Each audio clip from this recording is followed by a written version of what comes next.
Okay, checking audio. 1, 2, 3.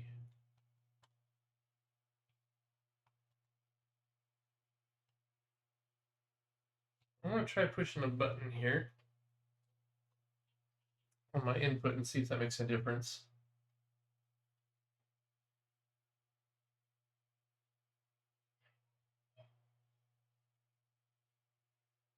That doesn't seem to make much difference to me.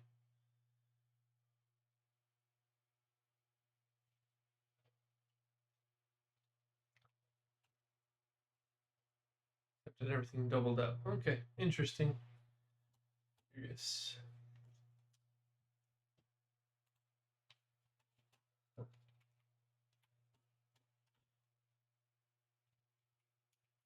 Okay, pardon. Well, we are live. Welcome to the Discourager of Hesitancy. And we are going to, today, get to work. So, we're in the polishing phase. We've just about replaced all of our old art assets with new art assets, and these new art assets are exactly the pixel perfect area that we need for everything to align correctly and animate correctly. So we're replacing the last little bits here and there. Then we'll get a new animation for books on the shelf. And then we will explore scene transitions. We'll see how long all of that takes.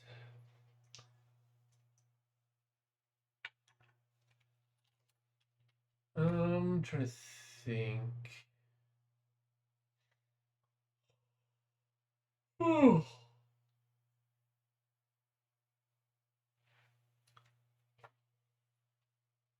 Okay. Ooh, the button facelift is moving up my priority list. That's good. Okay. In that case, I guess we just dive right in. We have a pretty good list of things to work on today. So, old banner, new banner. Let's get a shell up.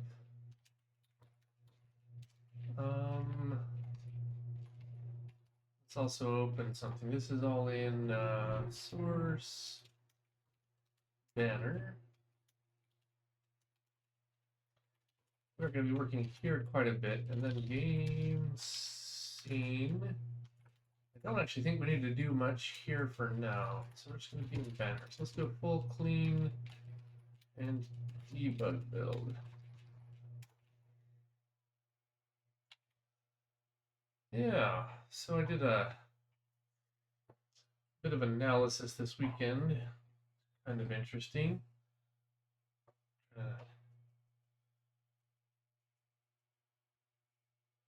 Look at all of my coding stats in a table. We'll put it all in plots sometime.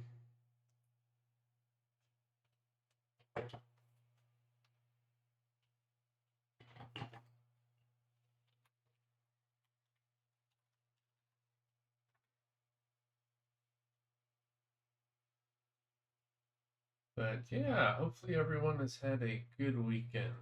I had a great weekend. Had a brother in town. It's a little unexpected. Had a chit chat with him, see his kids.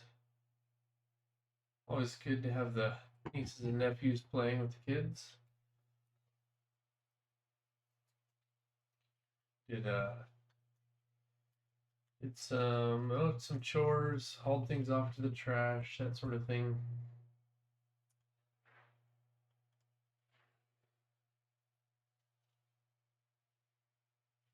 Okay.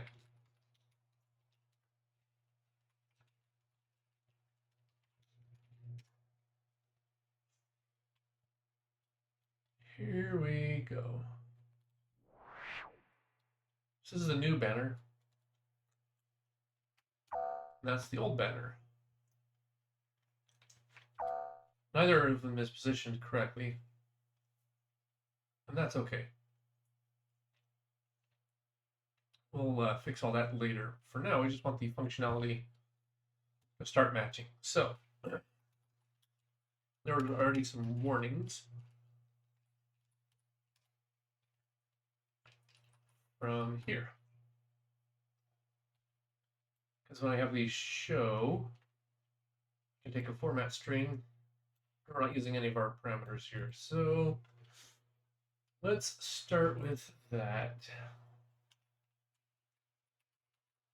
In our list of arguments, blah, blah, blah, VA end args. And what we need to do is m underscore text dot set text format and args. I think that just does things for us.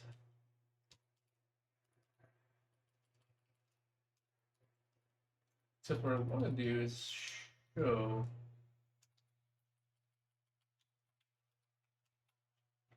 then duration. Hey JTL, how are you doing? How was your weekend?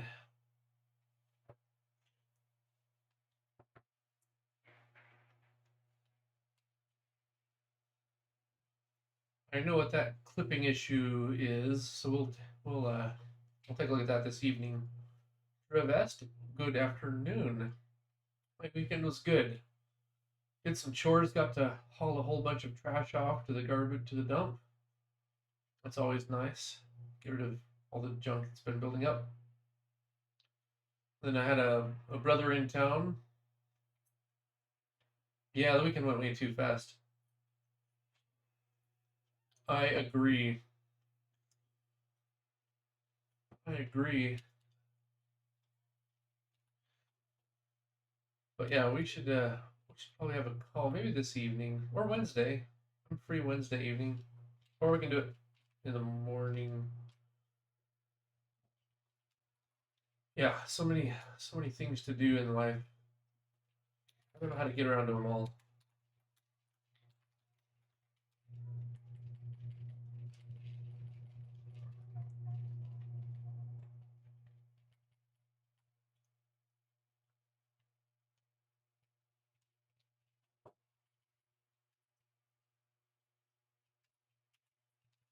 Okay.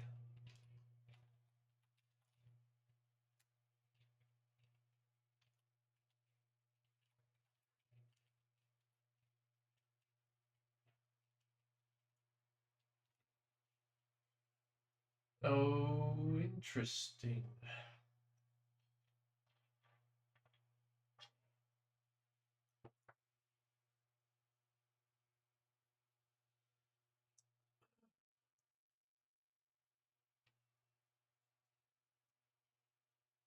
Since GameScene doesn't get its animation state necessarily from game context,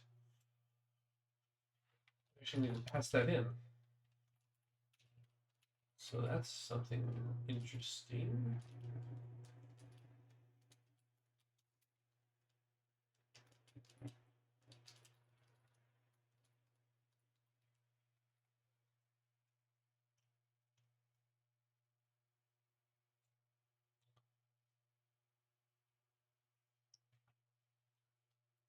The drop sequence.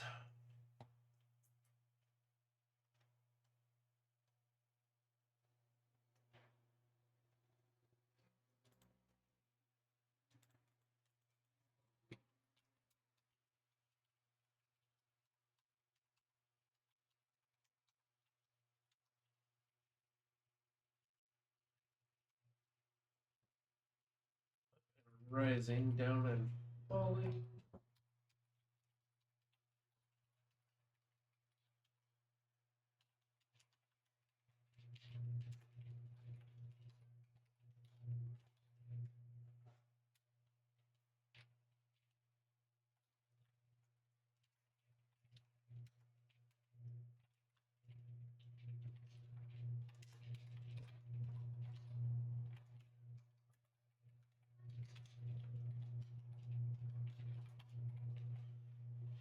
sort of refactoring. Oops.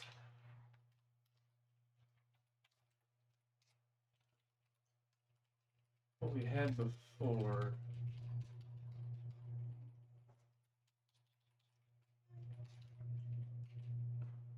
But yeah, animation has to come from somewhere else.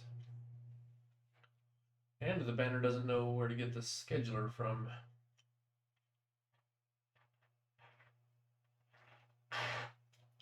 We could pass it in.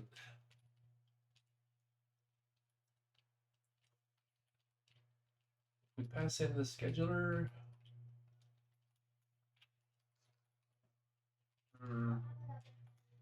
We'll always to skin that cat.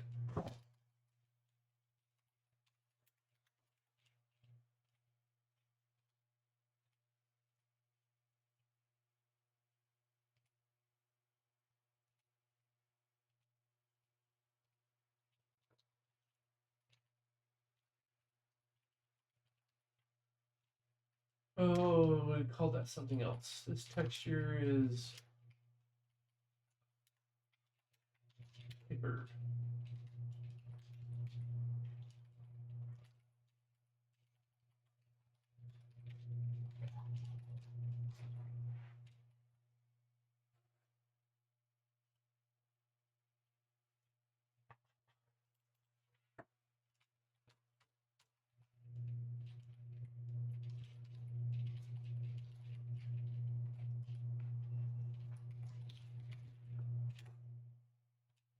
Okay.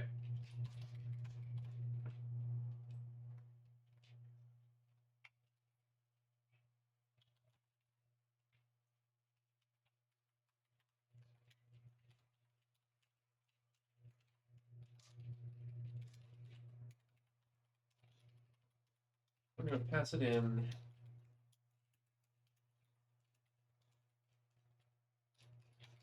I think that's the easiest way to do this.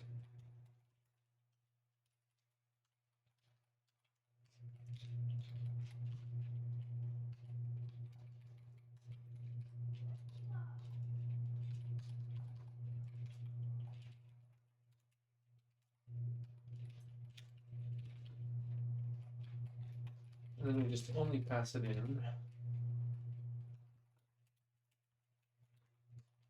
There we go. We only pass it in if game is animated. Banner raise drop time.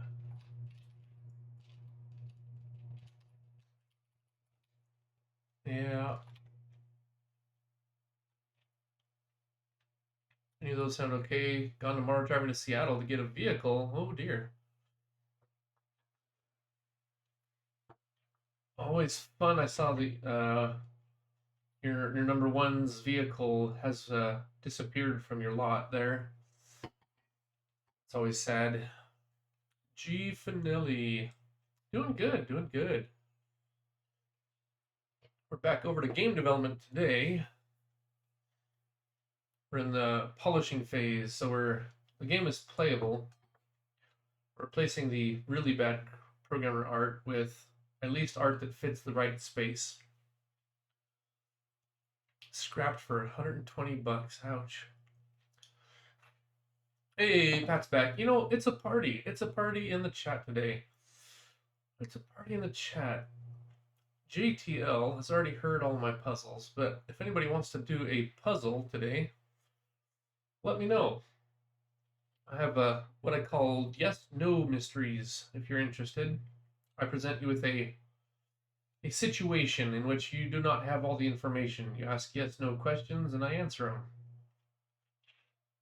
And you try to determine what happened. If you're not interested, that's fine. We can just do what we usually do.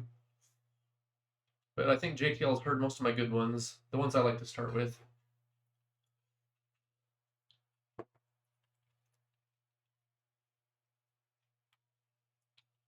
And how was your weekend, Pat? How was your weekend, Dravest?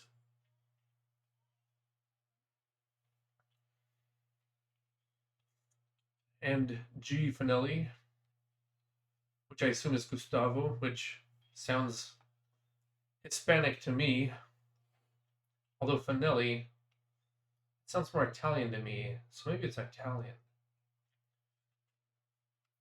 I don't speak Italian. I do speak Spanish. Some. Last 2 nice days of the year, yesterday and yesterday. Ooh, 75 and 50. Oh, Brazilian. Okay. Você fala português? Oi, tudo bom? I know just a little bit more Brazilian, but not much. Today high of 66. See, that's still good weather. That's still weather you could go out and work in. Oi, tudo bom? Isso mesmo. Cool, cool, good. Glad to hear it. Yeah, I love Brazilian food, coxinhas, and obviously going to a churrascaria is always good. The fruit juices, though, man, I have not had cajun in a very long time. Or maracuja. I don't know how to say it all. Like I said, I speak Spanish, but there's enough overlap with Portuguese you can just about make it work. Yeah, doing good, doing good. Wow, busy chat earlier in the day. That's cool.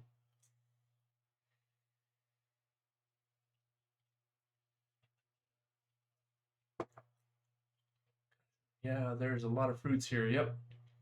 Yeah, we don't get cajun juice here in the United States. The fruit just doesn't store or ship well, so all we get are the cashew nuts, which I like. They're very good. Yeah, yeah. Well, cool. Welcome aboard. We had another Brazilian in the chat for a while. What was his name? Brian. But he hasn't been in the chat for a while. I think he's been job searching. Pistachios for the win. No, if you're gonna eat nuts, cashews are the best. But you can have your pistachios. That's fine.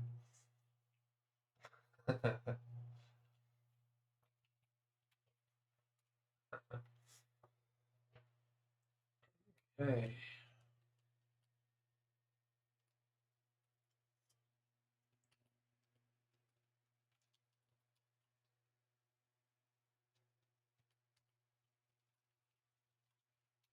Instead of m underscore scheduler, we're just going to take the scheduler that's passed in.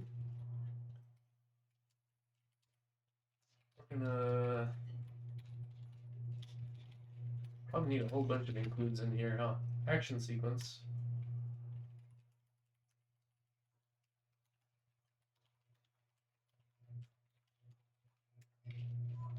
Oops. We're going to need the scheduler. We're going to need animation.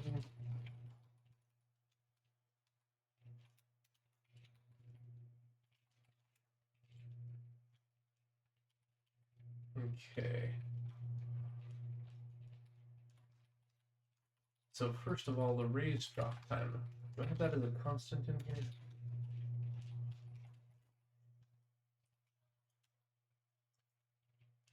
Raise drop time. Okay.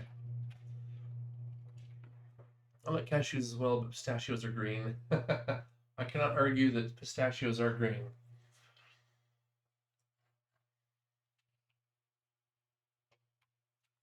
Yeah, but cashews, you get that butter crunch cashews, you can get them at Costco. You used to be able to get them at Target, but they stopped. I don't know why. Super good. I also had like a cinnamon. I would do it like a cinnamon, like an egg wash and cinnamon, and then bake them. That was pretty good too. Just salted cashews, pretty good.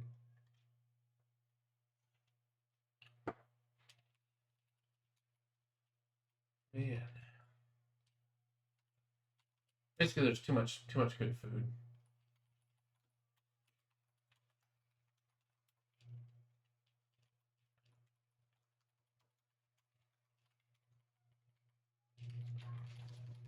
Too much good food.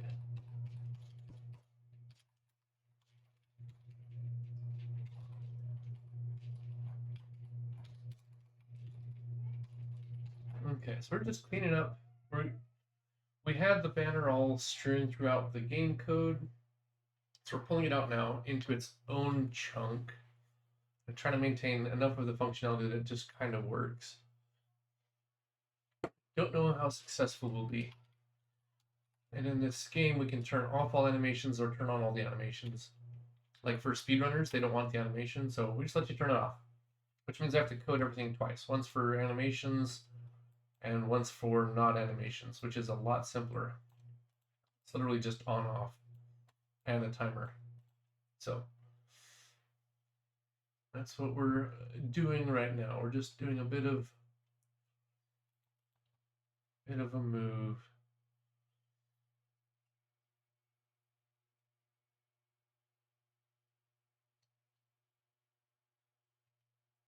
Where's text?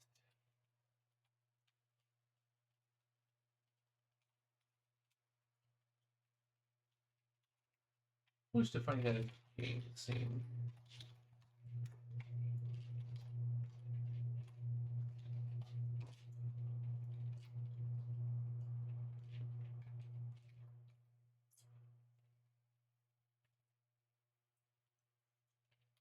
I'm not sure we need to do that at all. I think we're good without it.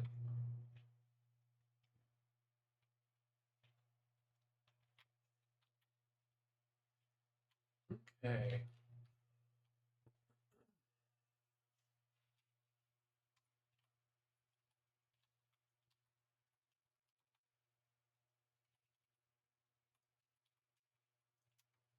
Format bars.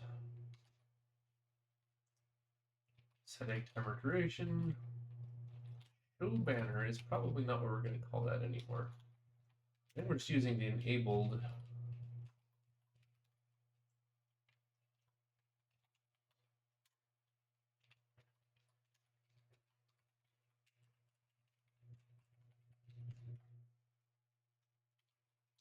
We're not using text anymore. So simplifies things a bit. Raise drop time.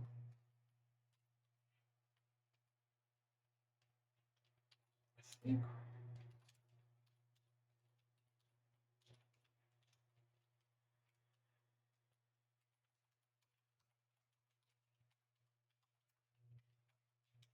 paper. We called it paper. Paper.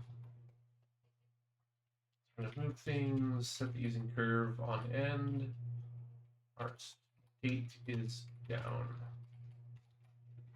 So basically, if we are up or rising, this is what we do. If we are down or falling, do something else.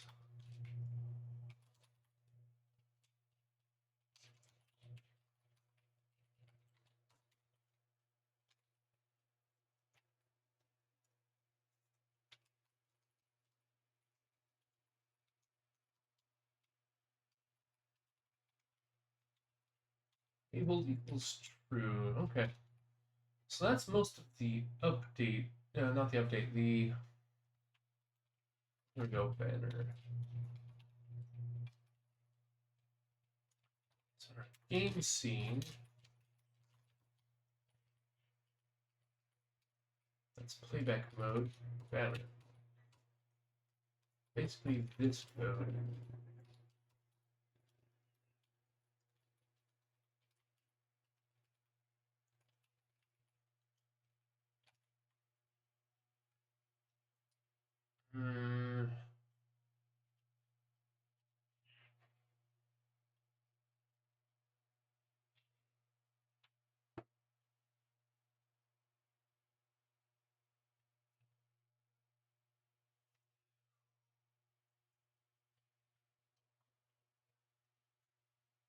Use animations.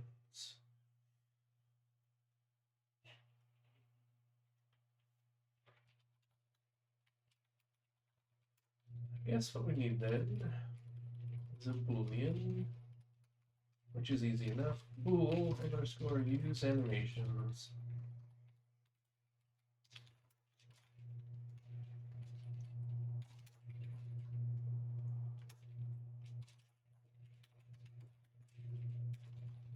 Default false.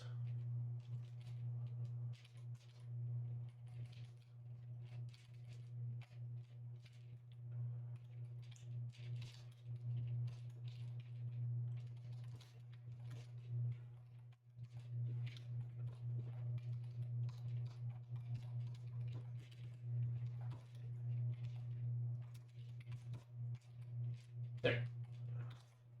Because we have to know whether we were using animations or not across multiple stages. So we have to store it. Then here, if we're using animations, that should be preserved. Oops.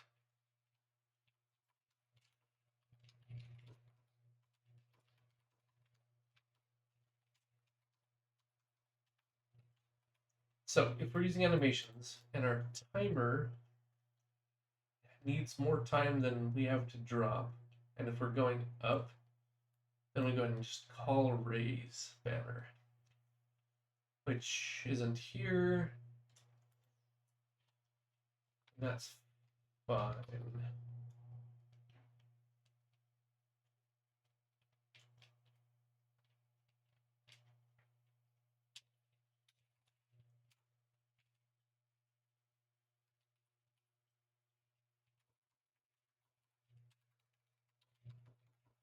We need to call that there. Render is easy raise. Oops. There we go.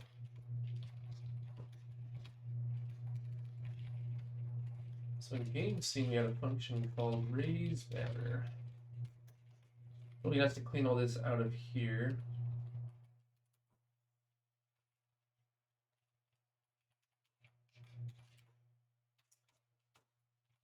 I guess it'll be even easier.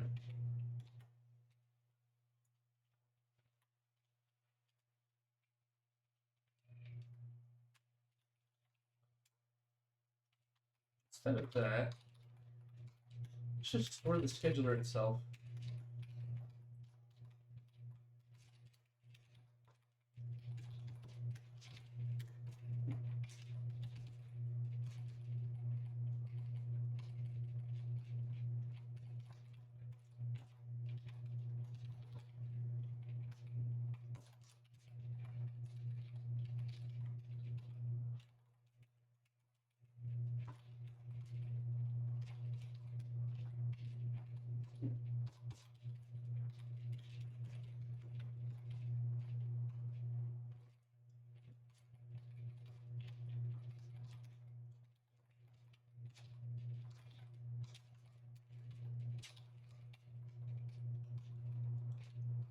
Pass through.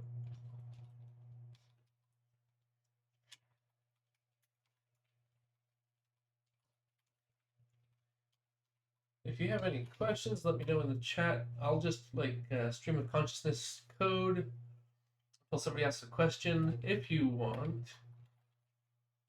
let's see here. There's a way to narrow that view.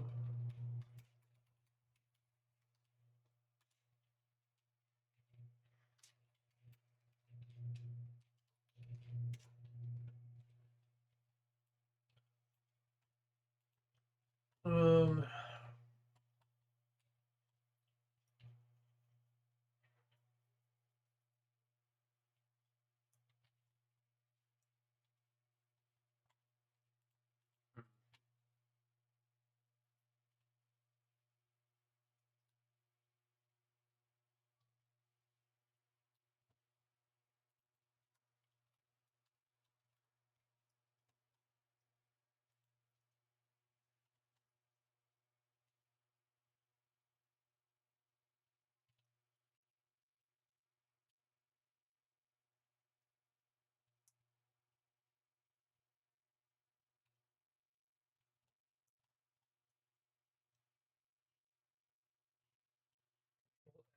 erase.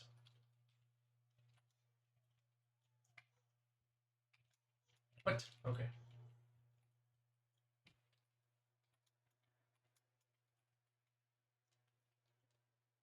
Oh, what the heck. We'll think about that later.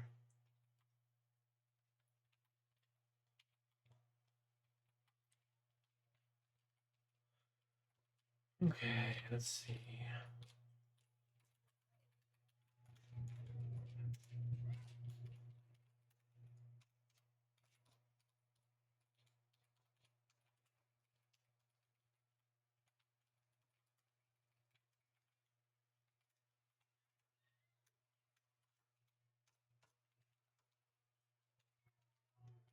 Scheduler, blah, blah, blah. Oh,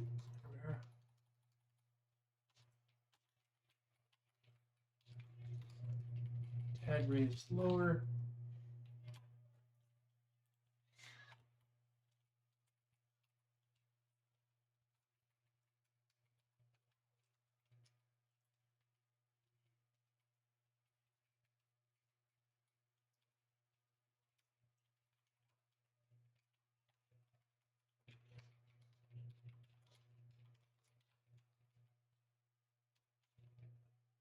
Okay, that should be most of that one. Enable equals false.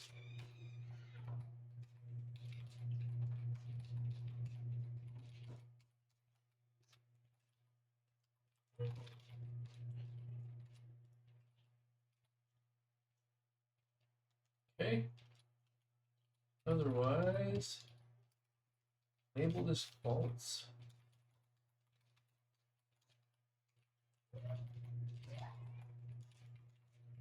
Then GameScene.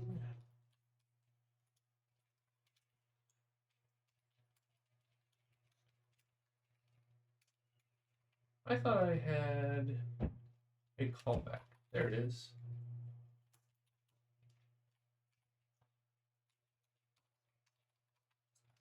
Set callback, this thing. Enable this false. Is that it? It might be time to test. The simplest test.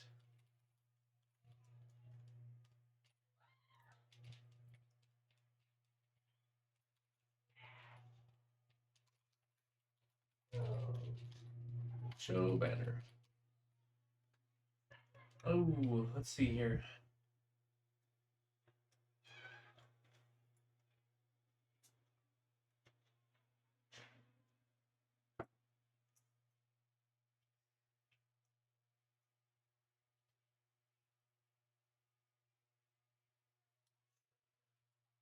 I do kind of want this in here. So let's see, there's a VA copy, I think is what it's called. VA copy. And it's destination, then source. Okay. args1, args2, args1, 2, and 1. VA copy into args2, args1.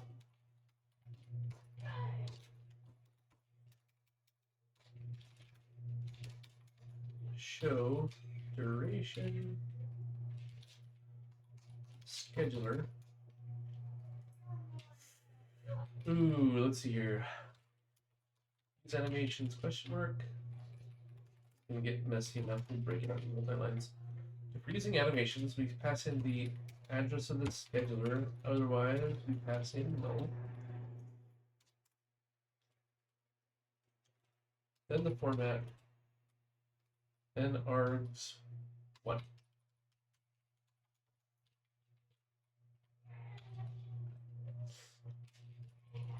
I think that's basically it.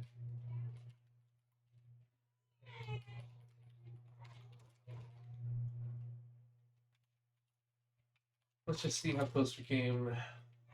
We'll do a full clean. We've been messing around with header files.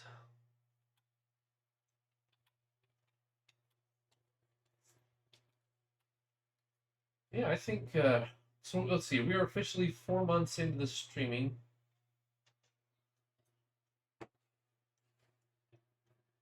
And my estimate was 3 to 6 months. Which means I have 2 months left to get this out the door to meet my estimate. Knowing that my estimate was garbage.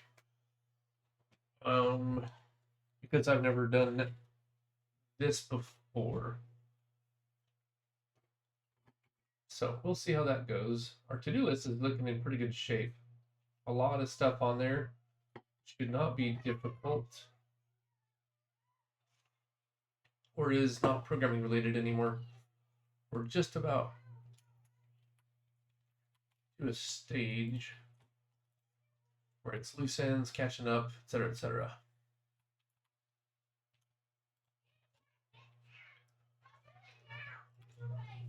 Okay. Oh, replay mode. Yeah, we don't have that anymore. We do have an underscore scheduler, which will be null by default.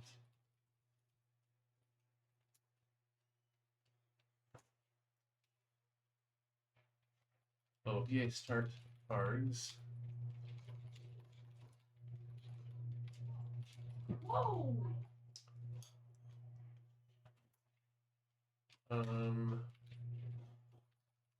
Okay, easy fix.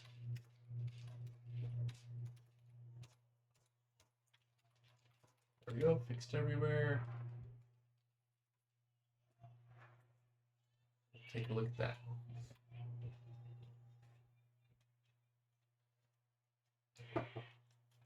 Trying to fix too many things in one build pass. Kind of a waste of time. A lot of the errors end up being fallout of previous errors. So you fix a couple, then you just rebuild. We don't need to do this full clean though. That shouldn't take that long on this last loop. That image warehouse is brutal. It's like 10 megabytes of text. We're going to shrink that down here in a few weeks. That'll be great.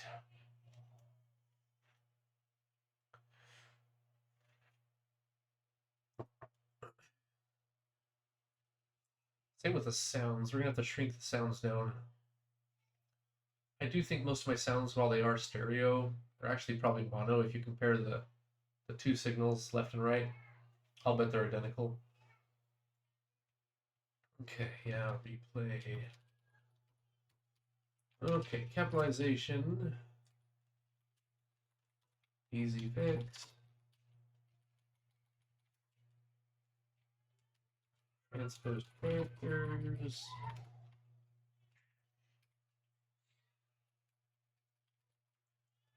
Format and art.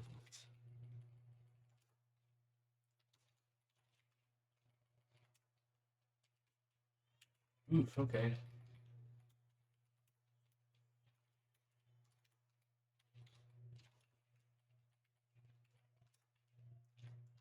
Okay, we did rename some variables there. What's next?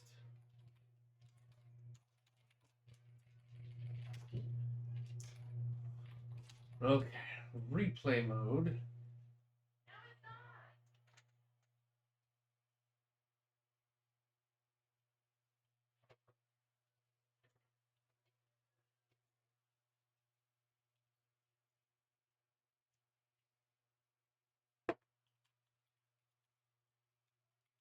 Like this dependency on replay mode.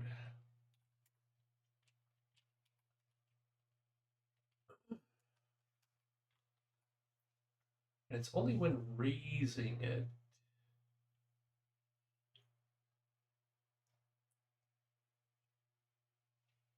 Is that even necessary? I'm not sure that's even necessary.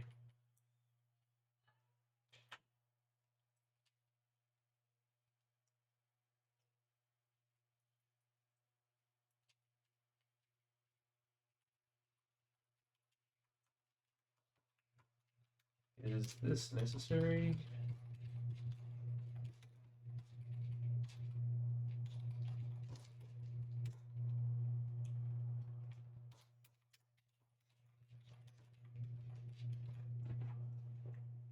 I don't know. We'll see. Now, the easiest test, in theory, is animations off.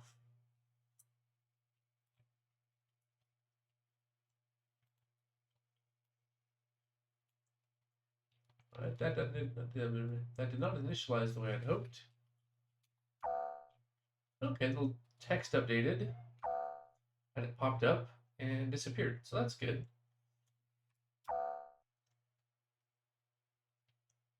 What else is there? I don't recognize. So these are all fitting. That's good. messages fit. Okay.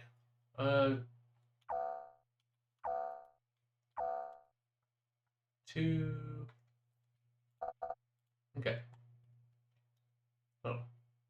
Wait a minute.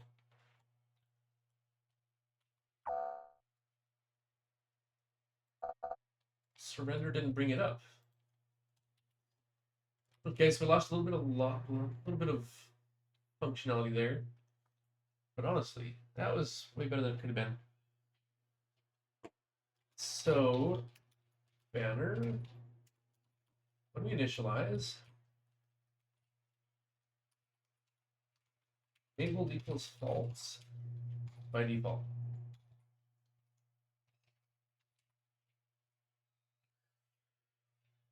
The other thing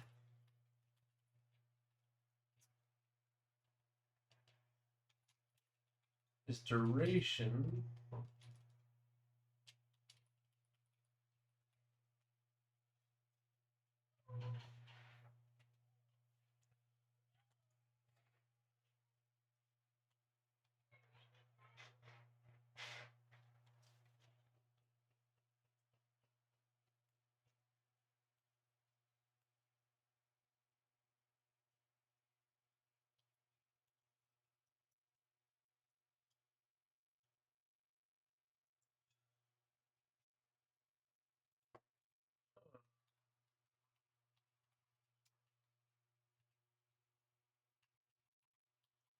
Is the end game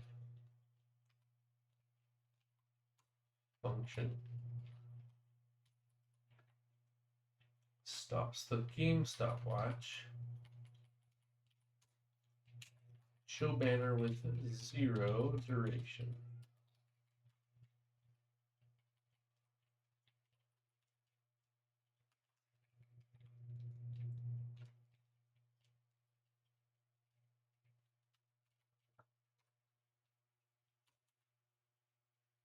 Oh, I see.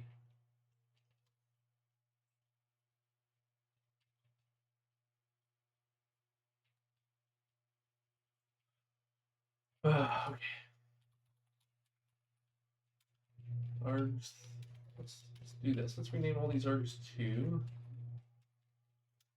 args 3 for now.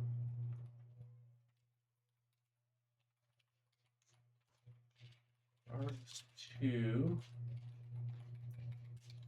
Args 2.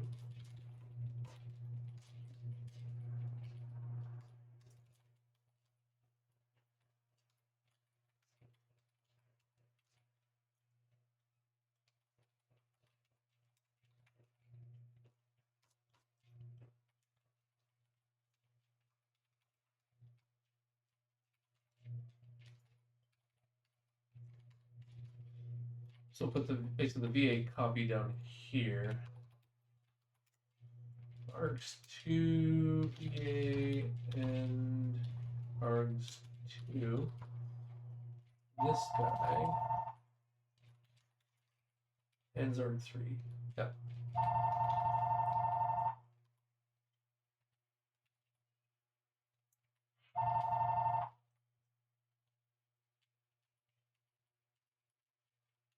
Let's hope that just works better.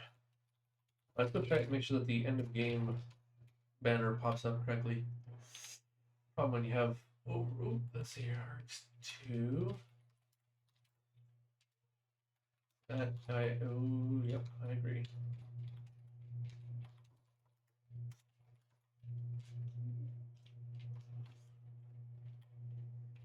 Okay.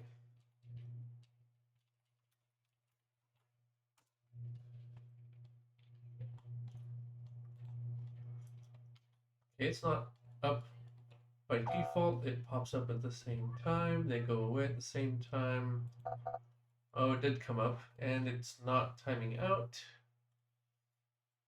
Good. Which brings us to animations on. We copied all the logic, so it should be okay. Okay-ish. They are disappearing. appearing at the wrong times.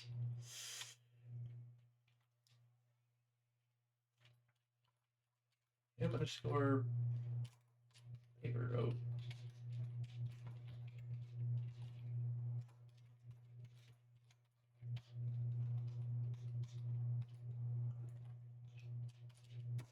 I think we just do this.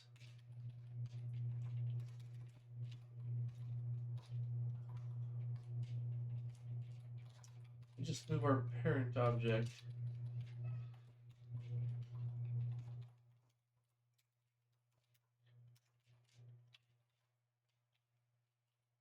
Oh, banner X. No. I see what's going on.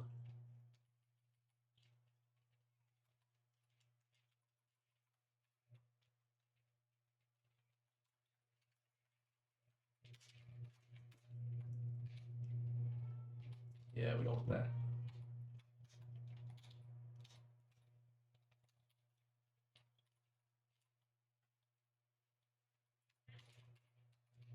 Okay. Let me set our up and down.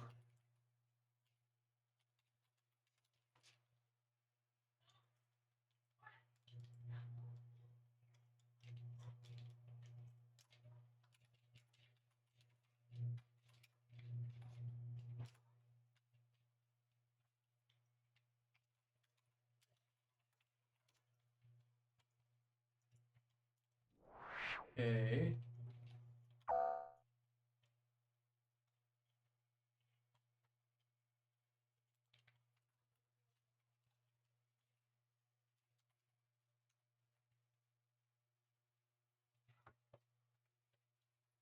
Not sure I need this. Not sure I need this either.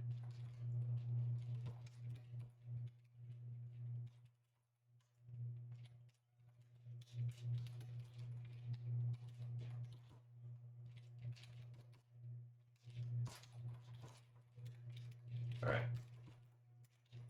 Anything we can do to simplify our code is good. The logic around this banner is a little bit wonky, but not too bad.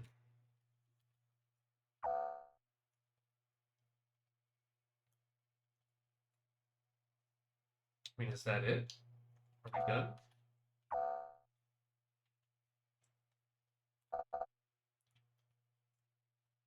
Oh, that didn't take. So I wonder what happened there.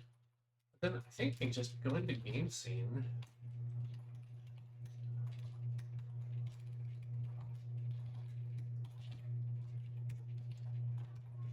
Everything about show banner, banner, text banner, rectangle, banner, egg timer. That one. Show banner. Oh.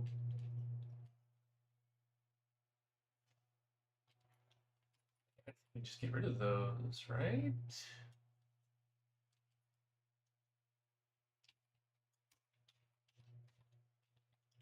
We don't need banner state. We don't need up, down. We don't need to raise the banner anymore.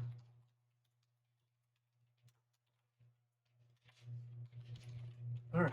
Banner, banner, banner. Banner. I think this all goes away. If show banner all goes away.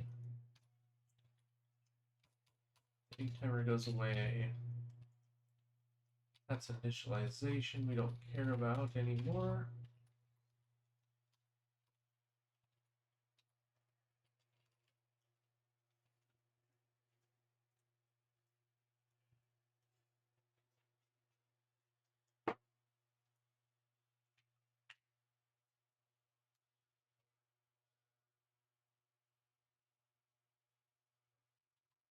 Level.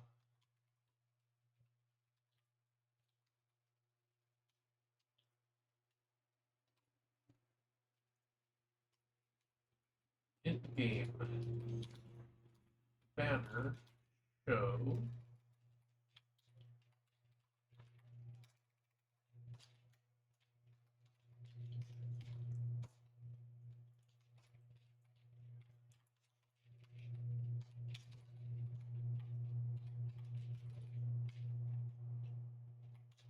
Oh, well, let's come back to that.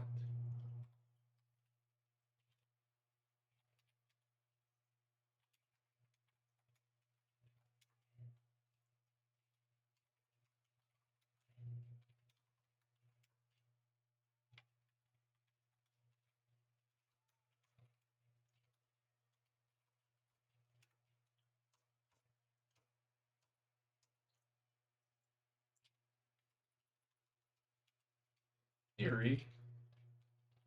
This all goes away. It's been separated, isolated, much better. Alright. Don't need to raise the banner man ourselves now, not in this code.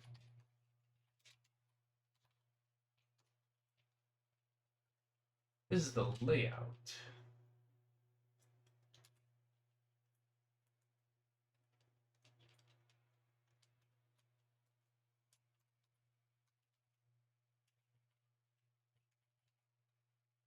If that all goes away.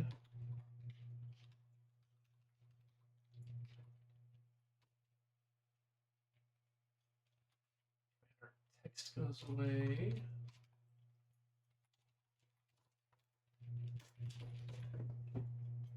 Oof.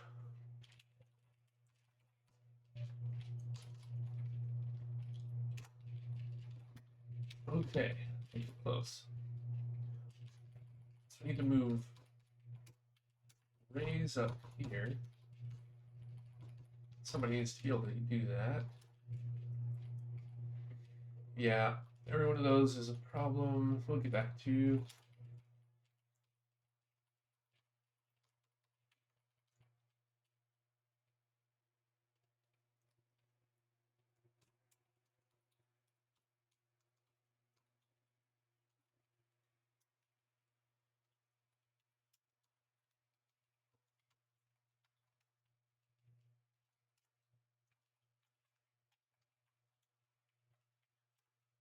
With banner.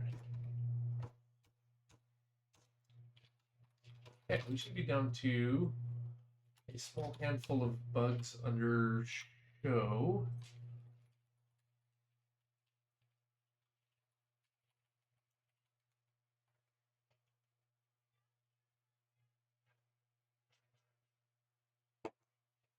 Um,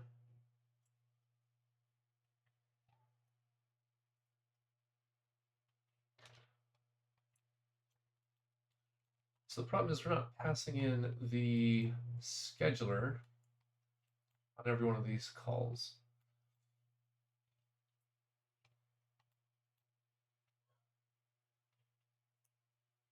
Which is fine.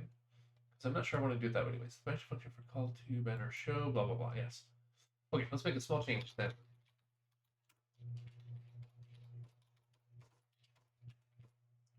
Wait, who's doing that? Oh, okay. I guess we're doing it there. Yeah. Okay, that's fine. That's fine. Void set scheduler.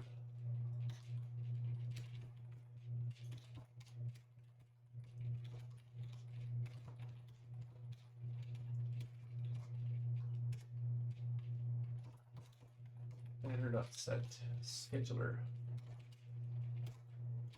For using animations.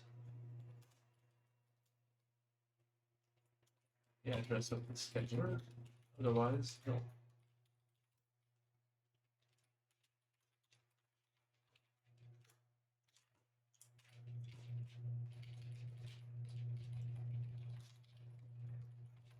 Just set it once and be done.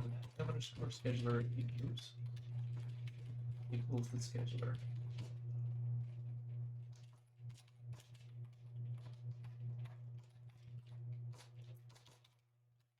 There we go. It's now set up one time at level setup.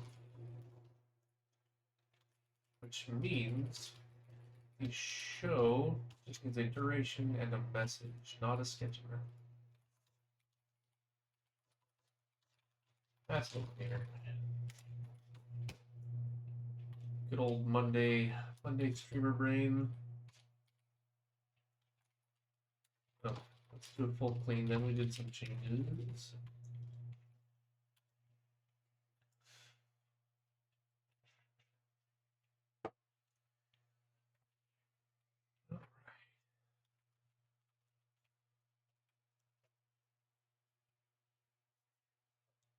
Problem right now, if we do a yes no mystery, I like to keep the prompt on the screen. But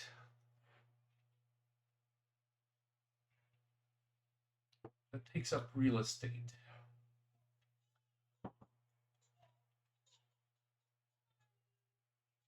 Which when I'm streaming I don't have a lot of.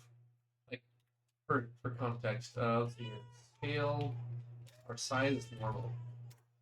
This is the font size I like to use when I'm just working. Right? I can split my screen 4 ways, I can still see everything. It's great. So when I only have this many characters width, oh, just so limiting what I can do.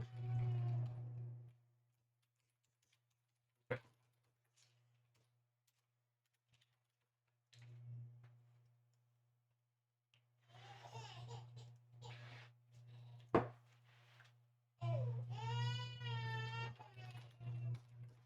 Now we just make sure that it works as intended. Okay. Oh, good. It goes down, it changes. Okay. That actually looks like it's working.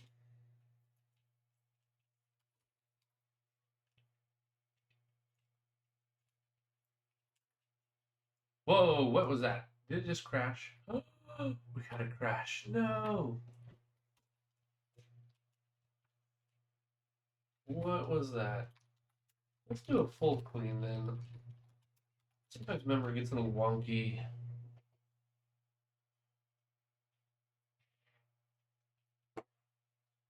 That's unfortunate.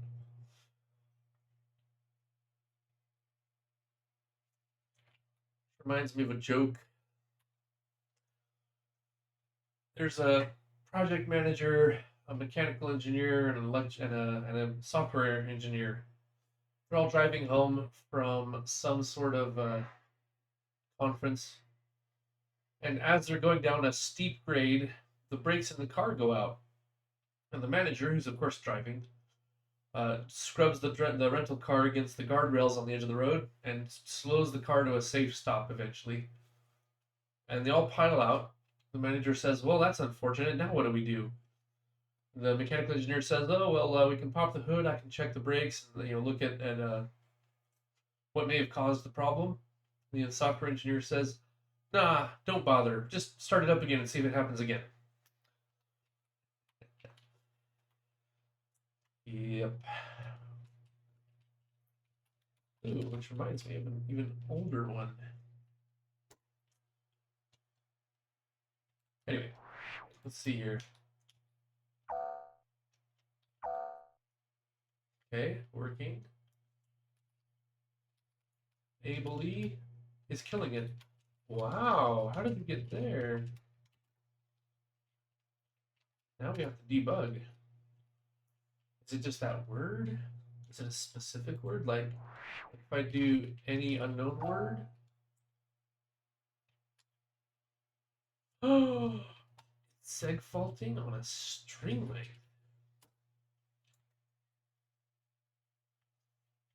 I don't recognize a string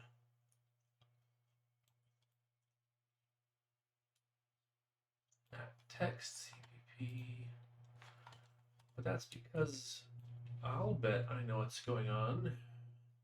Oh, do I?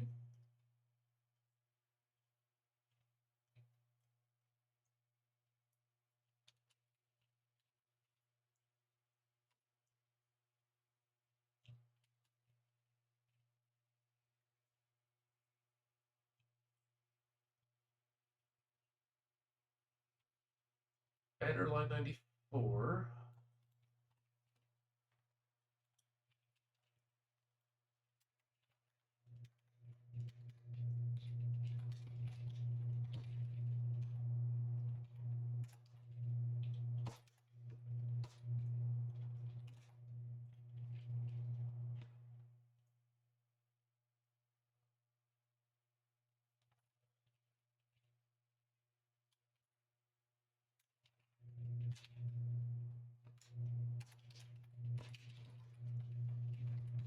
I don't recognize a word.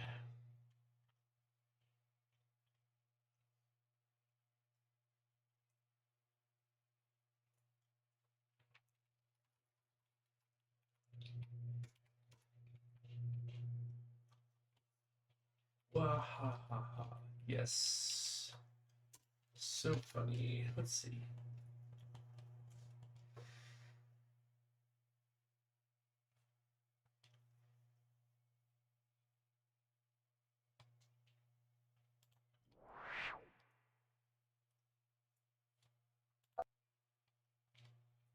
Oh.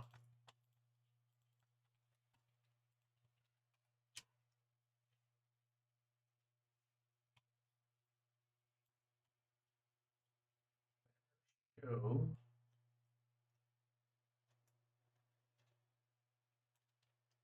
For some reason, it's getting a no. Oh.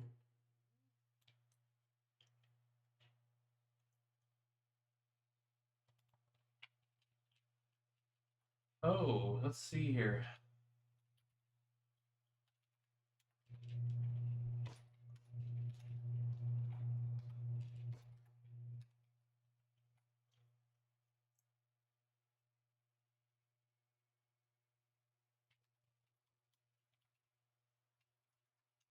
Okay, I might know what's going on.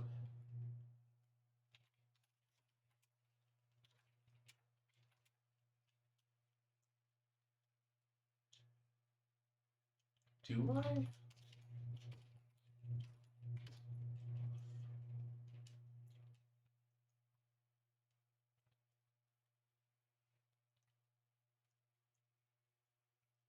And game is working though, right?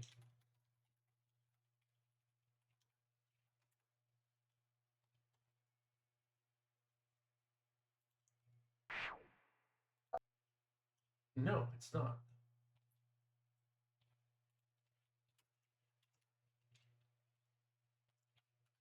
This was just working a minute ago.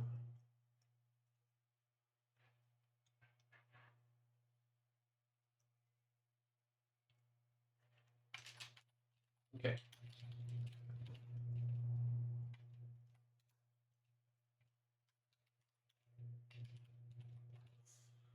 Probably we should have left the wrapper back in place.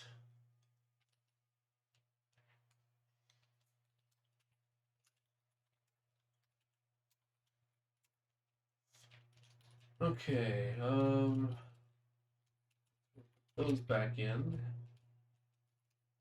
near the banner.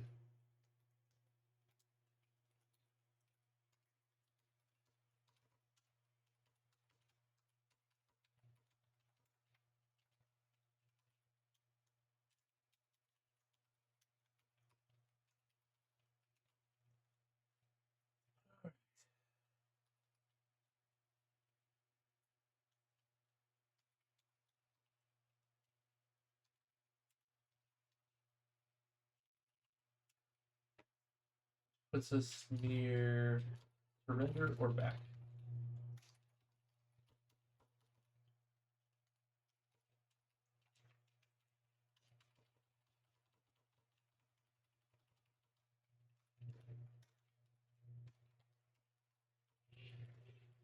Okay, we no longer need to copy the args.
args and args2.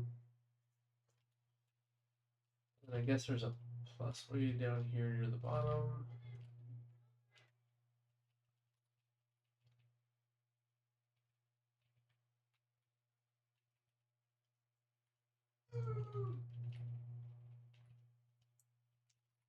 Oh, we just deleted it.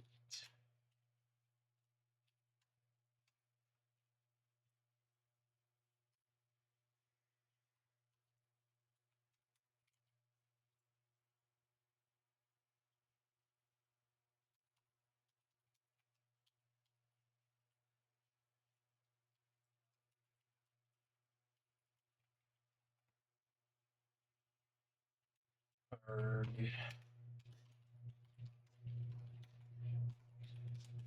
Iteration format args. Yeah, we should have just commented it out, not deleted it.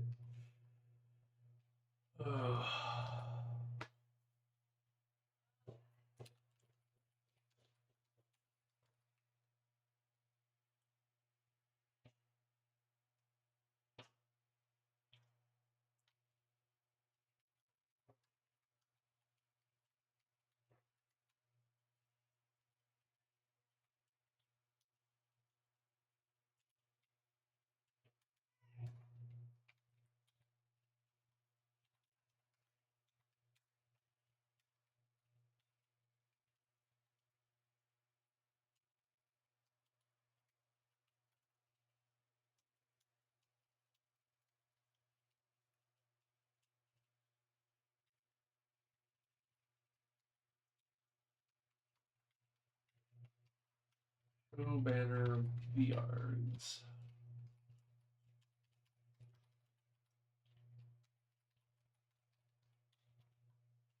Oops. Not this one. This one is the one that needs to stay.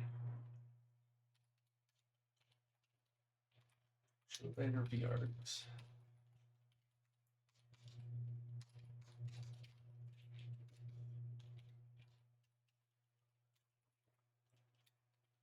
Show banner.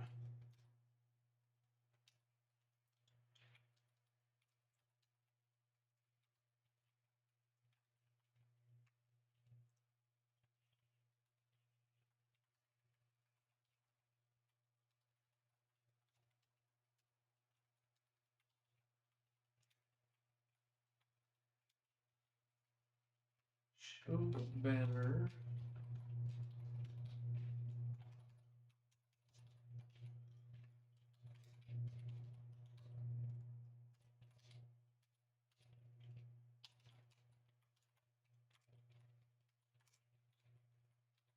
Show banner.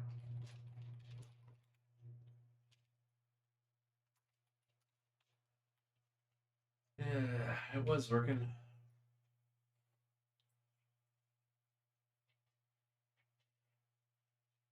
He did code prematurely.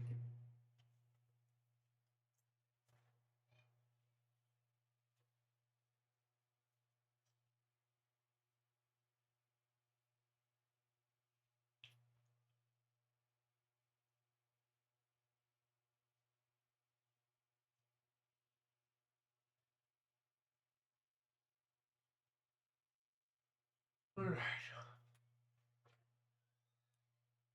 We're close.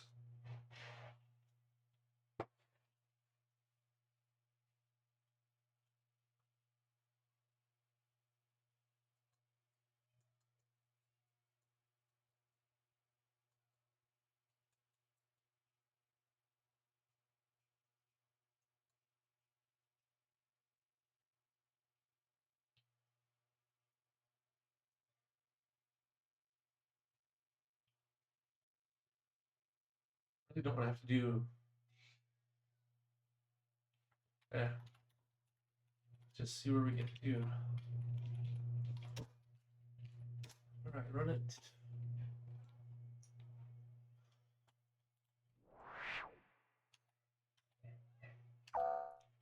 Okay. For Pete's sake.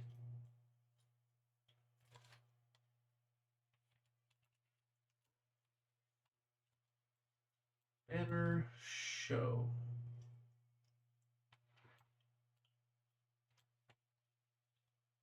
Don't recognize, and for some reason it does not have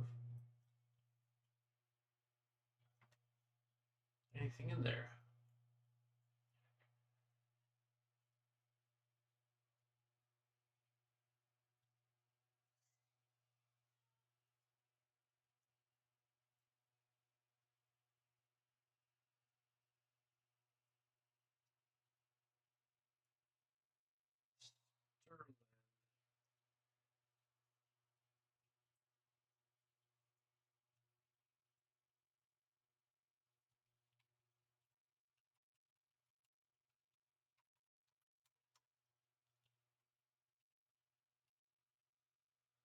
Oh, let's see here. Go up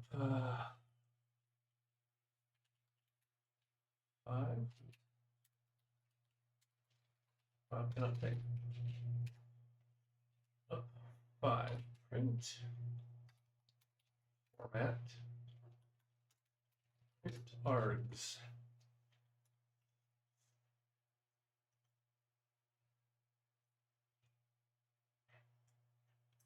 Huh.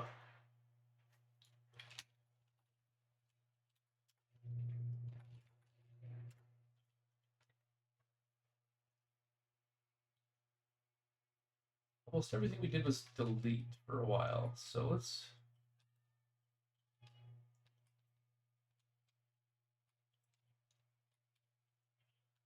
see if we can just go back far enough.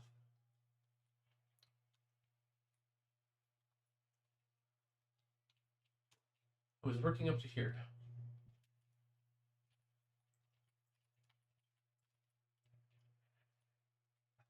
Right?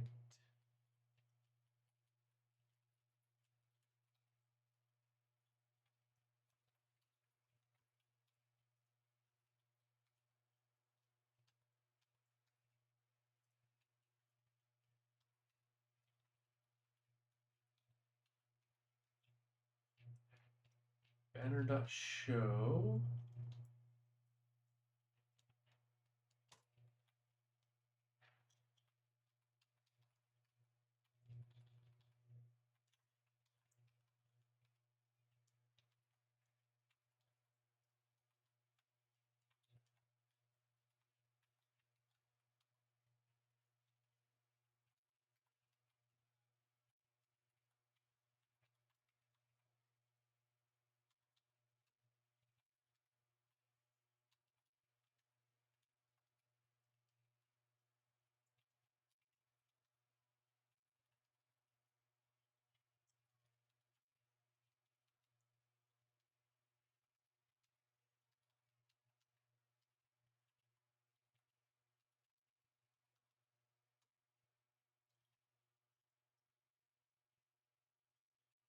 This is basically where we want to be. I think.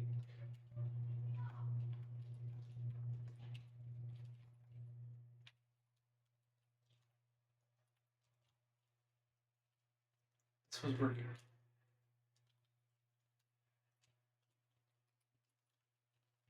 No raise banner.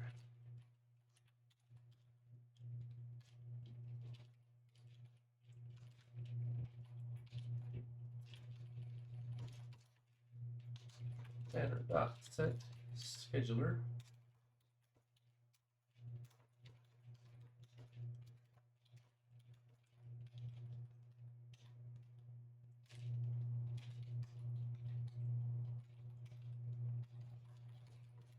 Okay.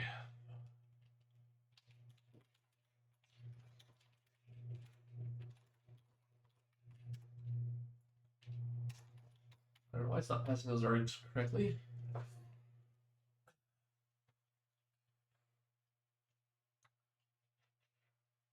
Was once.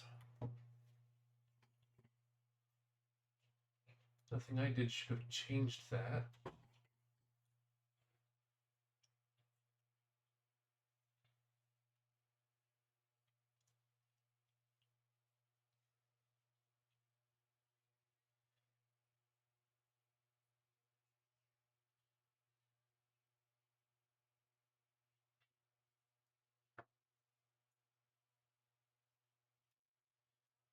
This doesn't work. The simplest thing to do is to reset the game scene to what was in Git, and then sprinkle our banner back through again.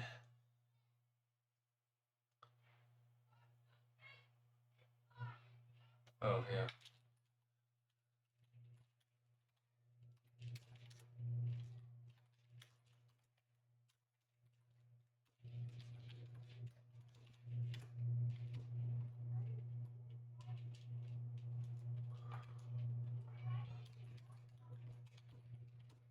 Oh, they are here. So what's it complaining about then?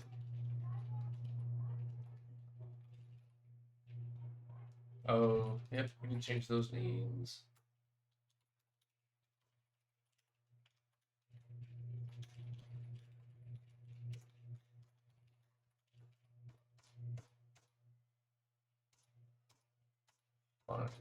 Fine, whatever.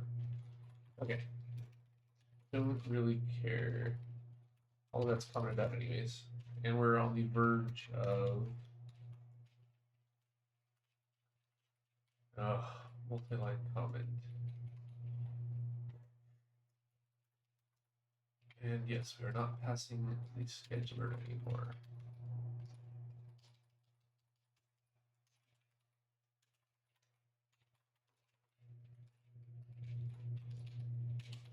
We don't need args3. Well, whatever.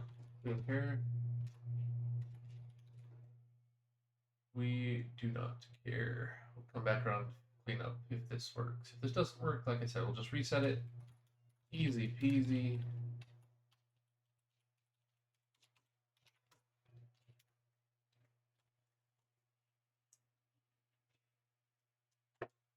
Hope this is just gonna work though. Okay. Specify another word. XBFG. Crashes. Okay. Alright. Let's just do this easy then. Git restore game scene.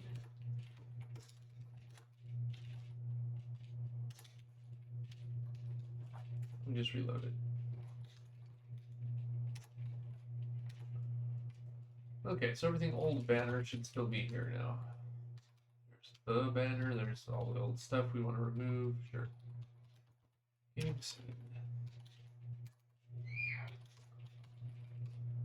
Banner state. Egg timer update. Okay, so here, banner dot update.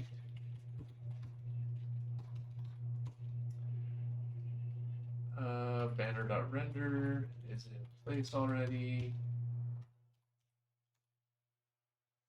We're not worried about that. We're not worried about that or those. But wait. M underscore banner dot set home y set scheduler. We're using animations or nothing. All right, let's just see where we're at. Those will go away eventually. Actually, that's fine. Okay, we made it through here. The render, the update. We're ignoring the callback.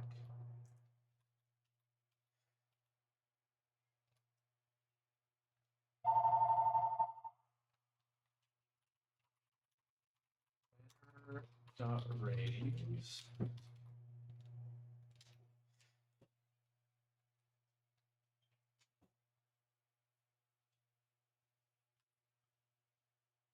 End game. Show banner. Show banner. So everything comes through those two functions, which I'm okay with.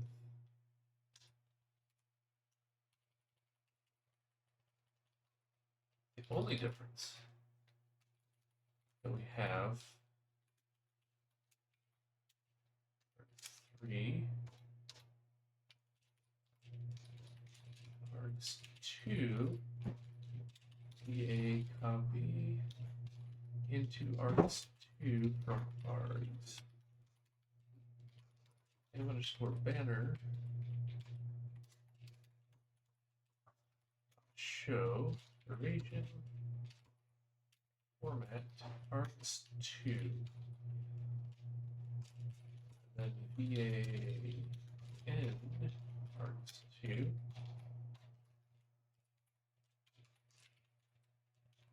VA end, oops.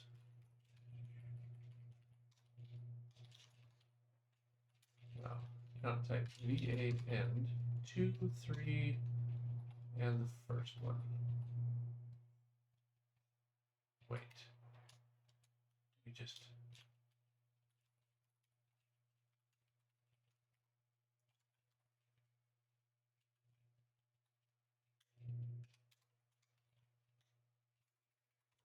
end args.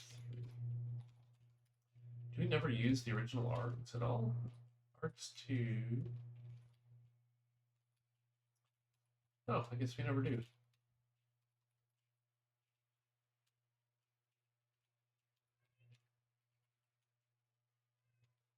Whatever. Get that later. Oh, we probably need to clean this to work properly.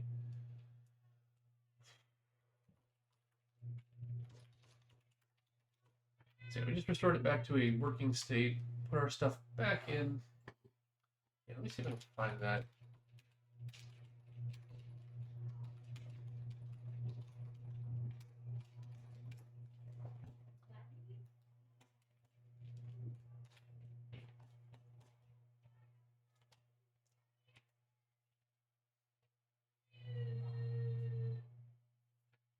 Okay, let's see here. Yeah, here you go. Funny reading. Supposedly, and maybe this is apocryphal, I don't know. Bill Gates made a comment about the computer industry, about how if the auto industry was keeping pace with the computer industry, blah blah blah, all this wonderful things would be happening. And then, of course, people fired back with some of the weaknesses of the car windows analogy. Since we were talking about software engineers and cars, kind of reminded me of this one. Little light reading for those who need some entertainment. Oldies but goodies.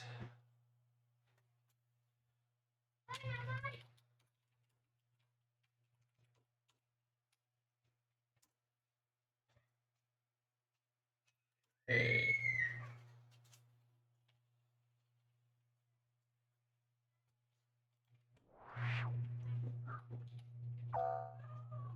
Okay, both of them work. Oh, it's segfault. Why? Why is this segfaulting?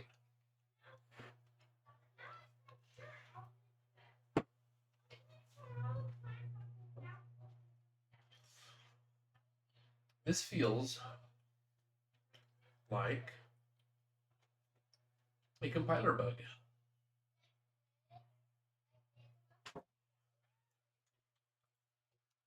Like this used to work.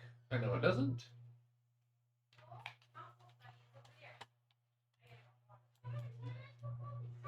Okay, let's try this. Let's do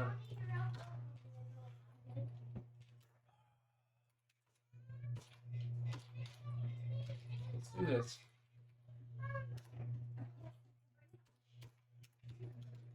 We're gonna remove banner showing itself. Just use the old stuff.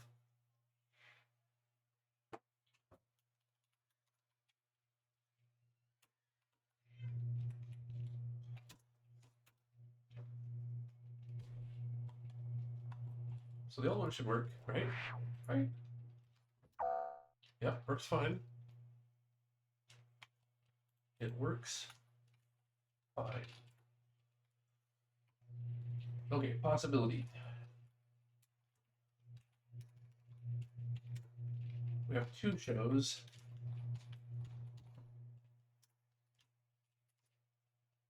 Maybe we just break it up. I doubt that's gonna help.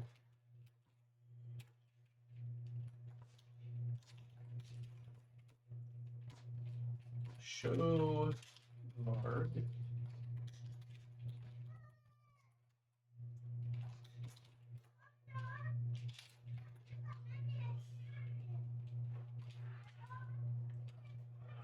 Okay. So let's put these back in.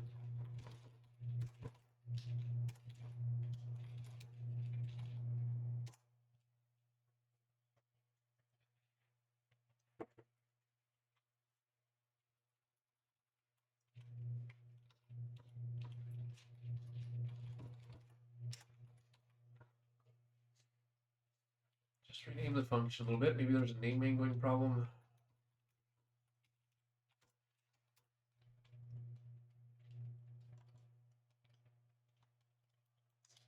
I was so optimistic. We were doing so well.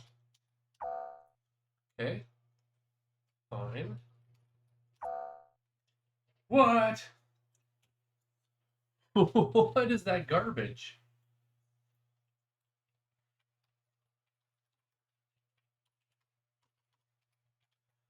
All right.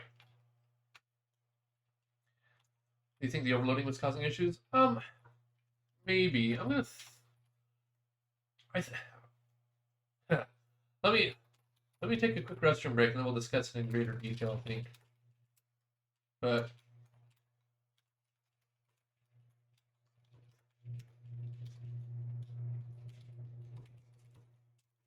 I'm not totally baffled. I'm just frustrated. I'll be back.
Okay.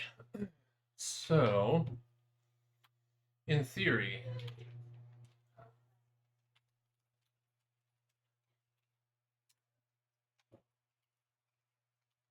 I have a set text overload right there, which has been working for a very, very long time.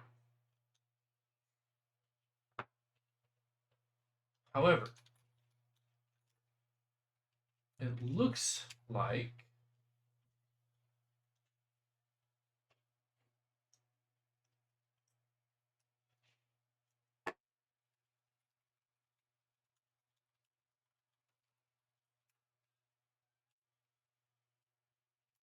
maybe this one is picking the wrong override, and therefore not getting a valid VA list, which means it's basically null, which when it goes to the string. Let's continue, run. It's getting a VA list and not a argument. Oh, not a dot dot dot. Okay, so that still works.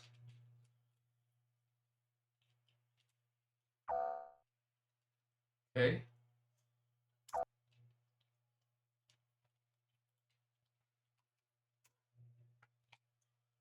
What is this? There's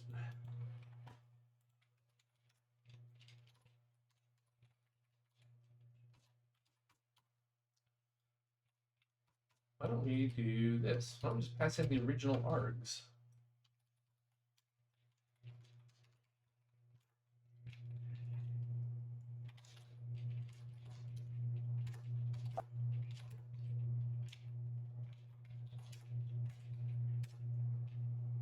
Oh, for Pete's sake. All right.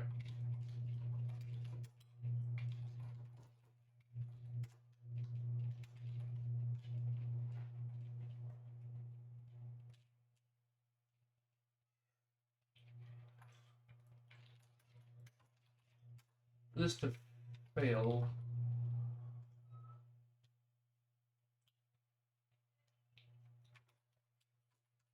Oh no. That args 2 back.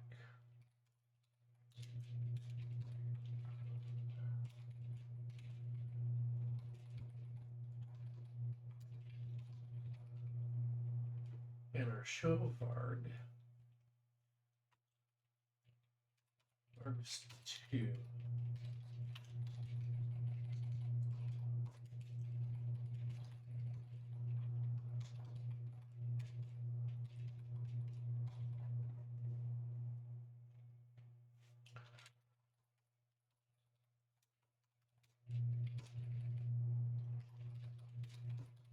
Args 2, args 2, args 3, args 3.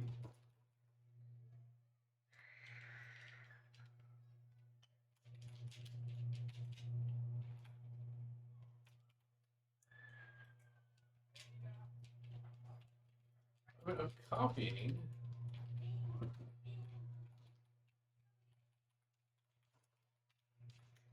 Is there a problem with the copy? It didn't indicate there was.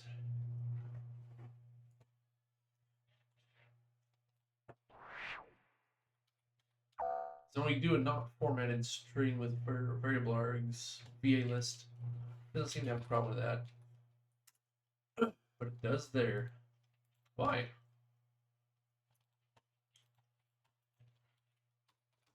Same issue, same place.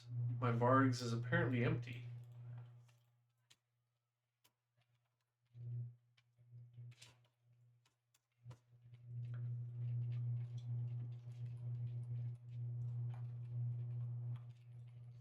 But this was working earlier.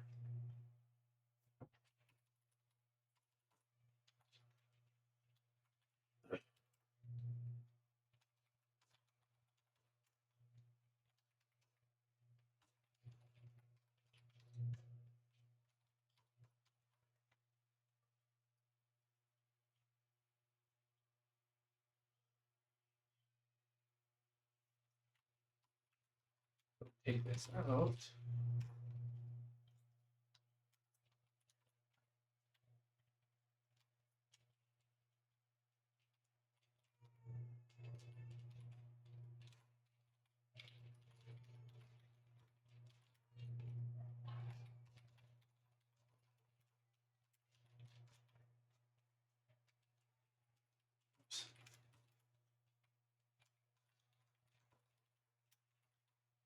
I don't think the overload is the problem. I think there's a compiler bug here where it's just not setting the vargs correctly.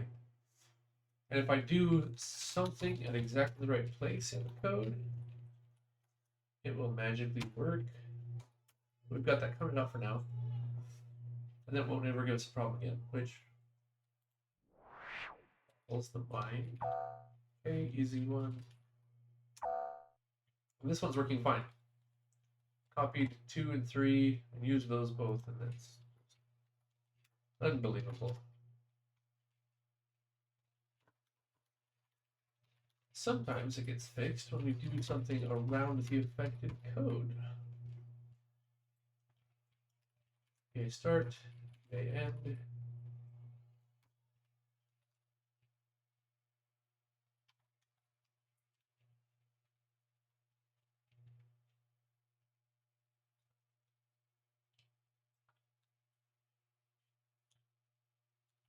Oh, I'm curious. These are being run inside of a Lambda. Is this...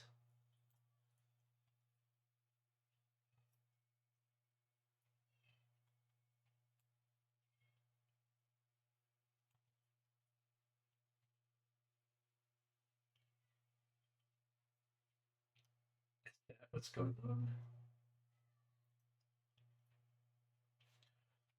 Okay, possibility number one. Are you ready? This VA list is locally scoped. And when we pass it as a capture, by the time we go to use it,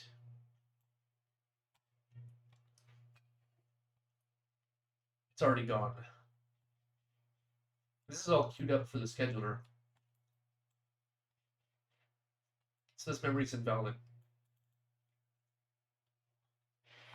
Because this call has ended.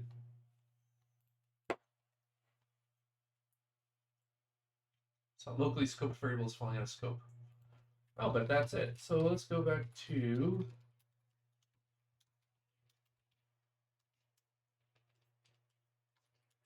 here.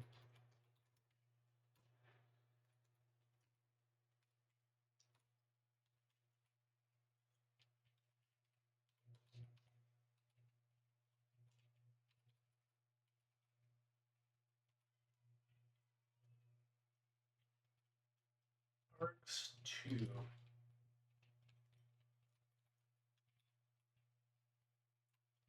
Because we need 2 copies. So we need a VA list args2, VA copy args2 from args. We're going to say how many bytes do we need, allocate the memory, print the memory,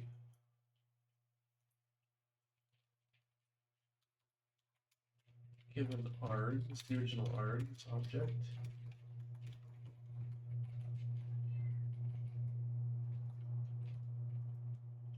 And instead of passing format and args, we pass text.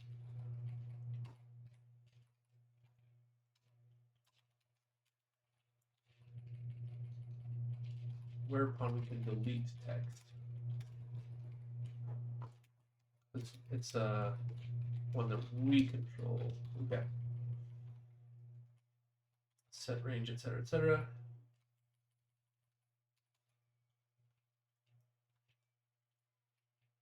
Same thing if we're falling. We already have text. Yeah.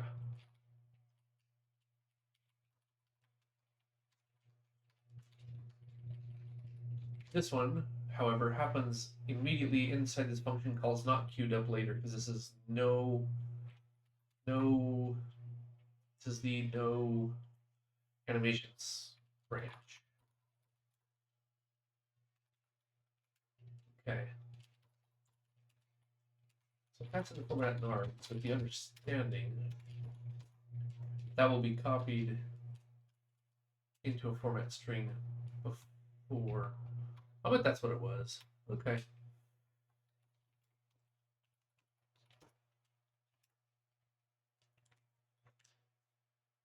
Just can't pass args around very well across time. So that still works. Didn't break that. There it is. ASDFG. And when we surrender neuter, okay. So that fixed it. Apply the string formatting.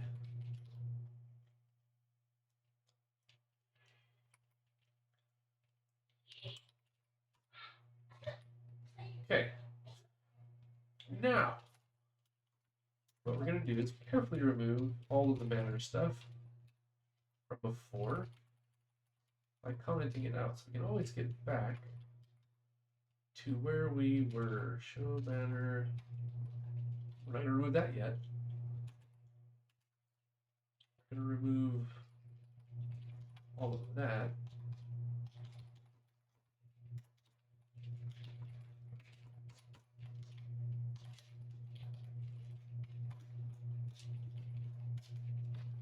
Whatever.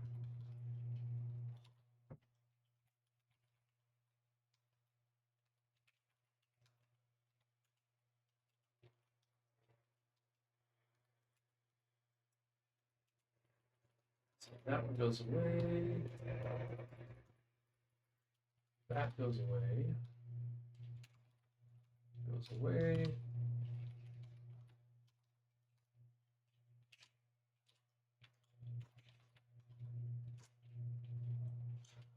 Okay, for now we're going to leave the show banner vargs, but I think we can get rid of that whole function call thing. Show banner.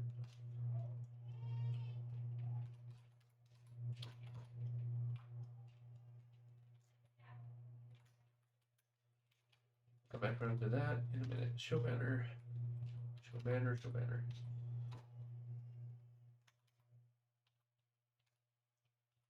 Blah, blah. So in theory,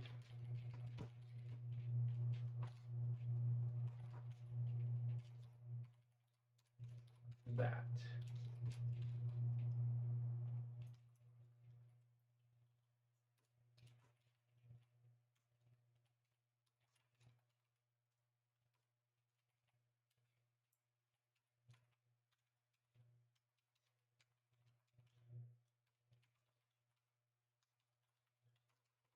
Okay, so in theory, this should work just dandy. Hey, Fit Rider, welcome back. How are you doing? How you doing? All right. Yeah, we can't pass vargs across time. Scope is not something I can control. It's on this call stack. Parameters are passed on the call stack. When the call stack collapses, I cannot access that memory later. Good note to myself. If only there was some way for the compiler to check and see if you were passing vargs into something that was going to be used later, but it would know it was going to be used later or not, so not really.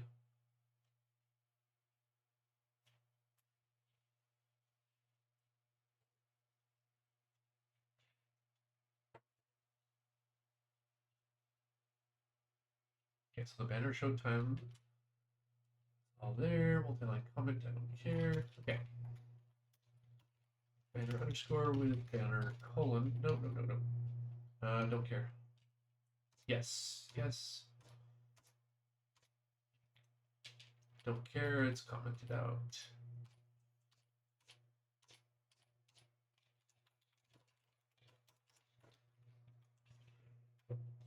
How goes the job hunt, Fit Rider?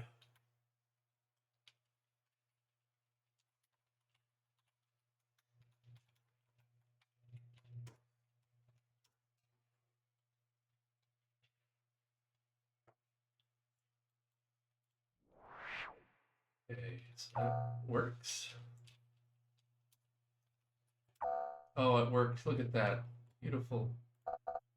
Oh, good. I think we're done. Mostly. Here's the last test. Show banner. I want just underscore banner dot show.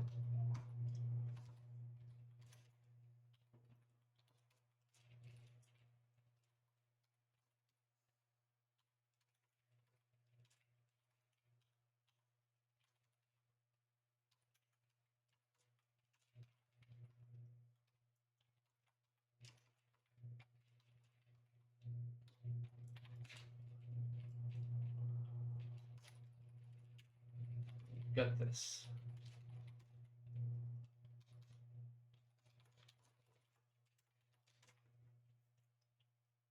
I like comment I don't care about. Unused parameters I don't care about. I don't think we need those functions.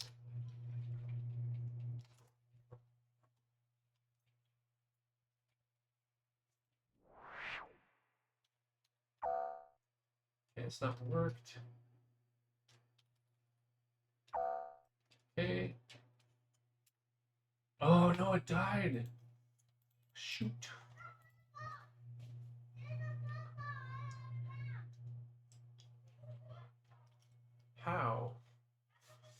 Ow. I'm doing everything right, aren't I?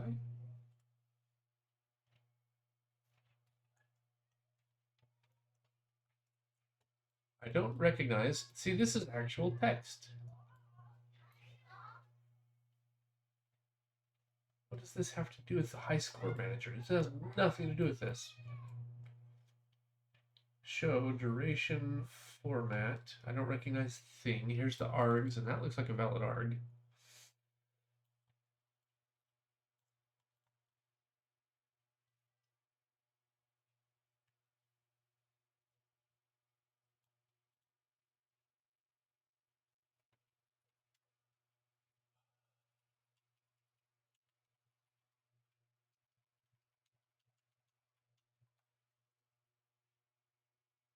Oh.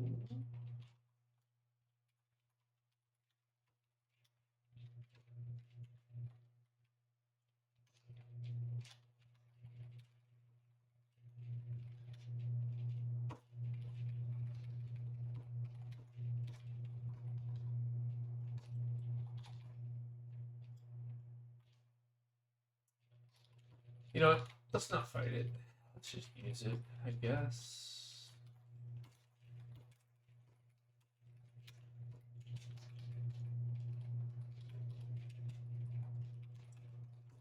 We can come back some other time and fight that battle. Oh, unless. Hold on.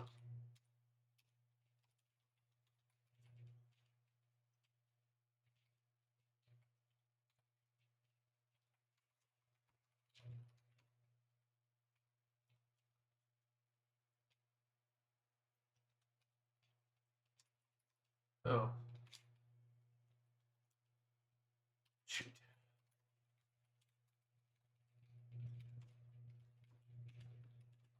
We go back this way. For whatever reason. It just works. Is that the answer?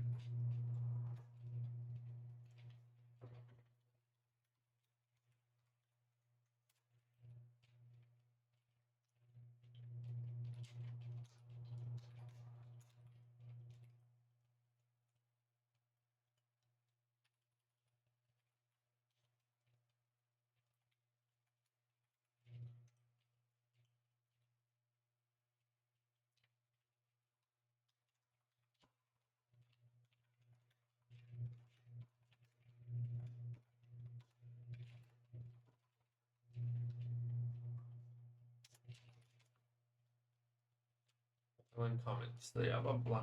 It's going okay, doing the pre-screens for like 3 companies, no responses yet. Currently learning front end, so you can pivot to full stack as well.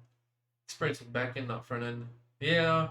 Yeah, front end is kind of its own little thing. Travest, I think, just did a whole week worth of HTML on a new project.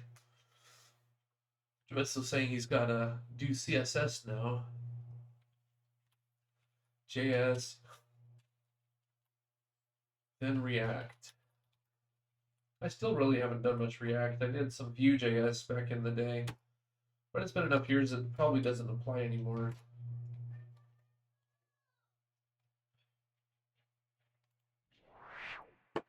Okay, so get letter, excess letters, submit an invalid word, submit too few letters, surrender, styli. That's a word you don't see every day. Okay, so this just works. Let's just go delete everything we don't need.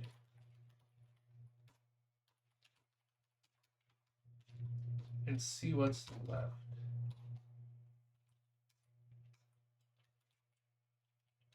There's a couple other things I want to do.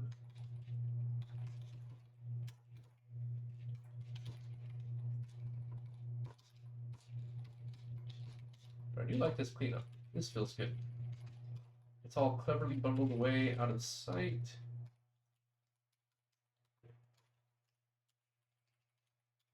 Out of mind. Yeah, I'm gonna do that.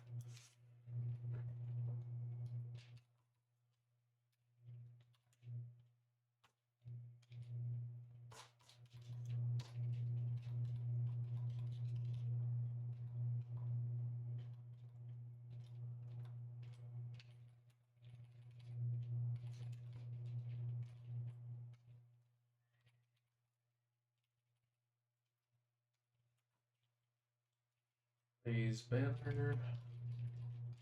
Boom.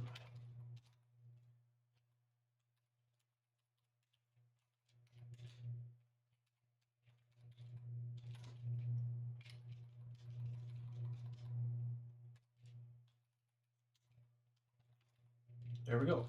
So banner's been simplified a lot. Front end is hard and annoying. Well, even assembly is easier than CSS. Yeah. Assembly follows very strict rules. Front end is more fluid in its interpretation. So, in some ways, I tend to agree with you.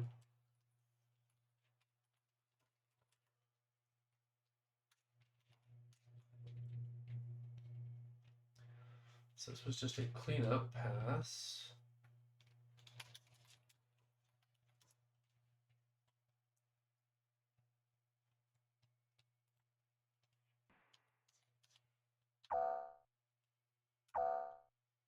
Split 5-letter word. More than 5 letters. STFG. Surrender exurb. Interesting. Yes, that all worked. Let me try just a couple more things as cleanup. Try to use this overload.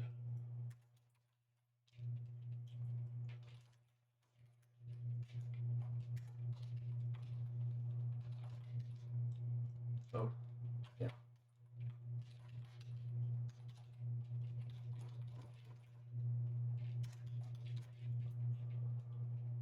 Let's see if this works.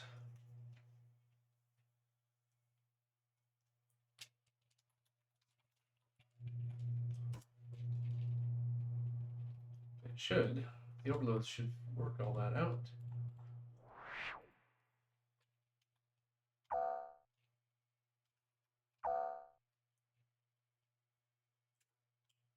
Nope.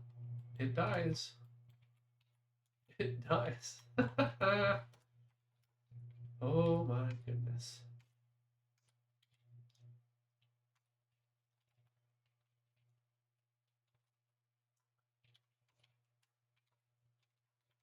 Why? I don't know. I think it's picking the wrong overload. Oh, good heavens. All right.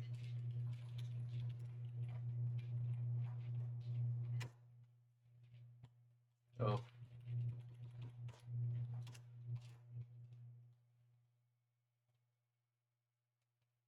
Very puzzling.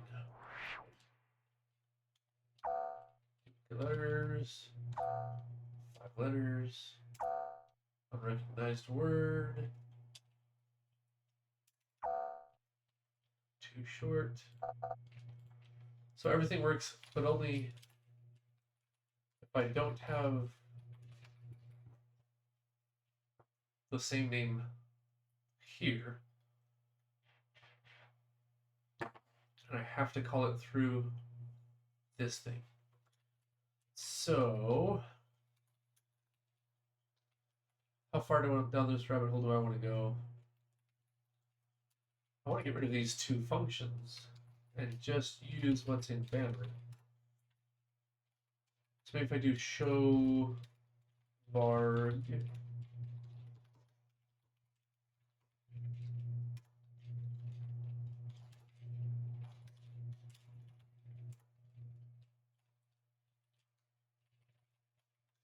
show varg.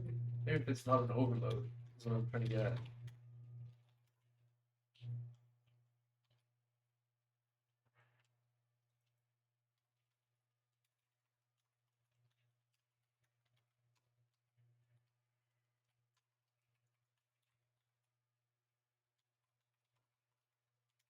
Make sure that works.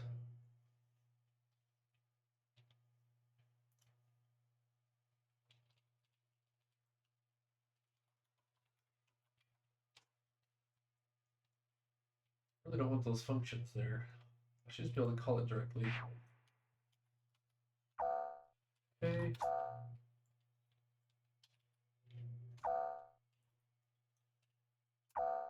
That works. Okay.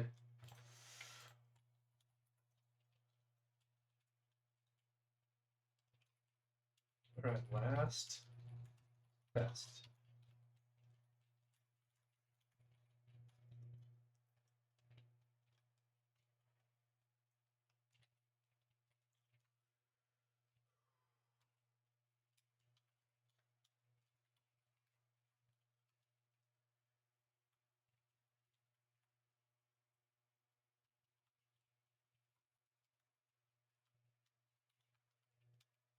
Show varg.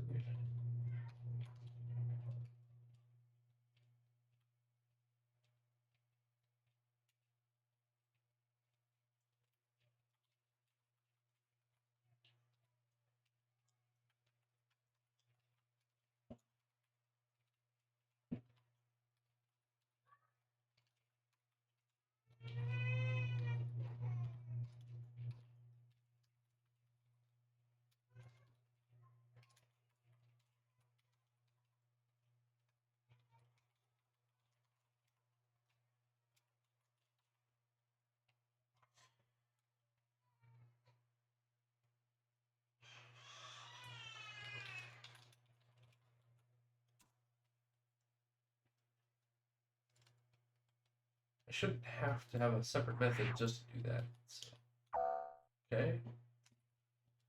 Short.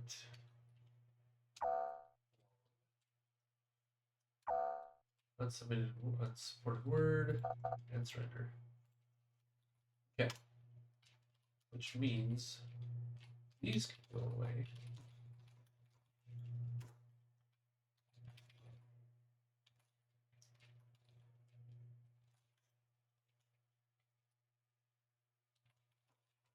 I guess we're done.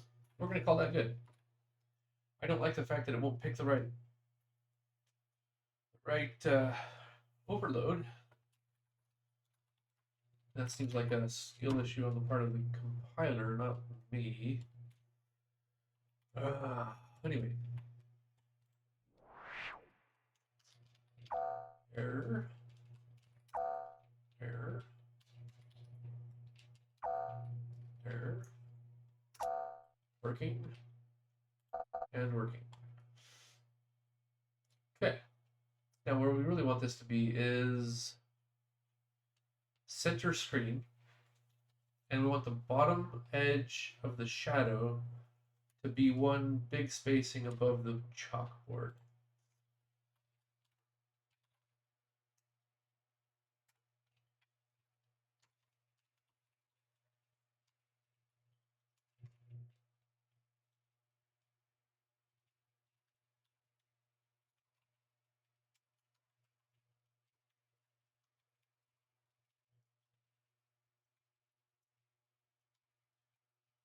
Okay, x equals banner dot rectangle dot width.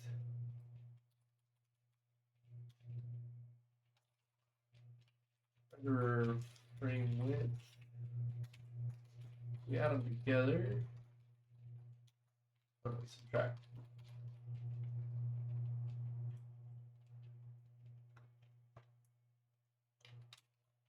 That's like 2. That should center it. Banner Y.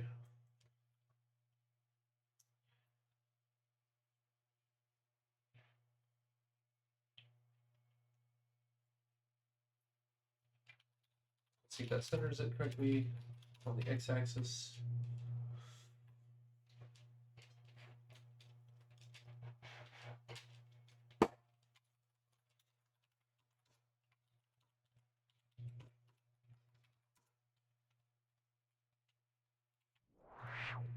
Okay.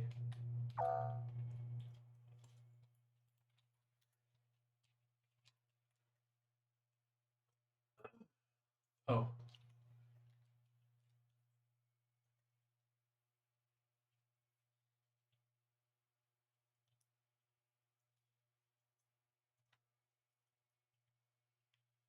Growth divided by 2 minus half the banner width.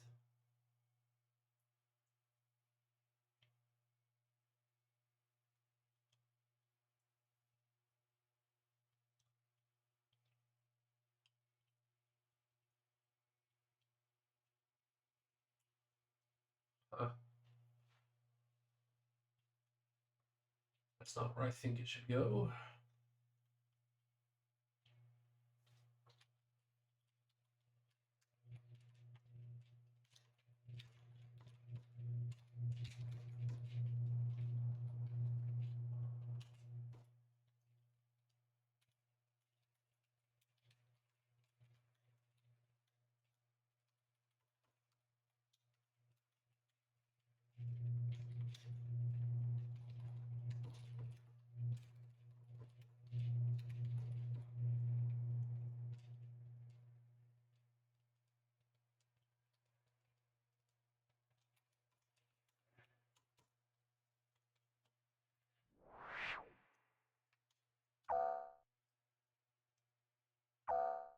Huh.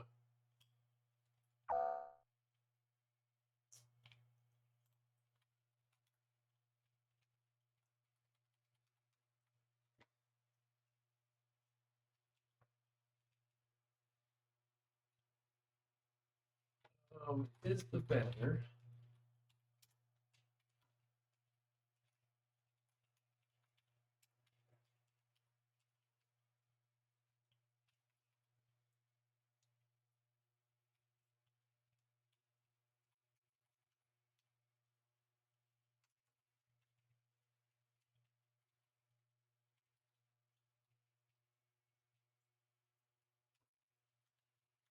banner rectangle dot x equals 0, y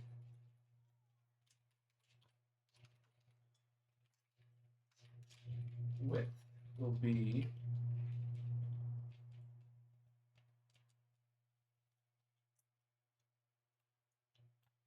banner rectangle is the banner W banner height, which we've computed from the UV, so that's fine. The shadow offset plus equals the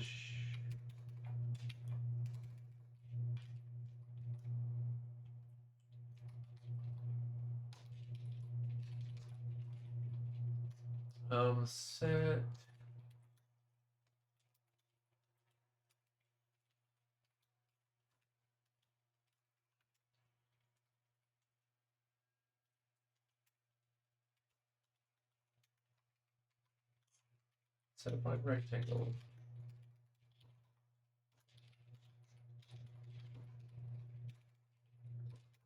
I'll bet that works a lot better.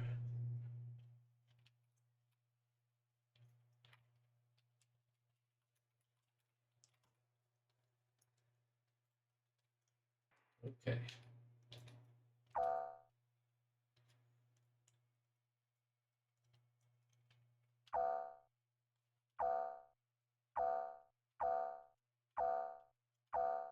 That blocks my cheat button. It's annoying enough it comes down over your own letters, so it is a penalty to make mistakes. I think that's fine. Yeah.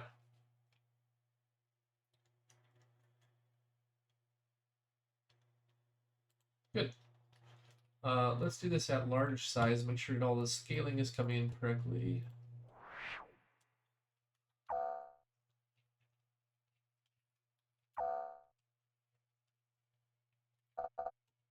Yeah.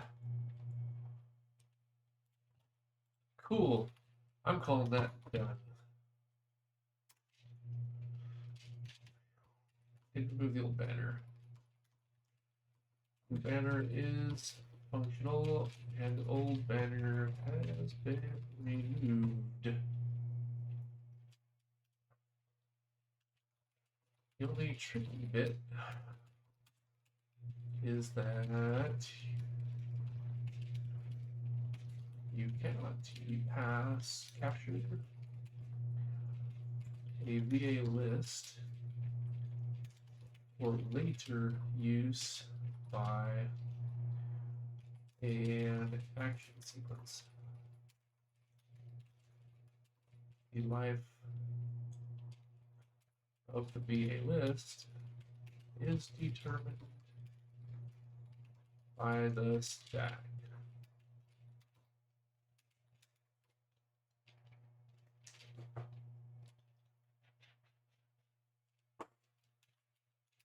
That's basically it. There wasn't much else going on. Oh, good.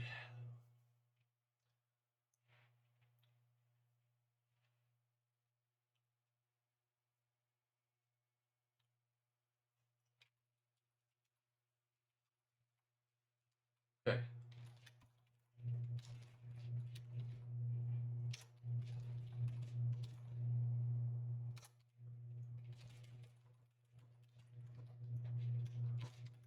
New banner has fully replaced the old banner. Boom. Done. Not bad. Not bad. Okay. Books. We want to put books on shelves. Do I want to do this now? I kind of do. Okay, so it's in the next level portion.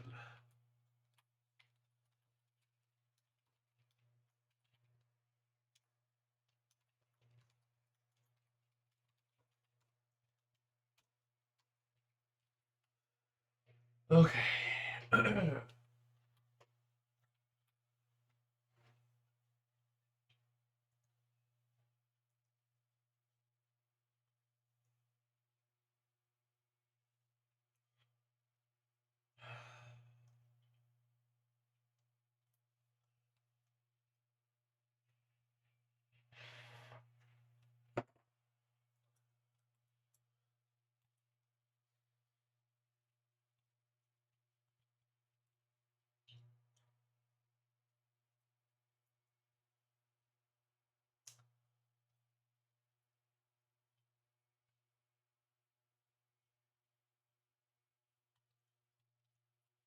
Bookshelf. Set number of guesses.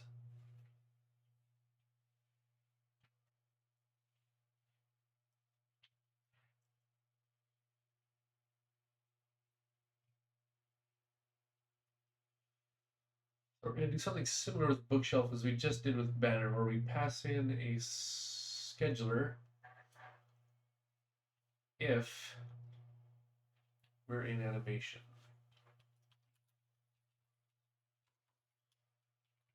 Init game elements.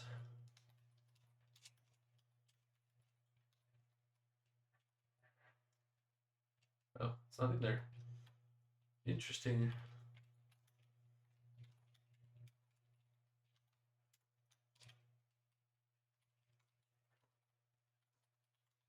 A scheduler, we'll need an action sequence, we'll need an animation.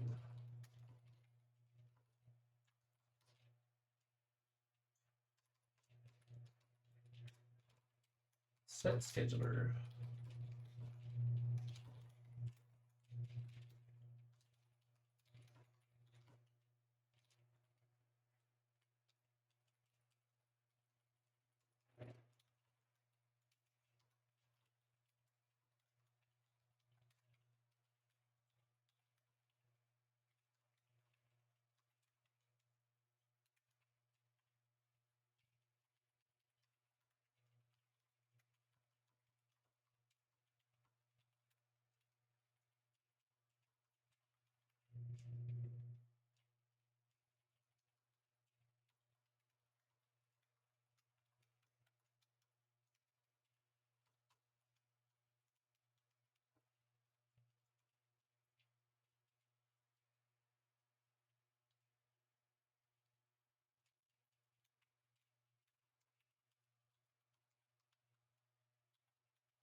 Banner and the bookshelf.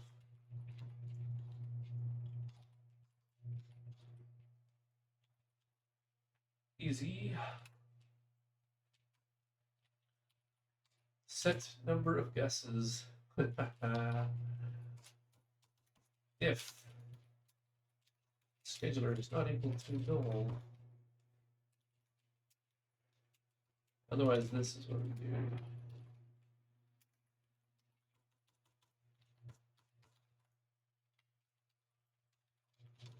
Let's make sure that still works.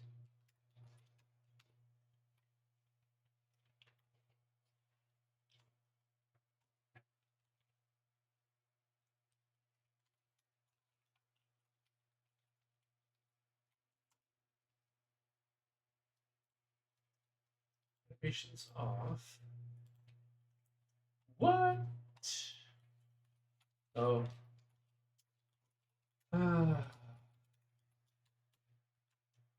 Change the memory footprint. Time to clean.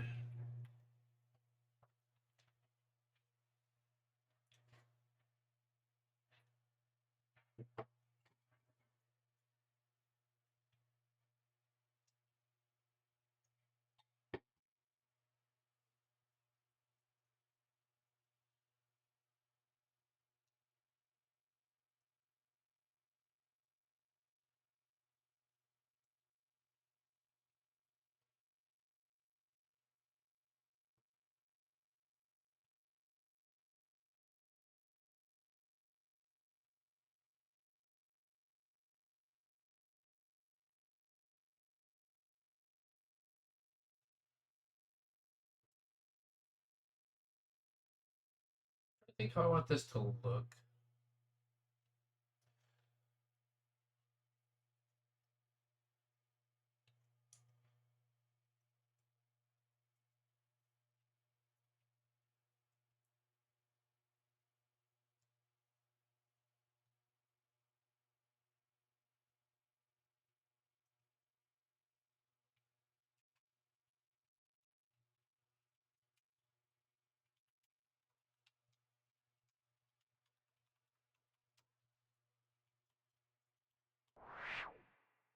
Whoa. That is incorrect.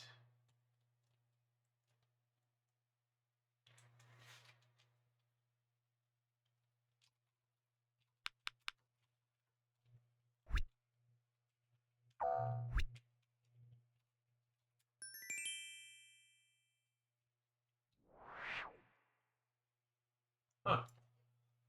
Those should not all be visible. Set number of guesses.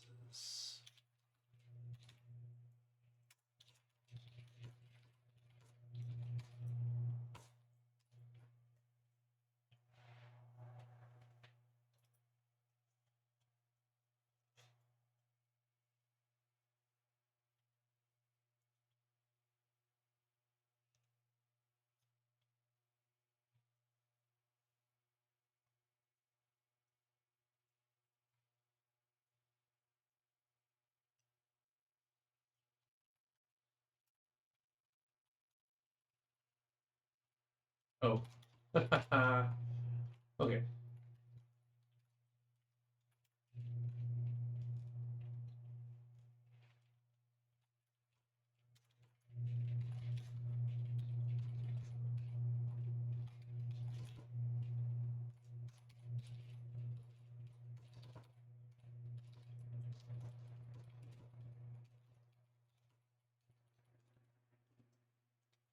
Do that.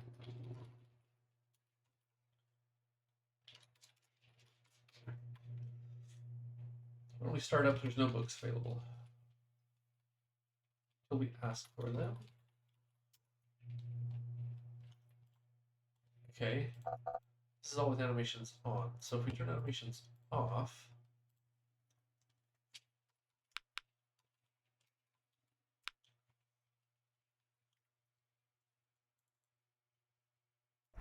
cheat. Pop. They just appear. They're fine. They're great. Okay.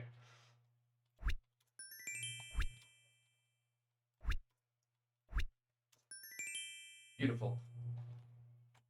Okay. So nothing wrong with that.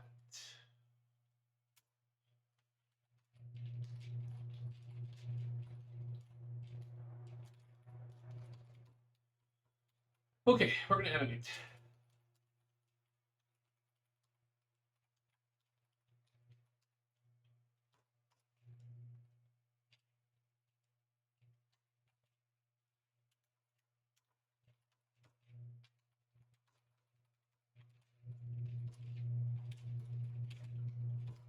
This book enabled equals that thing.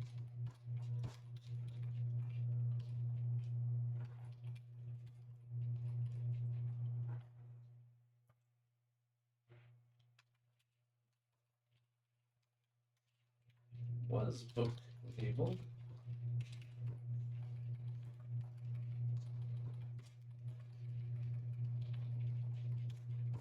if the book is enabled and it was not enabled before,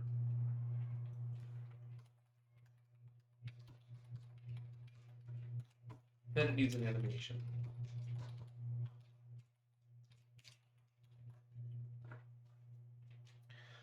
And what we're going to do, I think, is we're going to move the books all off to the left and have them fly to the right. Because of the way that the draw order is for the isometric to look correct, they can't fly in from the right, they can't fly in, they could fly in from underneath, but they cannot fly in from above. Everything's drawn bottom to top, left to right. So it has to fly in that direction. So let's start simple.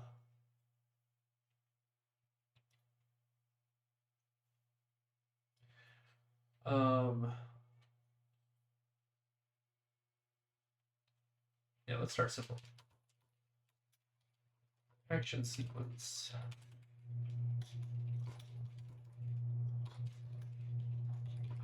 Get an action sequence. We need to move them all the way over, make them visible, so that's instantaneous, and then move them.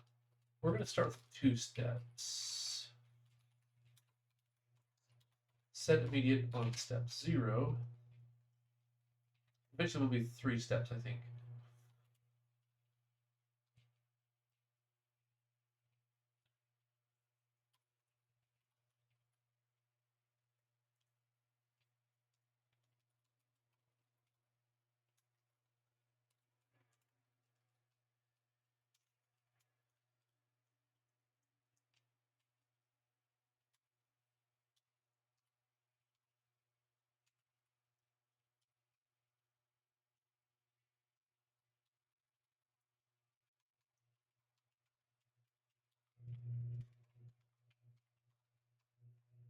Okay.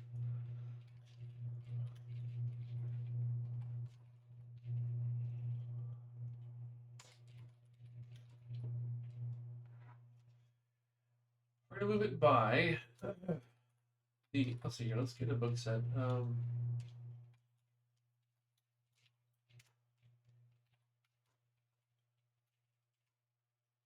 Texture quads.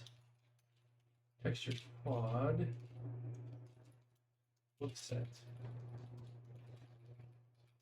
We're going to do a couple of things with this, so let's just make our lines easy. The pointer.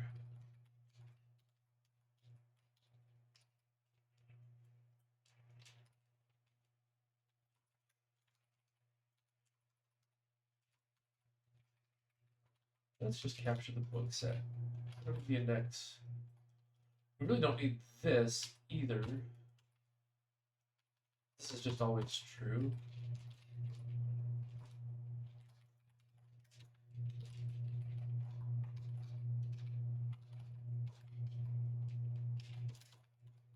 Okay. What we need to figure out is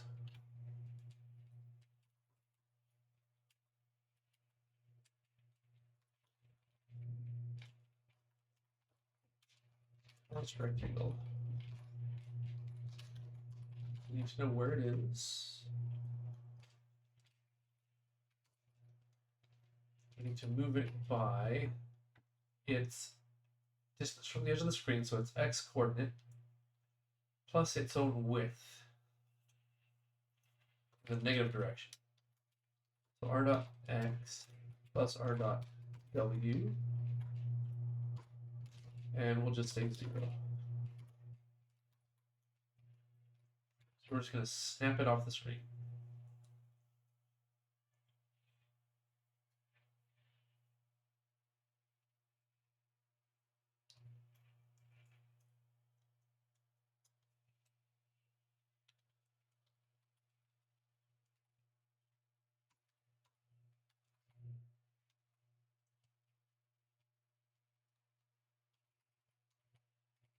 Okay.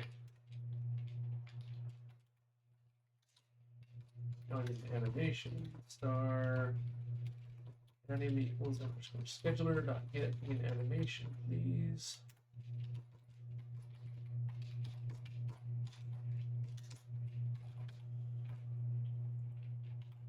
We're just gonna fly it back over by that same amount.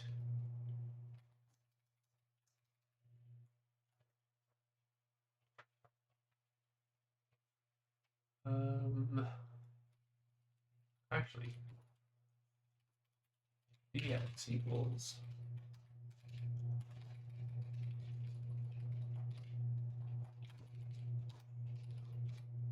do this work up front.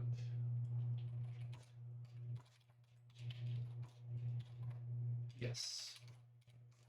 All right, animation. Let's go look at some animations we could use.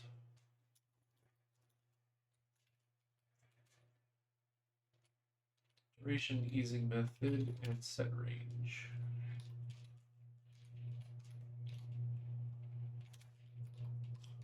So our sequence is going to play an animation at step 1.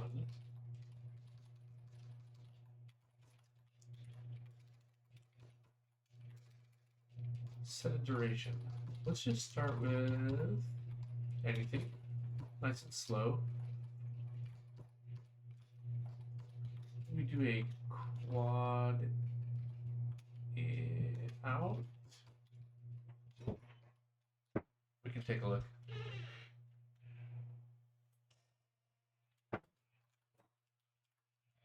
And set range.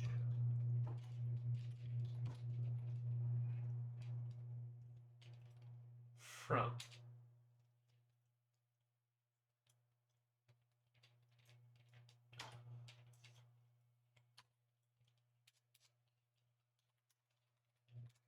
Set delta range.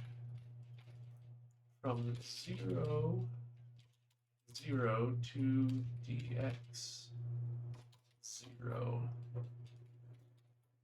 So x, y, x, y.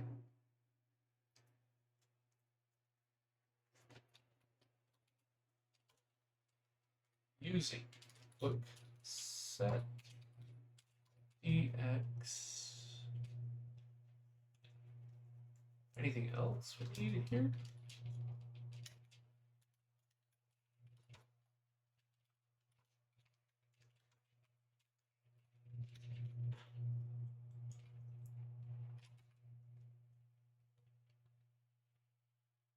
Or we can move by where the book set is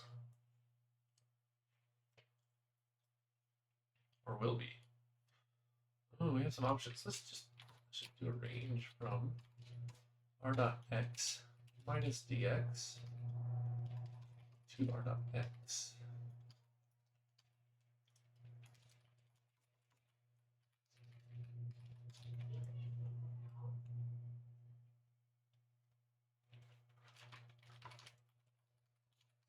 From r dot y to r dot y. Move to. This takes a double x double y.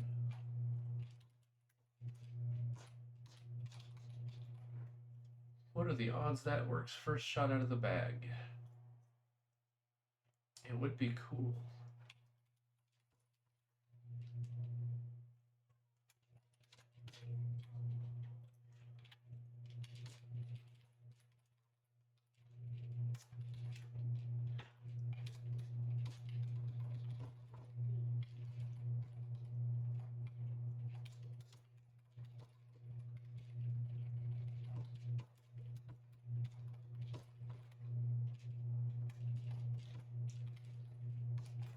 We didn't capture dx for some reason.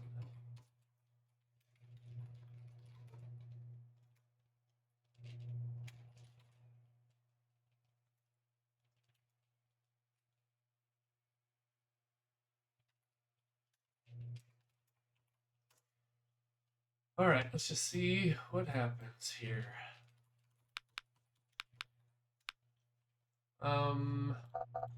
This is with animations off. Let's turn them on. We've already tested with them off.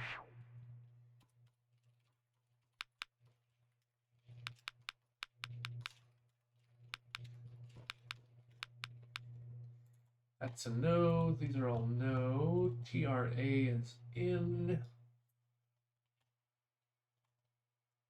I or O?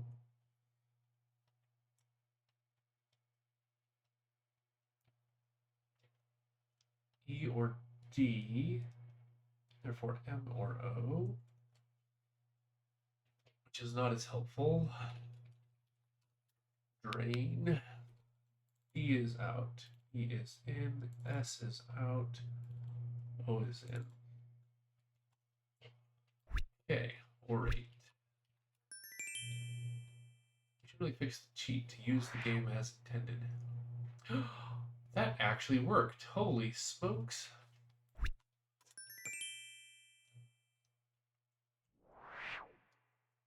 Oh, that's kind of nice. I mean, it's slow, but we did that so we could see it. Boom.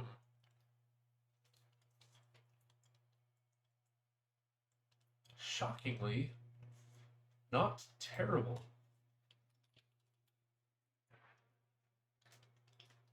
Nice. Okay, I mean, that's not the final animation. We're still grinding on that, but it actually just worked. We do want a DY.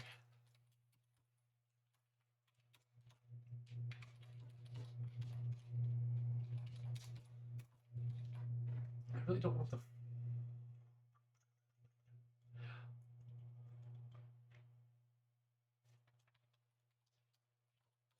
plus something. So we want to be below. What do we have here?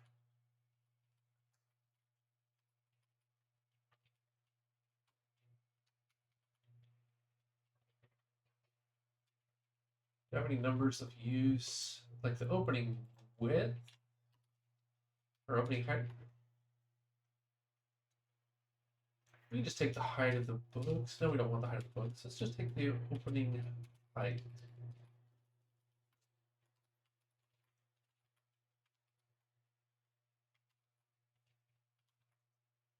That is guaranteed. Try that.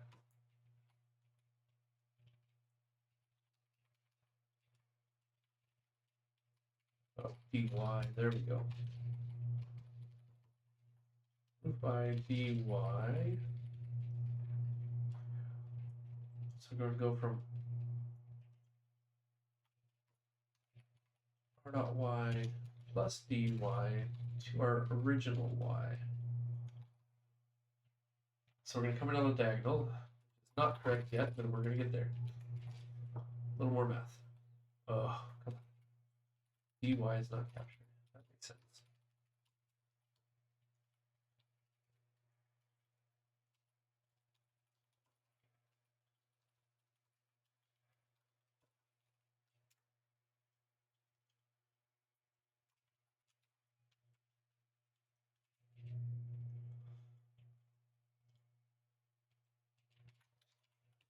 Okay, we have a way we can test this without going through a bunch of shenanigans. We can go to practice. Boom.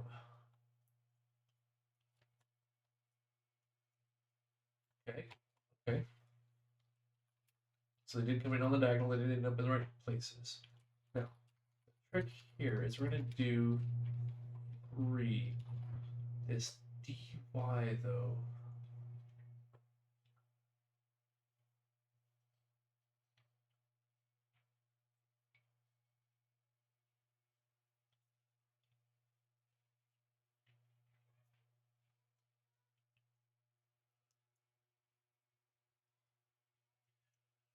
What I want to do is change the line. So if we go to scratch buffer, what's happening right now,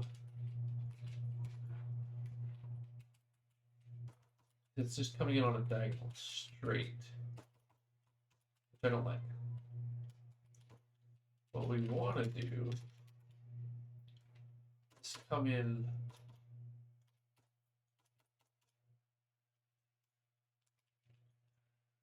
and then shove into the shelf on that isometric angle. Give that greater appearance of depth. That's what we want. We don't want it to fly in on an angle. We want it to go foop, foop. We may even put a little pause in here.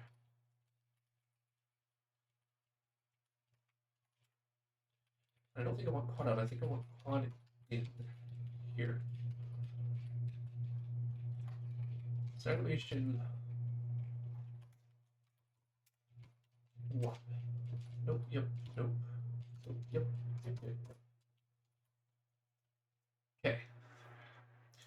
So we know the whole diagonal chunk we need to move.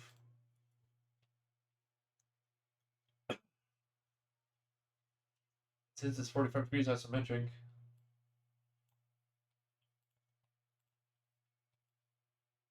this is fine. It's the initial snap 2. This one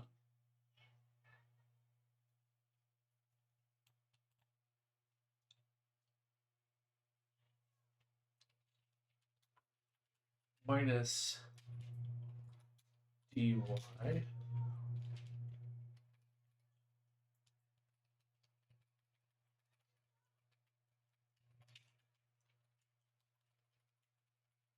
That's this one. And we get another animation. We can just do this all in one shot, right?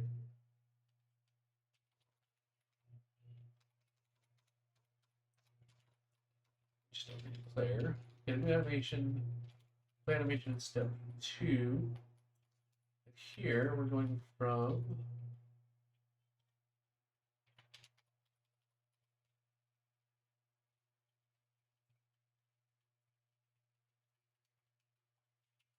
x minus dy.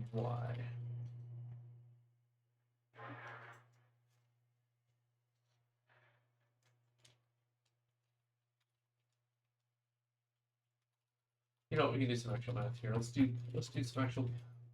Let's just do this out of line. We can understand a little easier. Float x0. It's going to be where we are, moved off the side of the screen.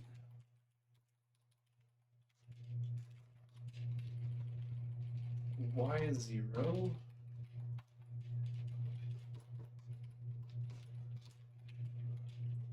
I think this will be easier to read. X1.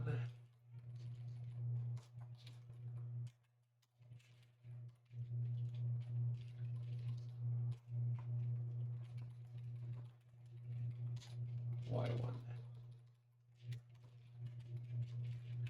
Nothing's changing, just making it readable. Then we're going to move from X1, Y1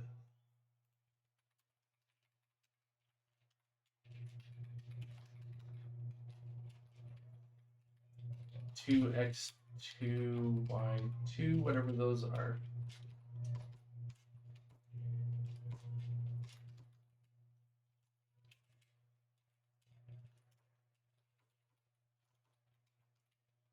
Now, y2 is going to be equal to r dot y, and this one is going to be equal to r dot x. I think our current, at the start of the animation, where we currently sit is where we end up. Make it invisible, we move it, we go from 0 to 1, which is along the diagonal.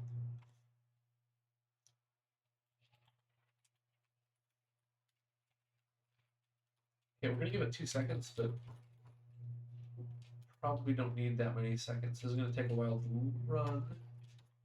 Let's just see what it looks like. See if we end up at the right place.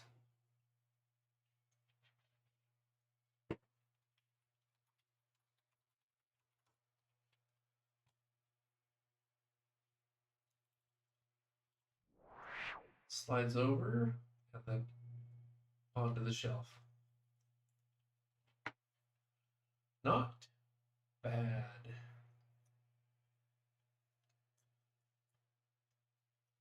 I want a little pause there at the corner there. So let's give this another sequence 4. So the 0th one is snap everything off, make it true. Slide horizontal.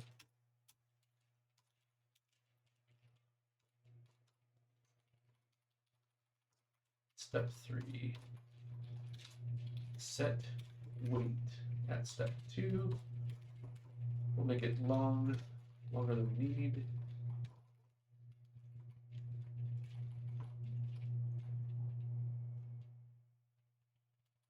Just quadding both. We may want a time offset for X and for the column 1, column 0, or we just may want to.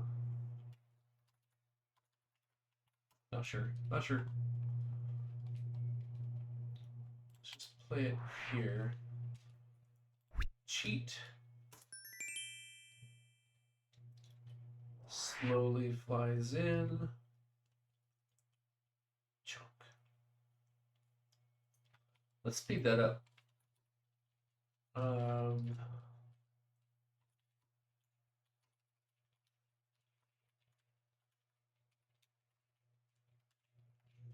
Look, fly 1 time. Look, fly 2 time. Look, pause time.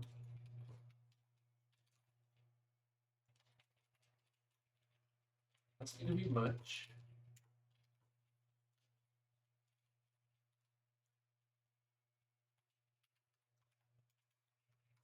Look, fly 1.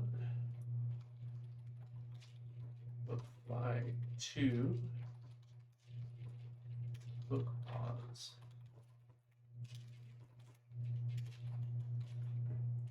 Oof. Oh. Yeah, these are pound lines.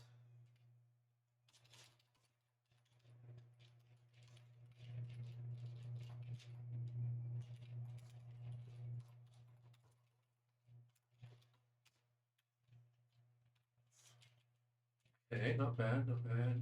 And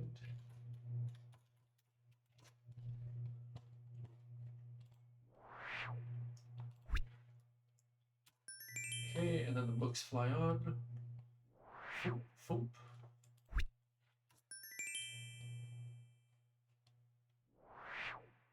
Foop.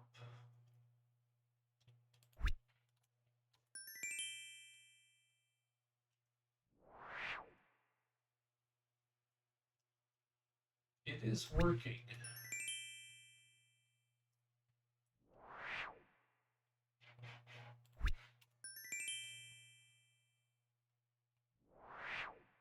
It looks okay. Maybe we quad in out.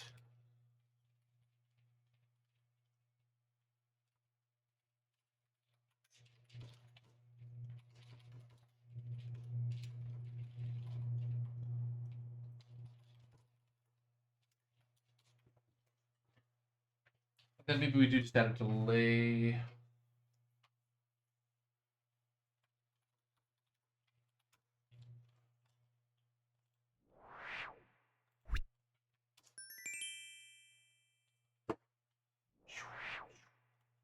Yeah, that feels a little better.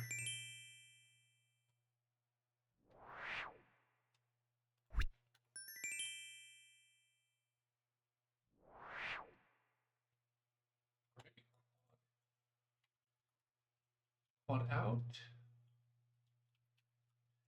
Not sure. It's in sync as well with the rest of the animations. It's not far off. It's close enough, I think.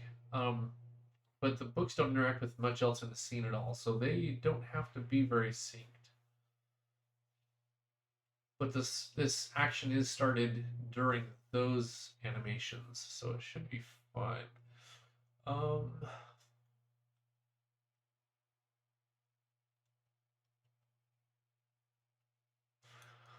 want a small delay for no 5. Set immediate.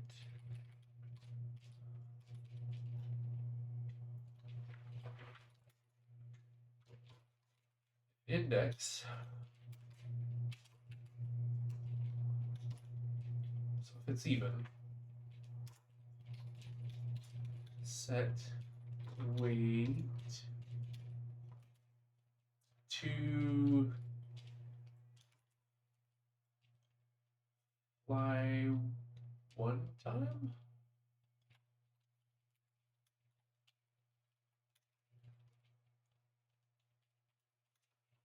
Don't fly one time. Otherwise, set paths. One does nothing.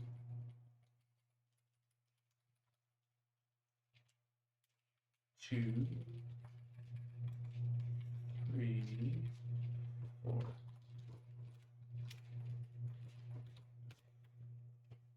Yeah, this is starting to come together. Looks better. It gives that illusion of depth as it slides in.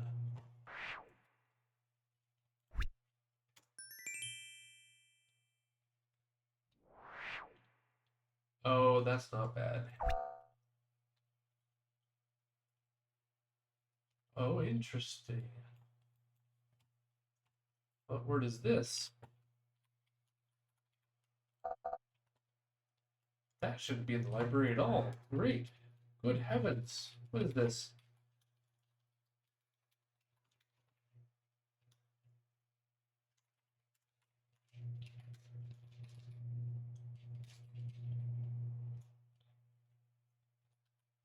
It isn't in here.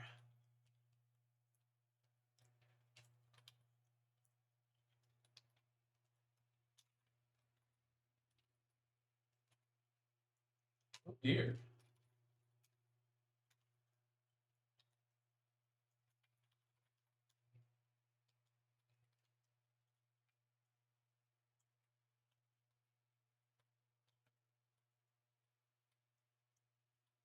My current guess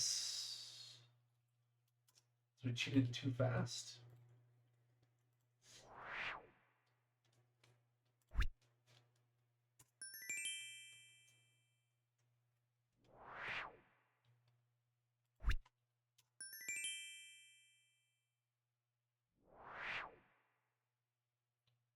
Not bad. Not bad. I think it's good enough.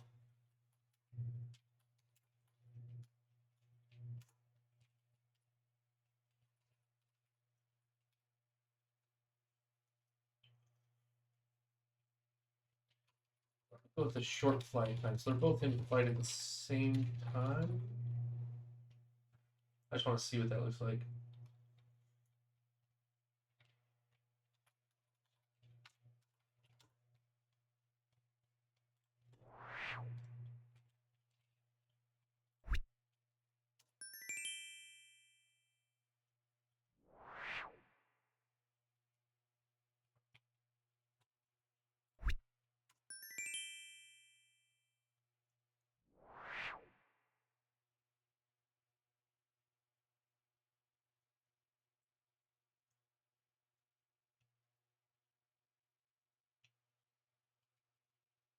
Hmm.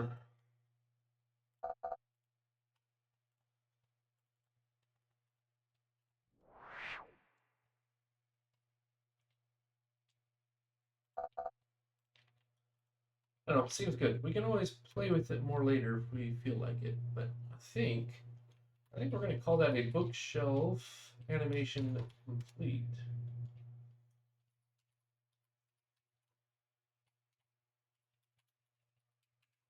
It's on the bookshelf. Fly in from the left.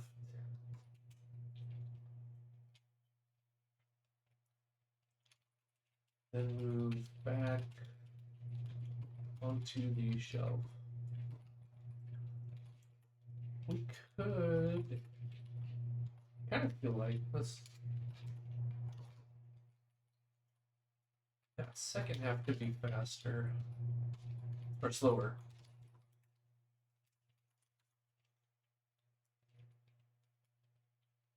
Maybe we speed up the first half. That makes sense to me. Let's do that. 250, 500. Just reverse the times.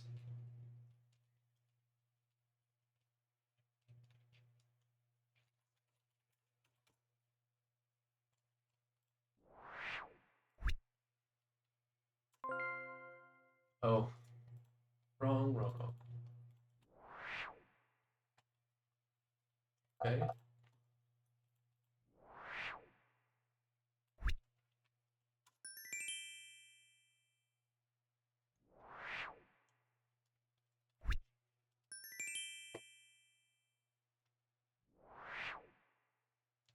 Actually, I like that better.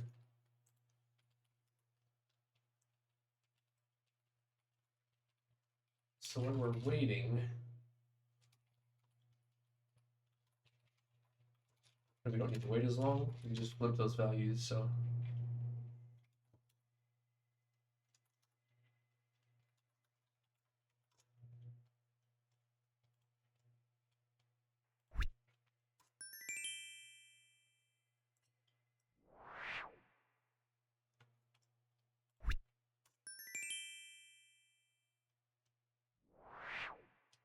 seems good.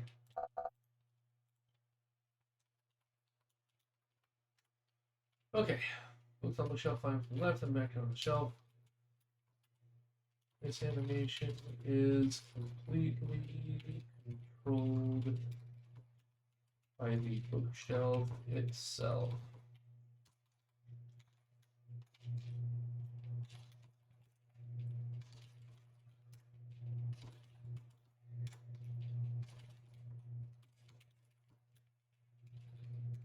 Bookshelf now self animates the books line onto itself.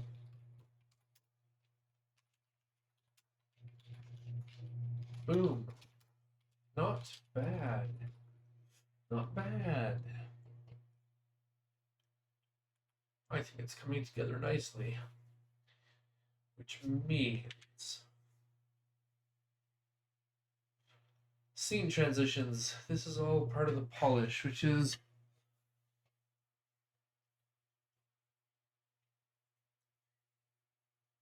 good.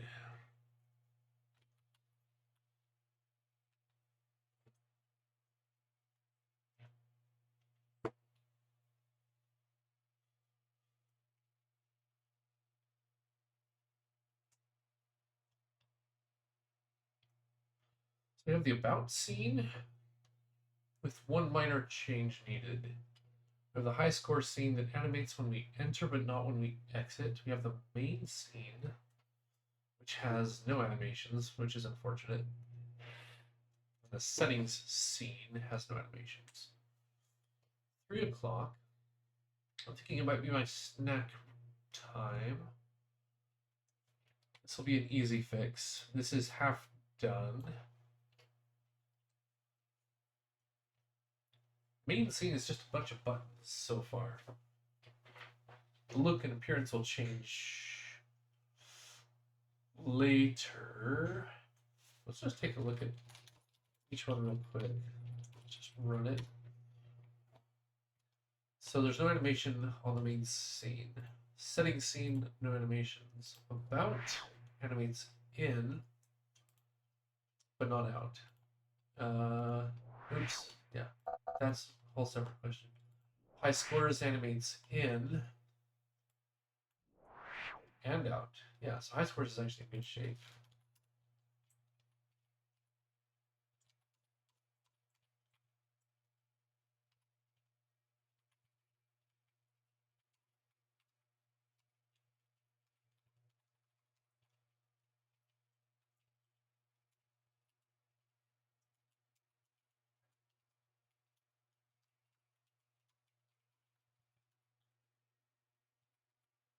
Main scene. Main menu scene has no animations, no transition animations, I should say. Settings scene has none. Sandbox we don't care about. Last one is the game.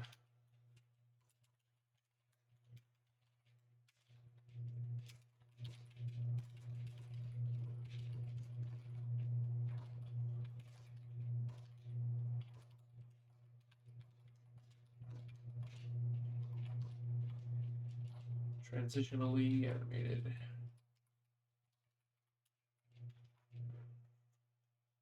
Okay.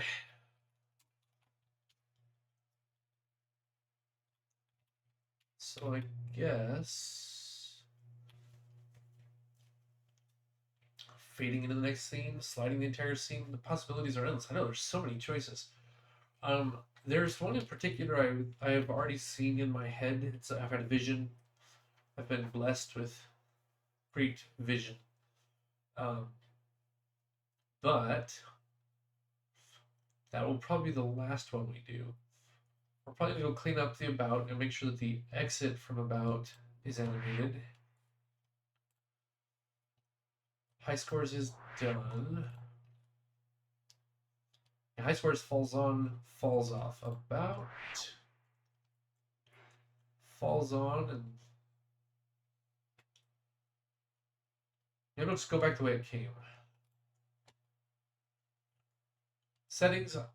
I have an idea. What if we put a point in the center and explode every component in a straight line away from it? And unexplode it for starters.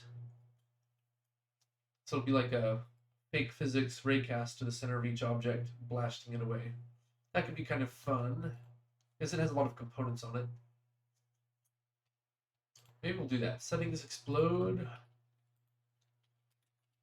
Explode about the way it came. High score scene is already done. Falls on, falls off. Main menu, I don't know. This should give us enough. Explode, implode.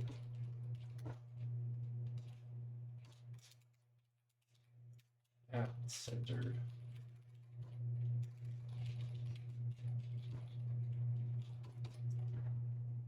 The game scene is the last one we'll tackle. So we'll come back to main menu eventually. Yeah, this gives us plenty for us to work on. Alright, so I think snack runtime. This gum is getting old. Could do a fade out on some of these. Fade? Maybe a fade. I'm gonna think about it. Okay, snack runtime.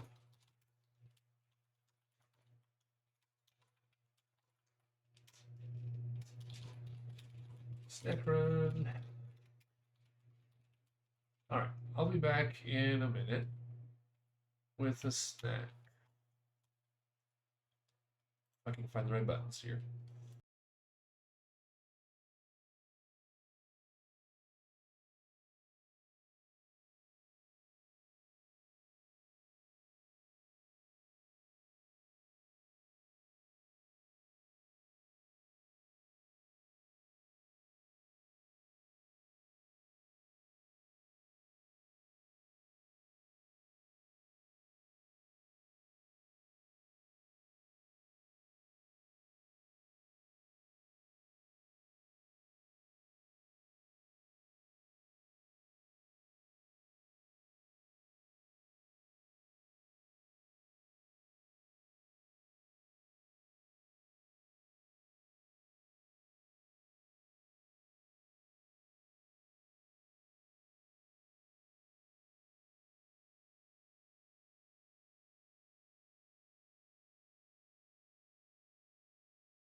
Oof. So, in theory, we are ready to go with the about scene.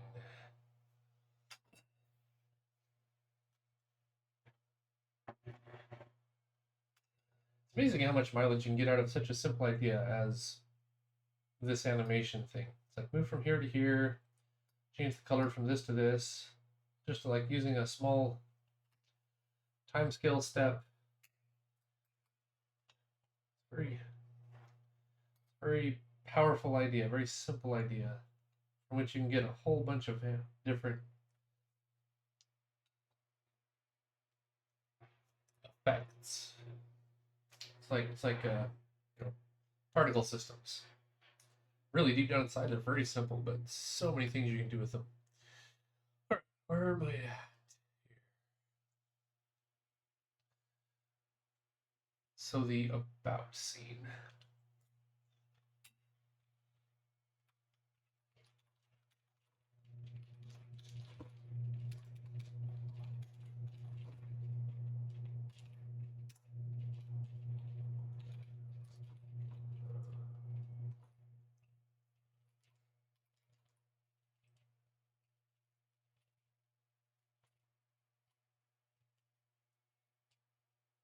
We do the animation.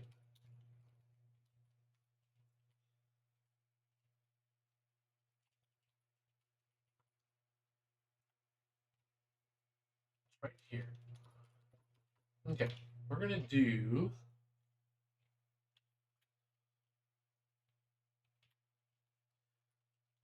What do we call it? High scores.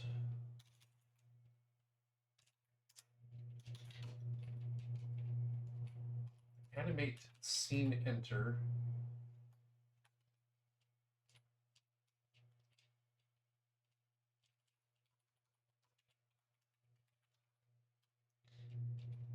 We also have an animate scene exit. Clicked back button.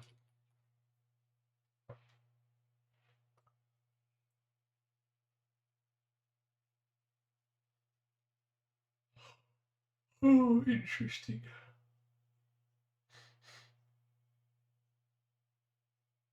Hmm.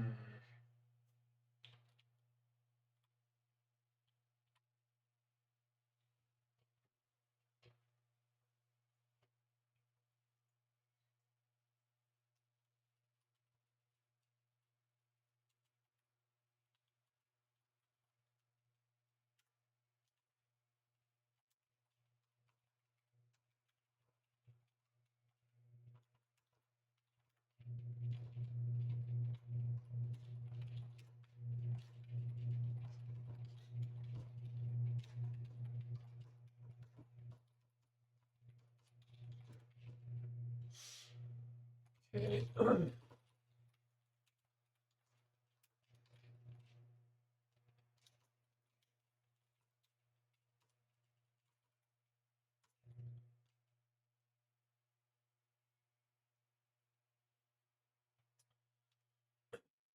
Load scene main menu.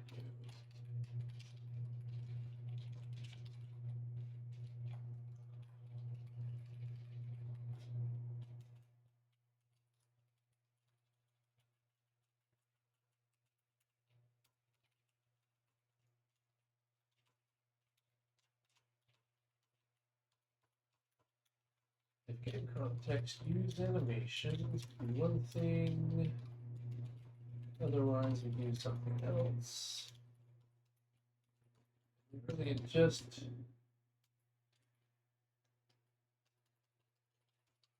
is this.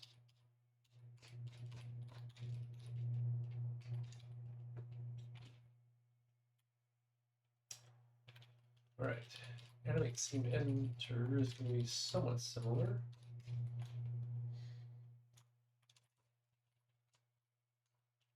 It happens after layout. Animate scene enter.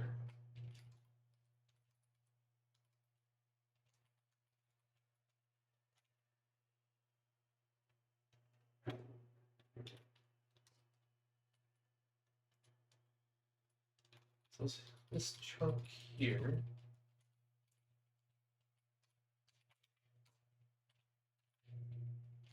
goes here.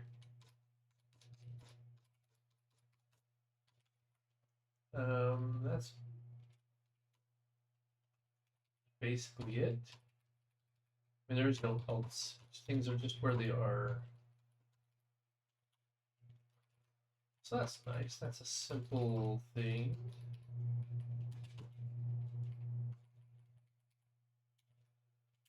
Oh, before we do that, we need to fix the label is coming in awkwardly. Oh wait, no.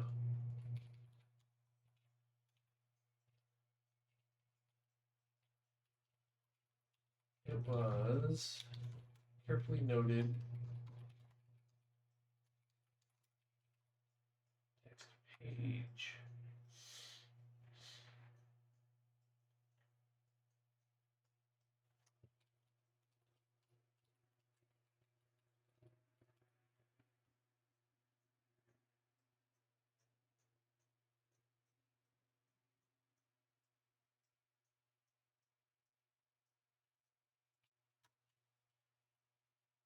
Move by 0. Renderer frame height. We want it to fly up the bottom. Not sure we even need to move that much, but it's fine.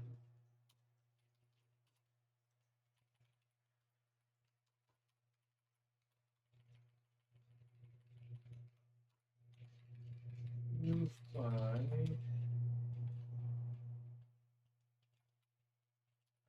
negative.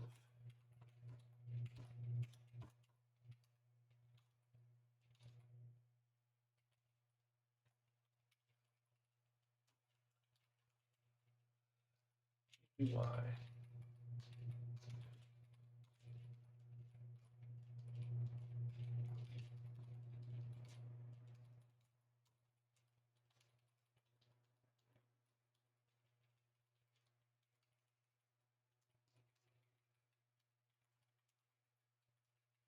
Oh, come on. There we go.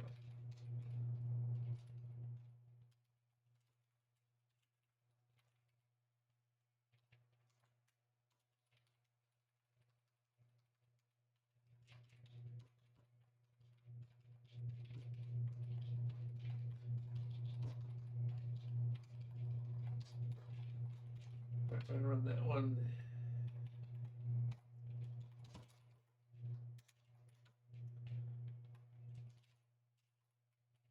Oh.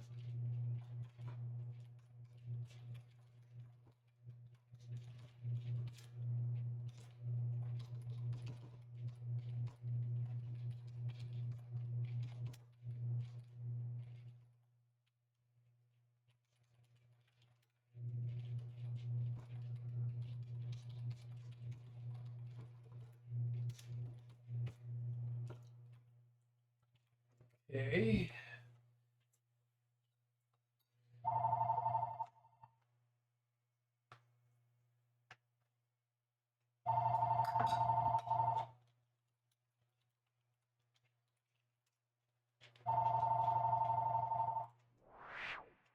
That's better.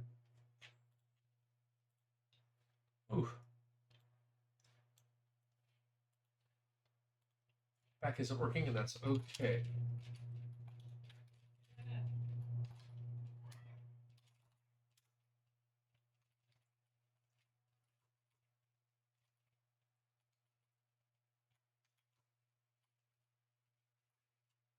Go to the high score scene.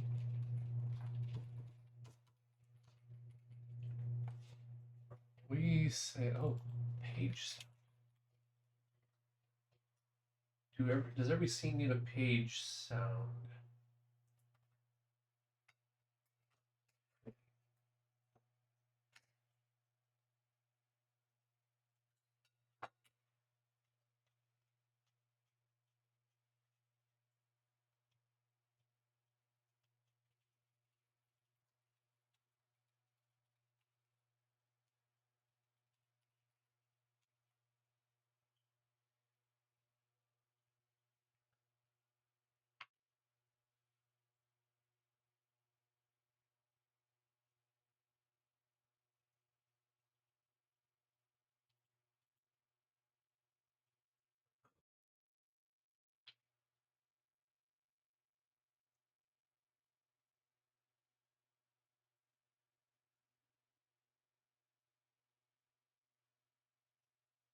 Part of me wants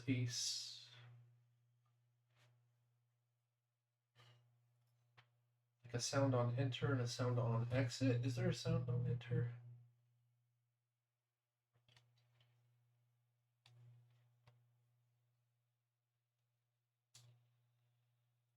This, oof.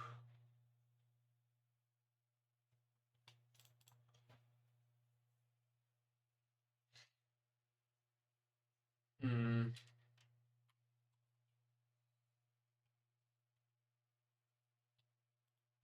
Using the same sound on enter and exit.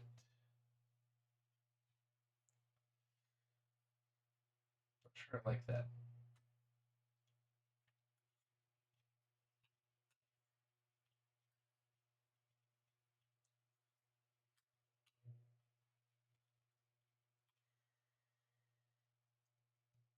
Do I like Asmongold?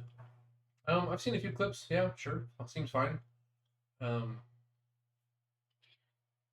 of his takes on current events are pretty reasonable. I'm not really a World of Warcraft player, so I don't regularly watch his content. Why did he say something interesting or have an interesting tidbit or something?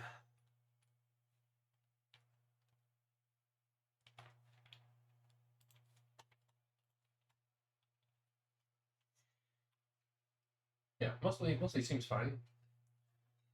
It's amazing he gets paid just to play video games all day and talk. I understand the talking's hard. Like, I don't think I'm a very good streamer yet. This whole keeping a running conversation running while working, it's a little tricky, actually. It's impossible to enter a proper programming flow state, I think. Definitely make a lot of streamer brain issue bugs. But so I'm not saying he doesn't have skill as a streamer, but like you can make your living off that. That just blows my mind.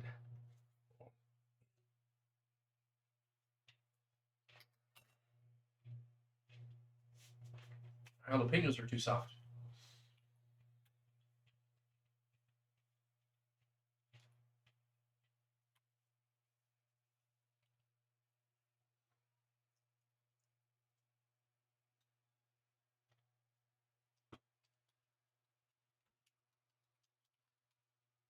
H sound whoosh 2.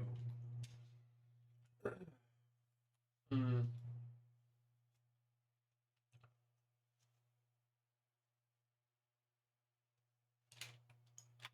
hmm.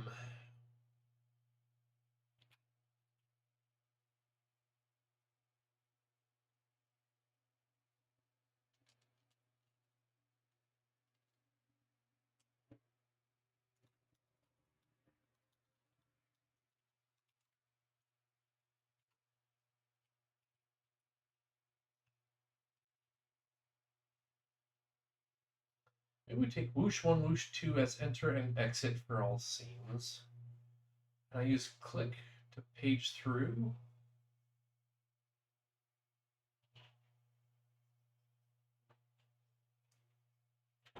Hmm.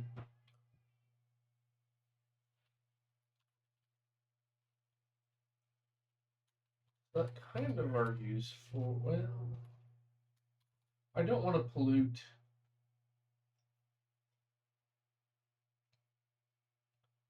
the scene itself. So the basic scene.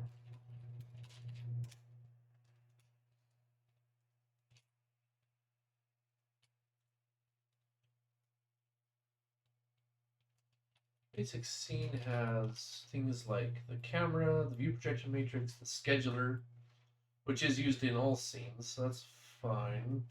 FPS label information is fine. Actually, FPS takes up an awful lot. And tooltips. So I'm not actually all that upset with scene as it is. I don't think I want to put a lot more work in scene. What I've put in here I like. Now, there's the argument that I'm going to duplicate a bunch of code.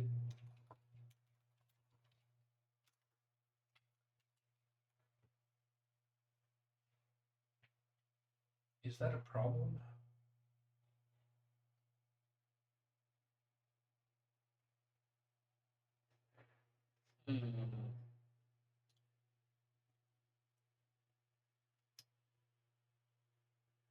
Duplicate my code or put more work in the base scene. There's at least one scene where I maybe don't want the sounds to play. That's the high score. Did you want to do high score? Maybe I don't do that.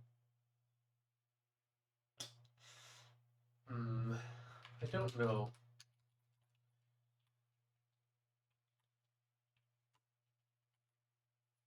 Don't know.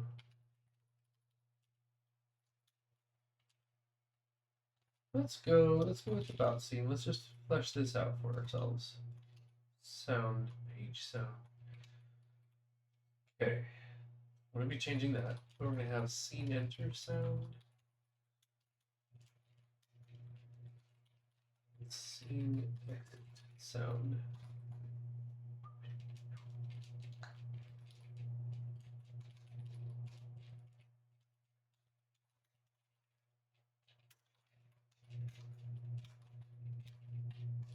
Page sound.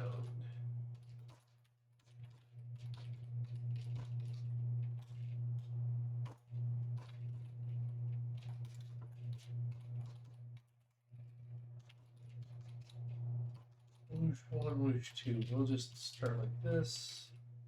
This, I think we'll just go with a click. Seems okay.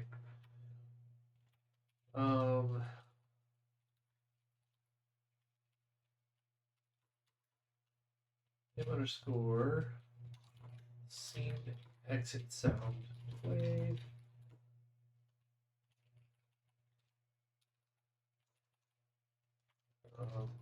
Scene enter sound not play.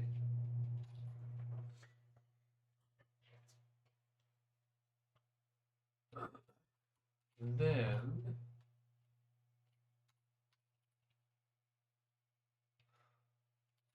set page.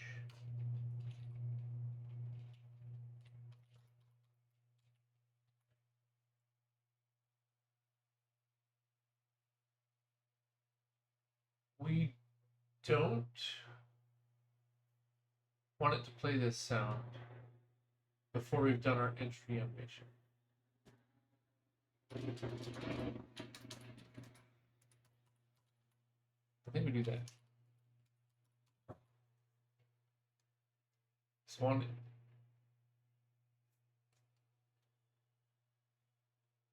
If it's not the first page load.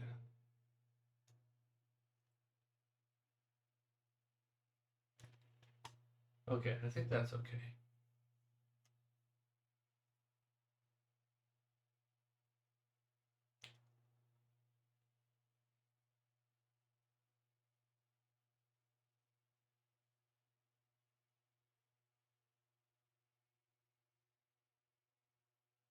Okay, so click back.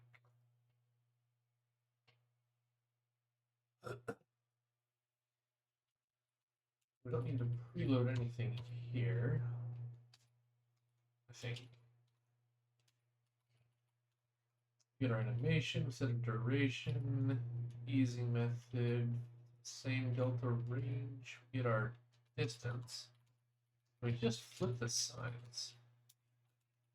I think that's really all we need to do.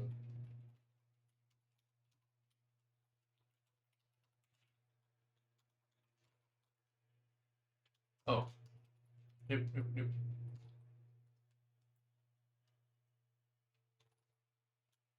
In the high score scene.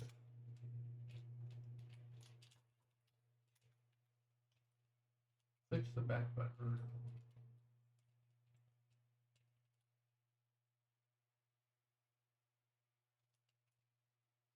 Oof, yeah, about was the high score is definitely much more complicated. I'm glad I'm then.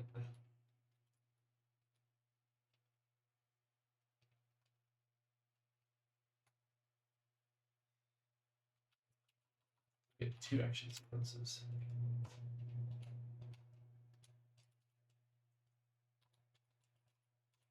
We wait for the scene exit sound to be done.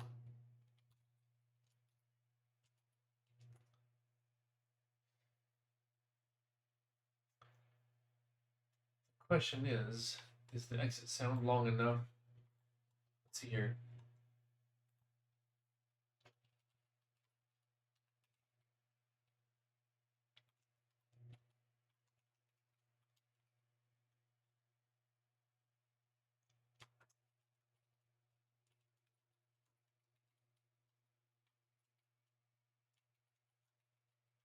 Return, is the sound done?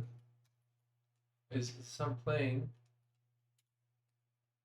And or animation, which we need to capture.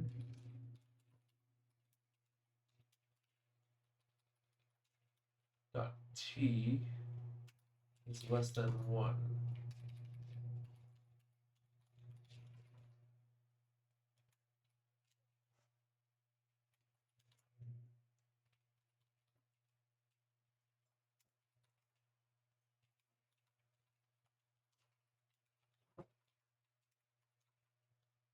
Or get the animation state.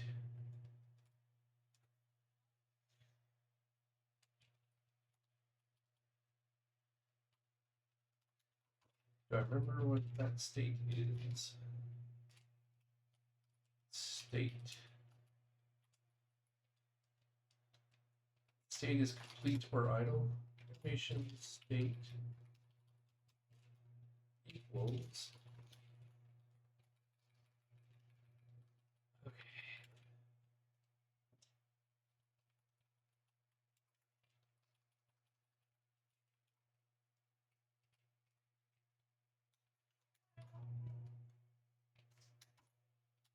Idle or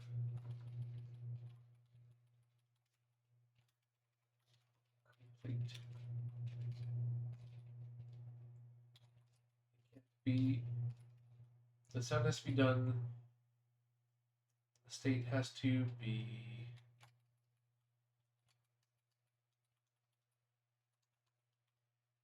not equal to waiting or running.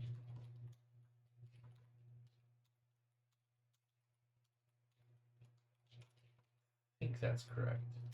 Let's try it out. See how the about scene loads.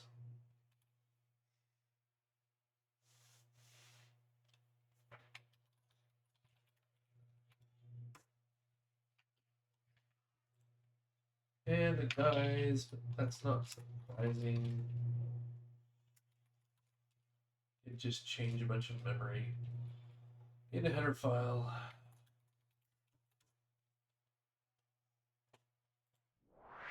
Not play about. No, it's still crashing.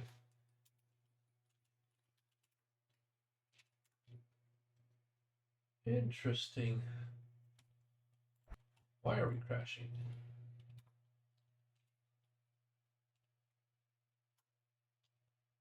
Critical error detected. New text update. About scene on render.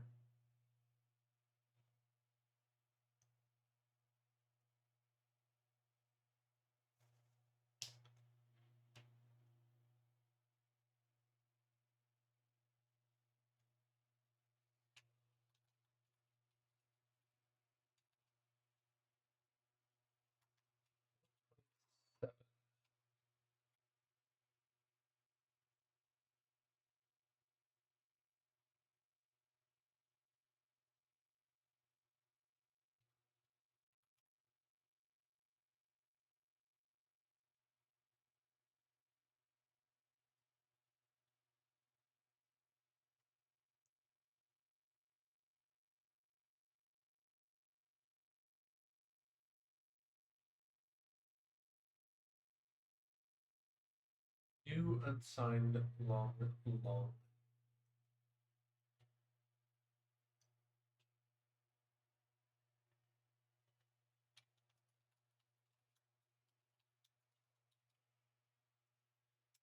536.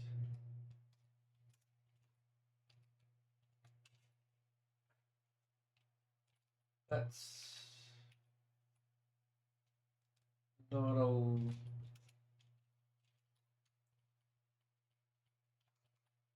a long note. Oops, go back. Um,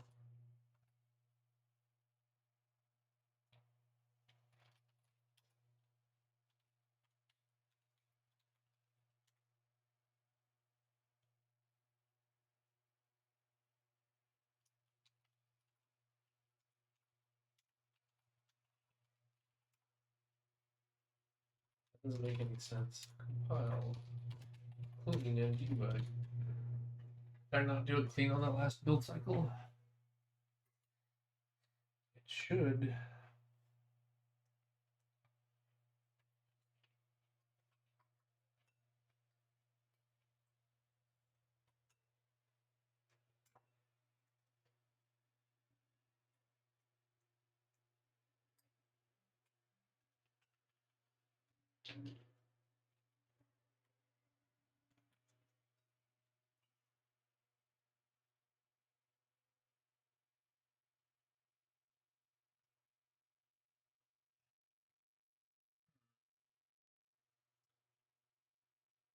It feels like it's taking longer. I think I did not run it clean on that last build cycle.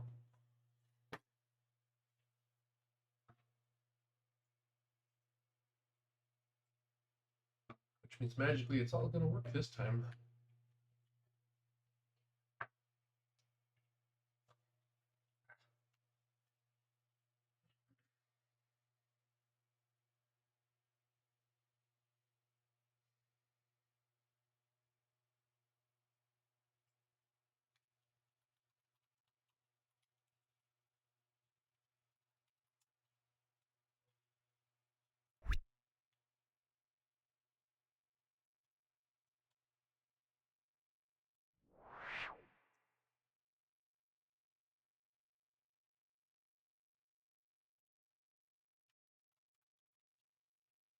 Okay, I want these backwards. I want to enter on 2 and exit on 1. Oops, beautiful clean. That's not needed.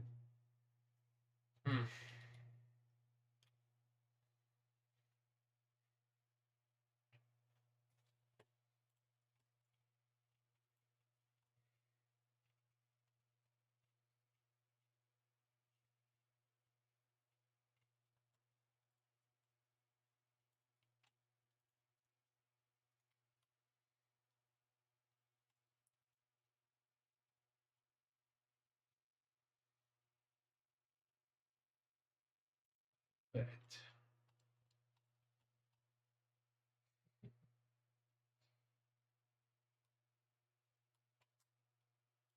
Yep. Oh, that's not what I wanted to do. Okay.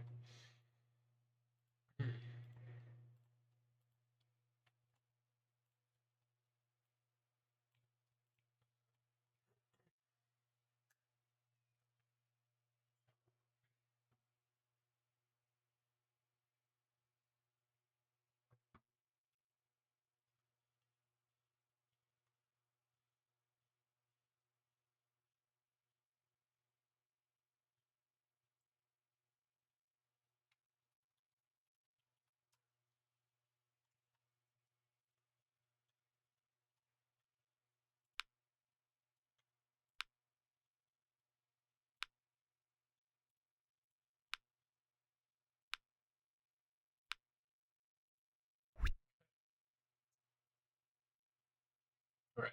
I feel good about that, more or less. About scene, I think is done.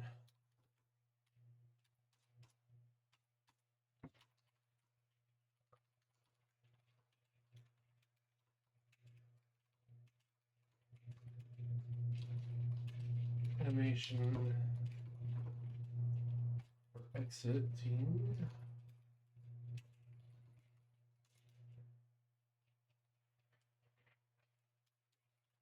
the label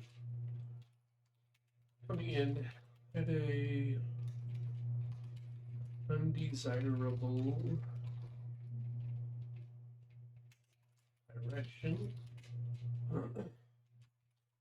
Decided scene transitions should enter to what's called whoosh 2 and exit on whoosh 1. All right. So high score scene, we're going to go do a bit of workaround, but it's hit status.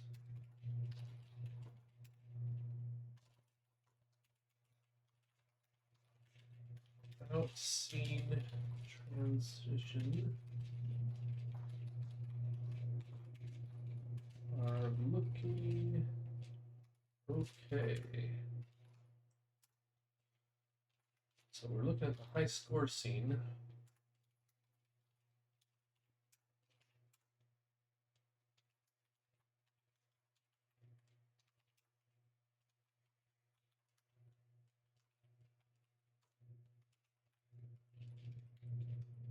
Okay.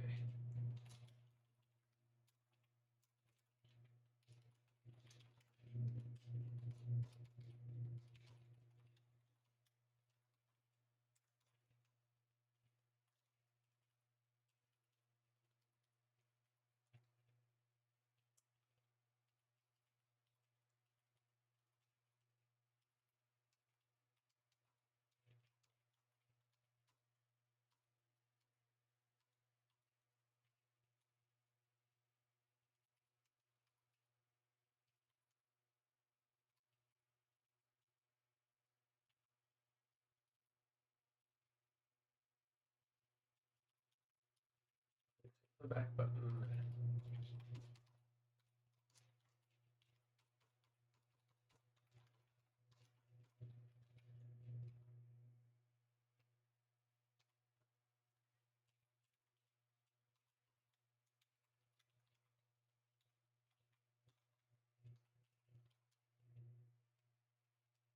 Oof, so many action sequences.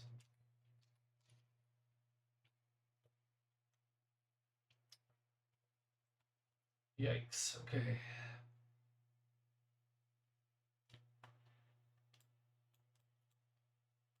Animation scene transition time.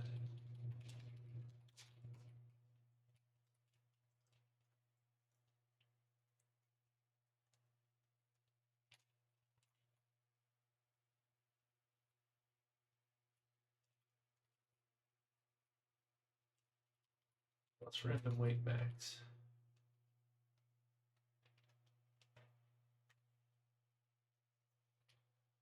Yep. First we need. So we're just gonna wait for both of those.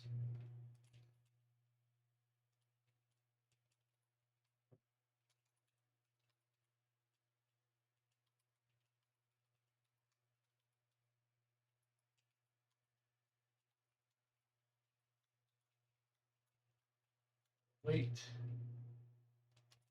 Stage 0. For scene transition time. Plus random weight max.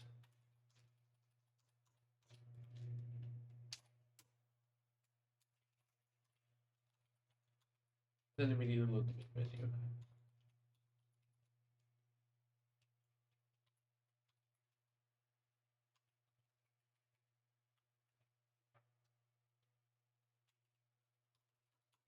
Let's hit 3 stages. We're gonna wait, then we'll check the sound. Then we'll actually exit. It's probably safer. Let's make sure that all the animations are completed. Let's make sure the sound is done. That way we don't clip. We don't cut off the sound if we change sounds later. That'll be safer. Underscore page sound.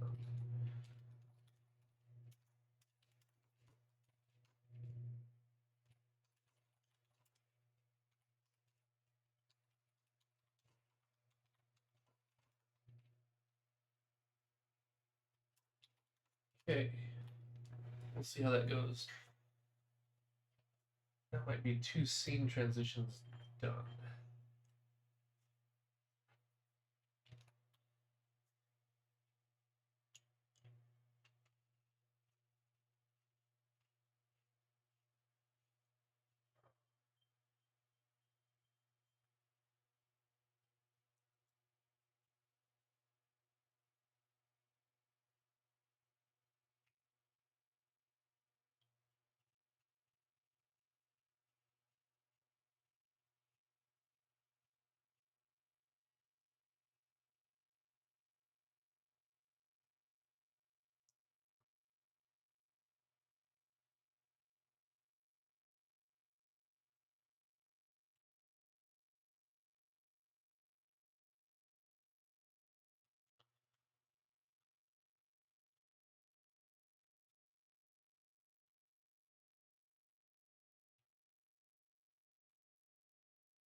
Okay.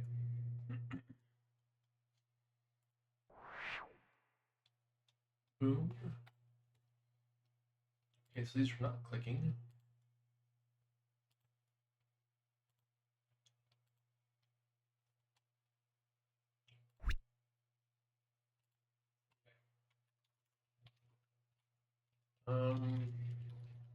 Next mode, previous mode.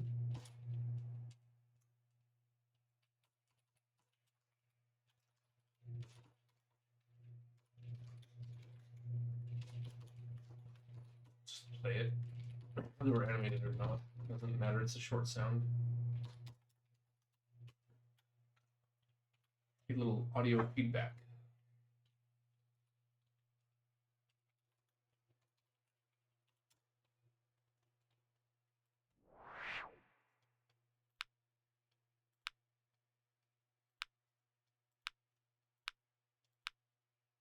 Yeah, seems good. Cool.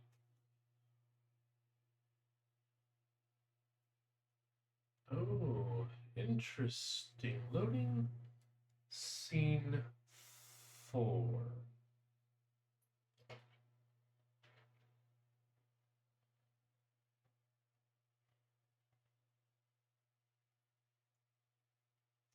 Huh.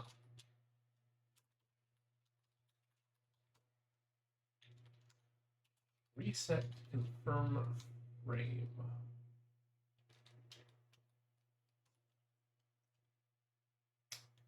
Okay, at least I know what it is.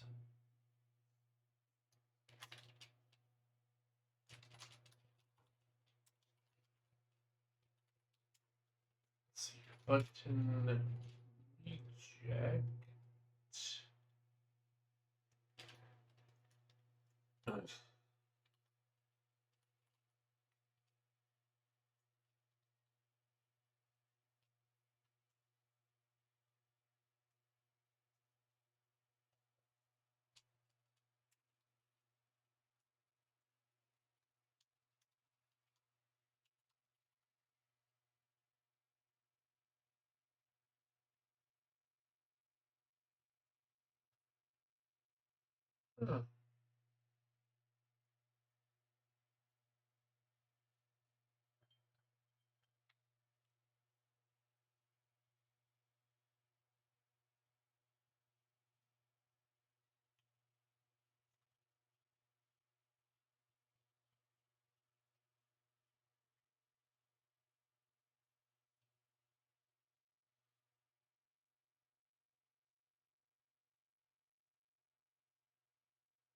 Okay. We can fix this.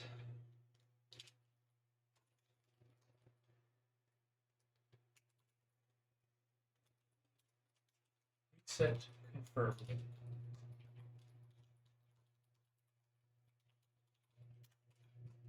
Reject, reset.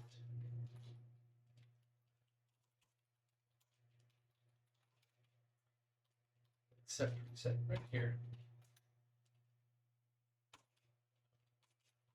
Oh, little pointer, and it needs 4 children.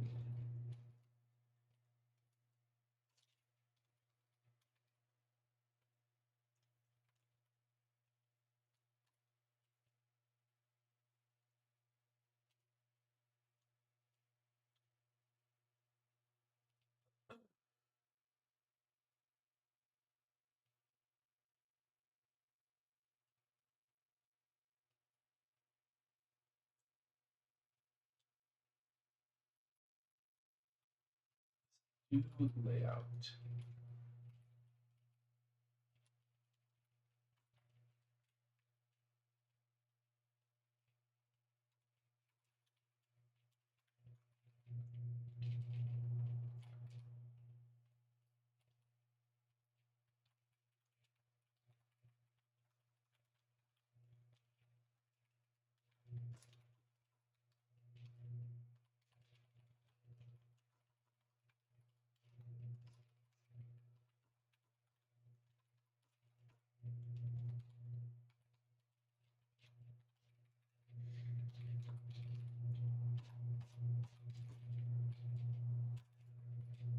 What do we call it? Reset confirm frame.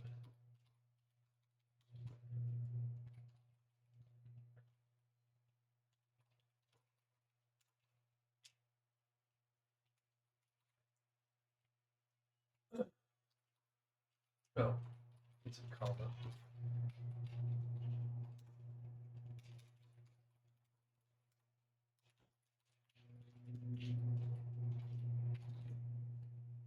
Okay, we changed memory, so full clean. Close, close.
I'm gonna call that one done. This one was actually in pretty good shape, so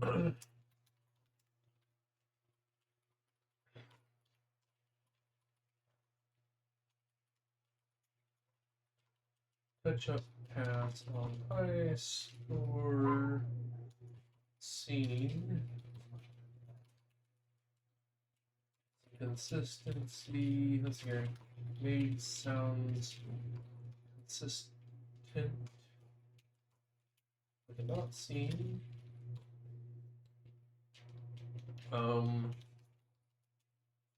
Childless. Fine being given children.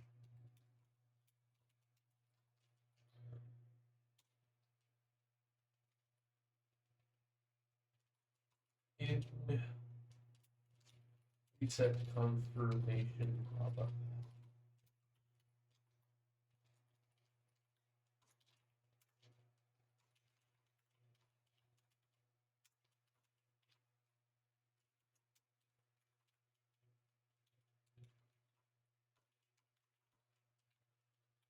Okay, looking good, looking good. Touch up of high score scene. transitions. All good.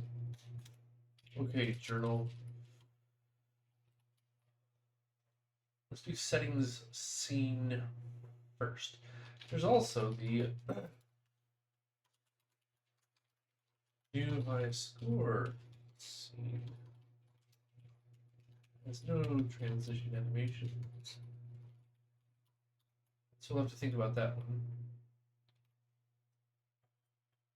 But probably after the GameScene transitions.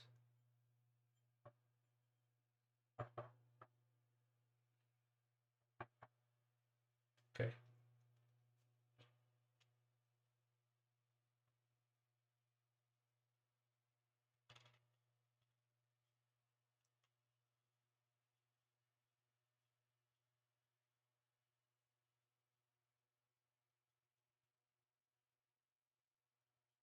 Explode, implode at screen center.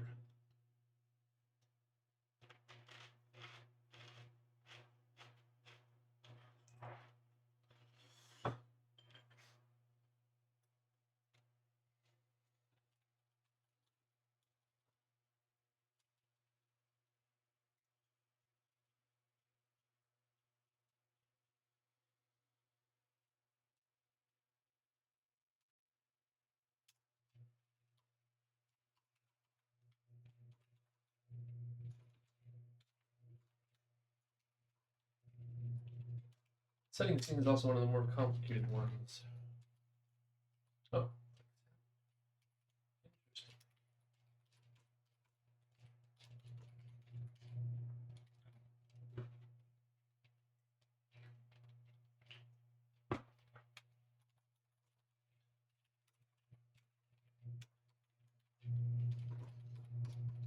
Many of the same principles will apply. We can gut these in a minute.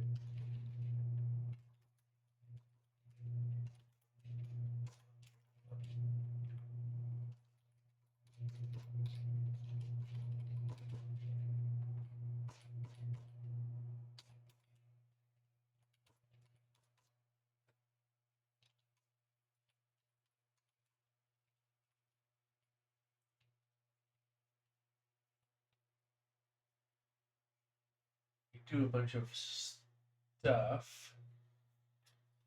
Then we wait until the sound is done and the animations are done. And then we pop back to the main menu. So that all looks about right. Whatever that is.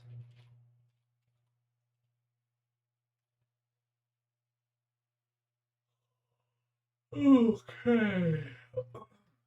Hey.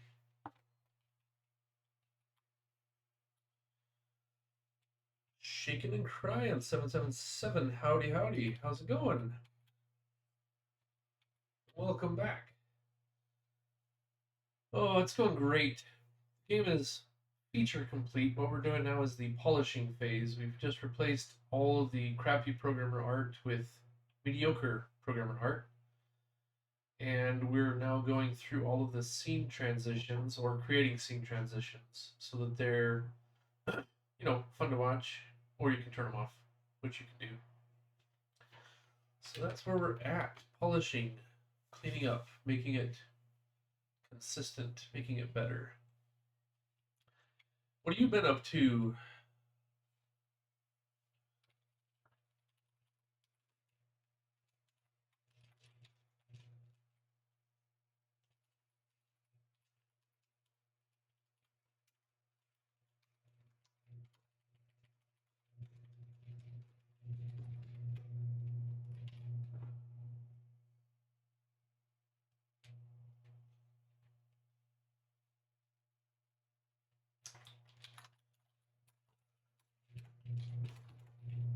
All right, let's get some sounds.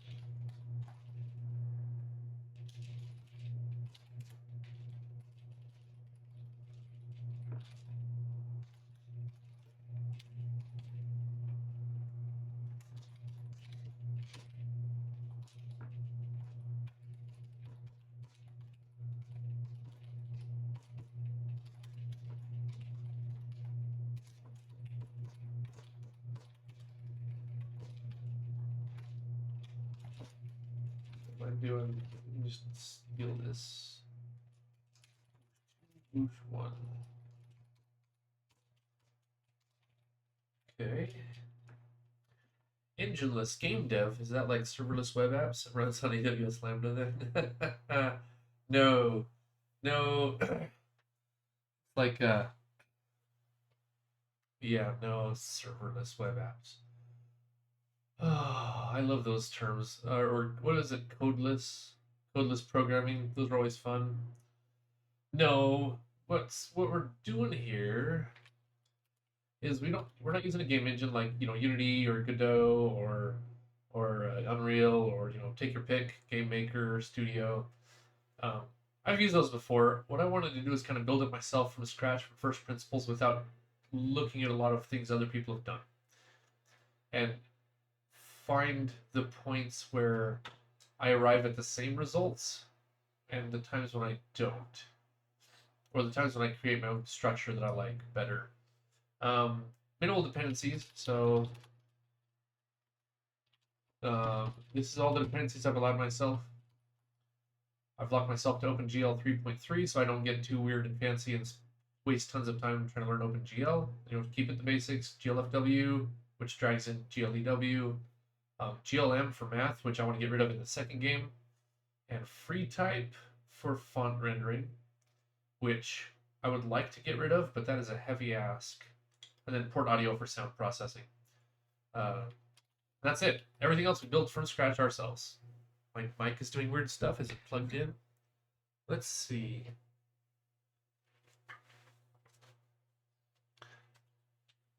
It might just be that I'm moving away and towards from it. I know I'm not the most polished of streamers yet, so hopefully this is okay.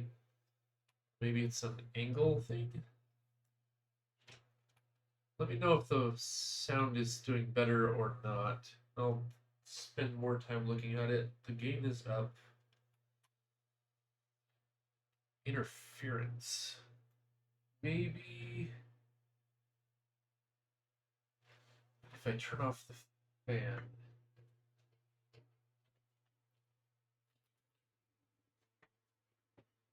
Listen to it on Twitch. Yeah, it's hard to talk and listen at the same time. Let me pop on the sound.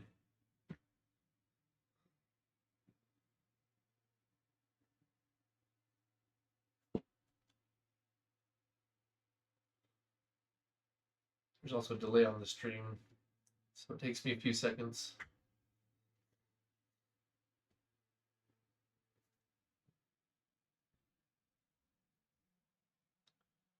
It is a lot of interference.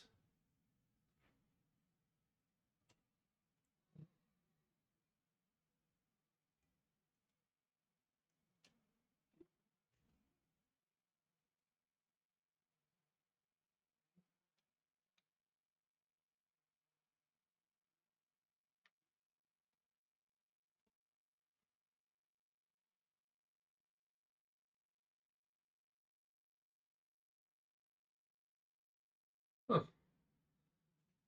That does sound a lot better with the fan off. I had to wait for the stream to catch up. That's interesting. I didn't realize it was making that big of a difference.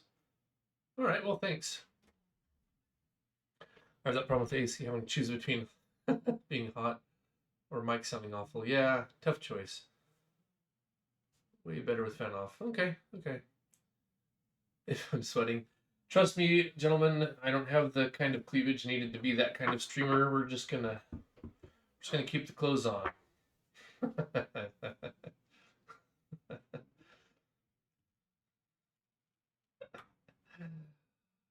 Oh, well, thanks for the feedback. I never know how it's going. Good to hear. Am I a professor? Why is my office so professional looking? Well, professional looking. Yeah. No, not a professor. Just some dude hanging out on the internet. I've been a programmer for a while, collected my own skeletons. Is it the books in the background? Does that make me professional looking? The Phantom Toll Booth. filing cabinet, skeleton equals doctor's office. There you go. No, that's just an old coworker. We had a disagreement. I used to keep my skeleton in the closet, but I had to make room for all the board games I've been buying. So the skeletons all came out of the closet. I keep meaning to get him like a name plaque or something. Maybe a Santa Claus hat or something. Maybe then it would look less like a doctor's office. I don't know. Bringing skeletons out on stream is a common streamer behavior. Yes, yes. Well, I'm still learning how to be a streamer, so maybe I'll get around to that. But yeah, welcome back. Mostly I'm just streaming away for fun, building things. Game on Monday through Thursday, and then Friday is compilers day. This compiler's moving slowly, but we're making progress anyways. And then hopefully we'll get this game done in the next couple of months, get it put out on Twitch, take a break in between, do some like basic programming stuff, more aimed at like my nephews as a reference. But yeah, I just wanted to code and talk to people. You can replace free type with stb true type. Single header file library? Yes, yeah, basically just rasterization of glyphs. Okay, yeah, bookmarked. Oh, I would love to get rid of some of those dependencies on that free type drags in. Yes, good. Thanks for the heads up. You really are dandy. Yeah, the replacing GLM won't be hard. I'm literally just using it for the camera projection, which at this point is just orthogonal. So yeah, that won't be hard to replace at all. Free type I was more afraid of, but I will definitely look into STB true type. Yes, thanks for the heads up. Kudos to you. Kudos to you. All right, where was I? So yeah, I basically just code stream of consciousness until somebody asks a question, makes a comment, then we talk about it.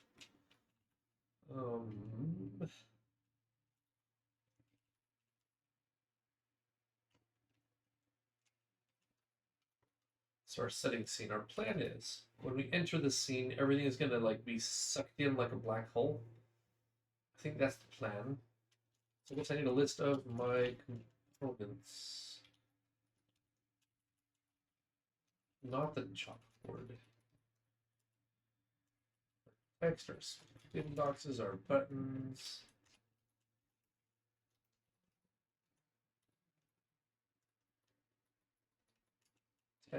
Text edit. Oof. Buttons. So many buttons.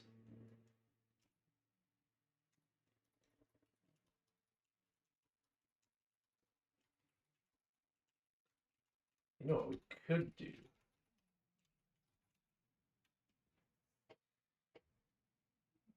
There's also linmath h, another single header file lib. I'm definitely copying that.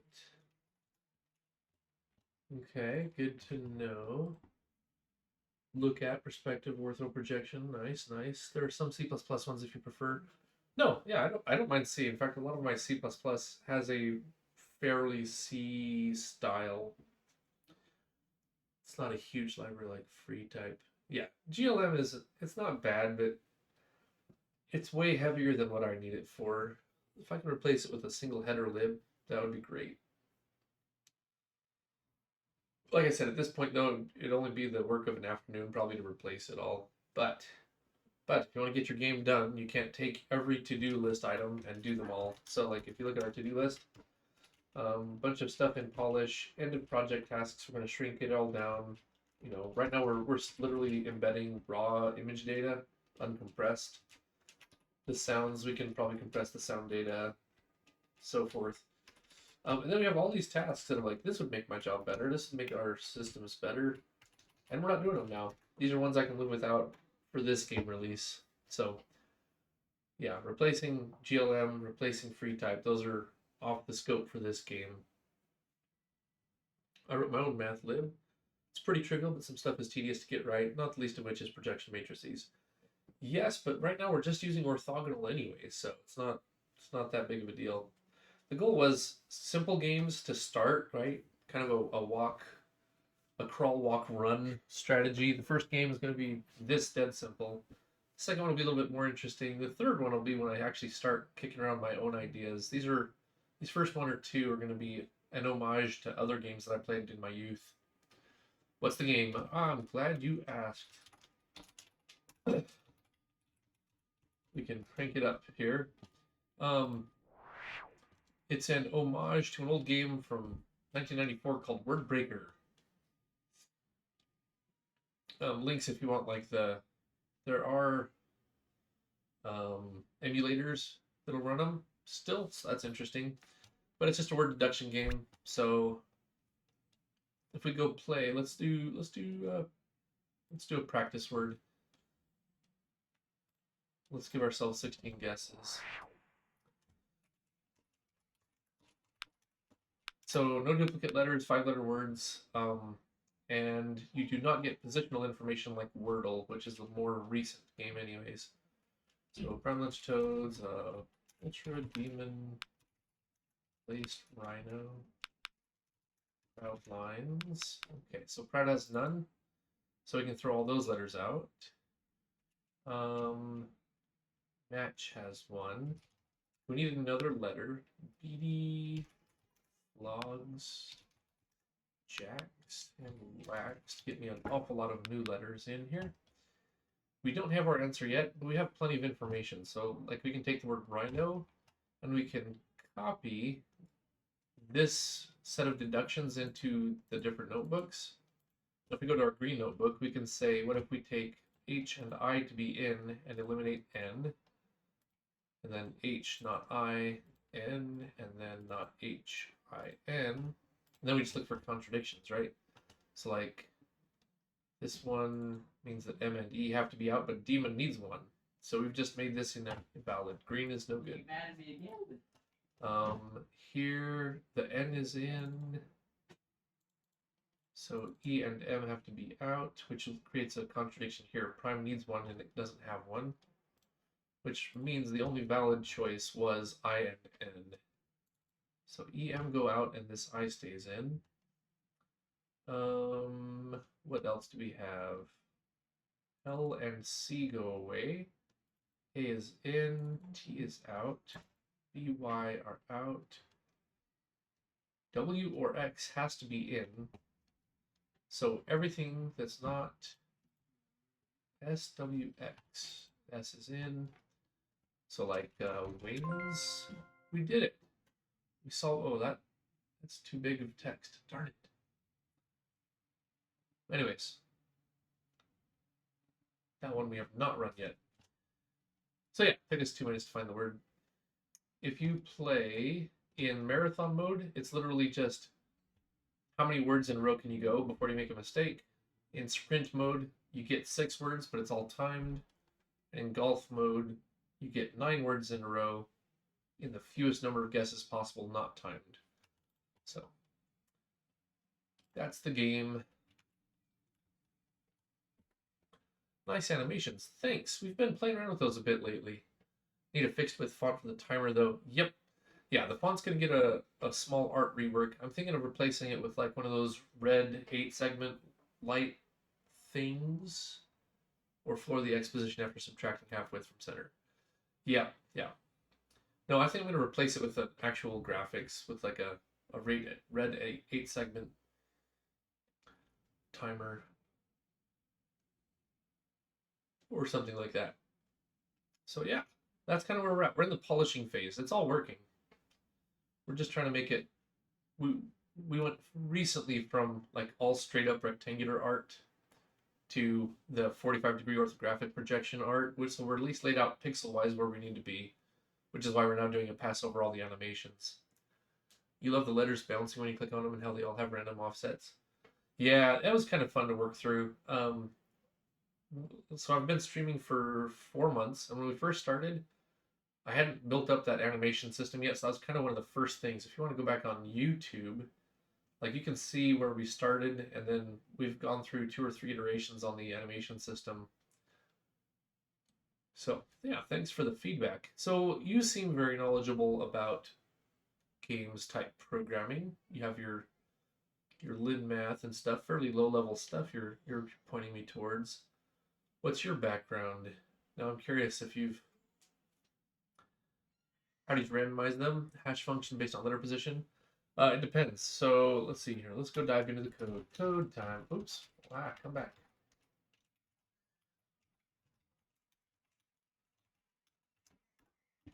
So when let's see here. Update letter state. No, see here. Something about letter state.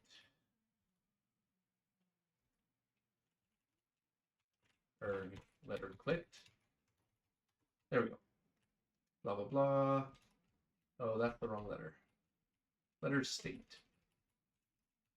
That is the wrong one. Where's my animation? Here we go. Set letter state. So we come in here, and it animates the things on the board and the things inside the guesses a little bit differently, but they're very similar in layout. So what we do is we come in and say, what's our animation method? There are some that just fade the color straight from green to red. There are some animations that fade the color out and then fade back in. And what we have is we have this scheduler. And the scheduler has a worker pool of action sequences and another worker pool of animations. So we said, here's an action sequence. We need 3 actions. The 0th step in this case is to play animation 1. Is to play this animation. And then we set up the properties for that animation. Here's how long it's going to go. Here's an easing quad to parameterize your t value. And then here's the range. Here's, from starting from this color to going to this color. Run this method every frame using this interpolated c value, right? Same thing for this for the fade back in. So we fade out, then we fade back in. Drop bounce. We do a multi-step action sequence where we lift it up. And then stage 2 is the drop. And it uses a bounce out easing method. So that one's a lot of fun. I tend to probably overuse it, but what was it called? Bounce out. That was the one. But it's actually a piecewise function, which is pretty fun. Bounce in is negative of bounce out. So as your t value goes to 4/11, it's just the down. And then once you break that, it does a little parabolic thing. And then once it bounces on that one, it parabolics again. And then one last parabolic to do that final bounce. So that's it. It's like, it looks pretty good though. Like I like that bounce out function. So that's the drop bounce. We raise it up and drop it. The spin, very straightforward, just a rotation. Then I started with not having anything in step 1 of that action sequence. And if we don't have a delay, it's set to 0. It's set to pass. Like step 0 just passes. Otherwise, in this action sequence, we wait for a random value, which we pick when we set up this sequence. Or we can do the wave based on the letter position. So you get like this variety of different animations for very low cost. Unique wait and drop bounce. No, so unique wait, it does something else. So let me talk about what that does. If I start an animation, most of the time it's fine, but once in a while there's things that I can do as a player to trigger an animation before the previous one is done. So what this does is before it starts this sequence, it'll say, hey, does anybody with this tag already run? And it will not start this sequence until nothing is running with this tag. And that's all it does. It just delays it. So for example, when we do the typing words in, let's go in here. well, it's prime lunch toads, ultra Neo, right? Let's just get some words up, even if they're not, let's just do that. Okay, so if we switch notebooks, they'll all spin and change. But if I click back and forth fast enough, it has to finish the previous animation, well, the previous action sequence before it'll do the next one. Does that make sense? So that's what that unique wait is for. If it's not unique wait, it'll just start it. In retrospect, I should have probably made an input queue instead of a unique wait delay on the sequence start, but they all spin at exactly the same time. Yep, because they have to wait for that tag to be done. Whee! But these ones I think are delayed slightly based on the XY position. No, they're all in lockstep. It's the bounce that, oops, not that one. There you go, that one. So these ones are like randomized. Which one? There's one of them that like acts as a wave. But anyway, like I said, there's just with a very few simple tools, you can get some pretty fun little effects going. But why is the bounce different for each type? Because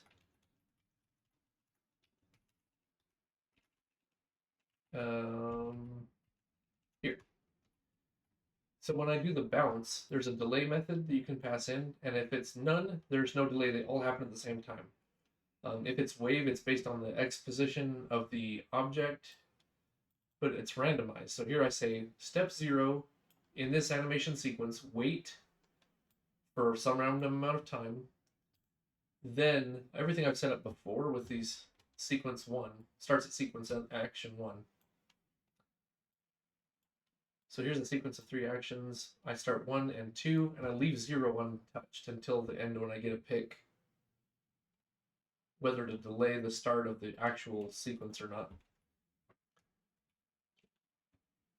Yeah, I do like the random one. I'm trying to think. Yeah, because any uninitialized action by default is pass, which does nothing. In the update function, it just automatically moves on to the next action. Your code is so clean and easy to read, super well named, commented, organized. Oh, thank you. Thank you. There are times when I'm staring at it and I'm like, this is a bit of a hodgepodge, but there are some areas where I think I did okay. It's like anything, right? You build something, you know what parts you like, what parts you don't like. So thank you for enjoying the code. What are you up to? What do? You got any good personal projects you're working on?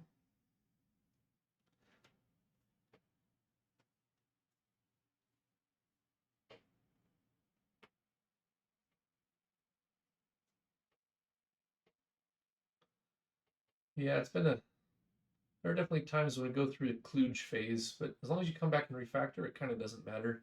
I've been making engines since 2005. Wow. Okay, like personal use or professionally? There's a bit of a difference of intensity when someone's paying. Don't release anything really, just solving hard technical problems for fun. That's what we do here.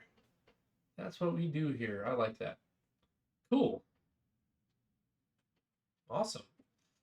I like it when people want to solve hard problems at low levels. That's good times. Well, let's see here. I guess I should probably plug ye old Discord channel.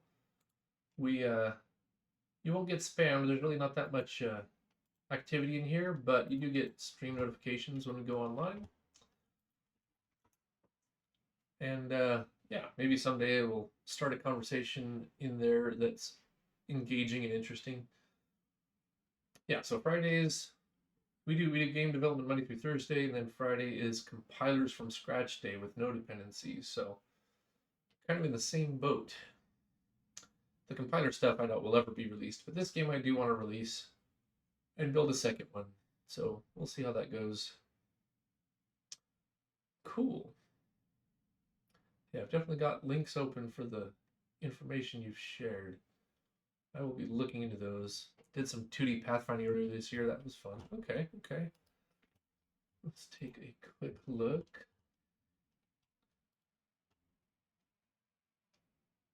Pathfinding visualization.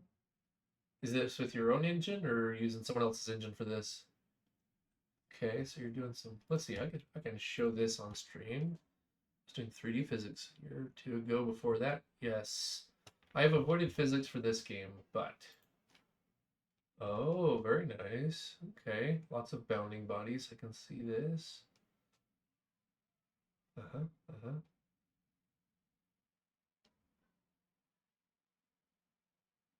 Oh, nice.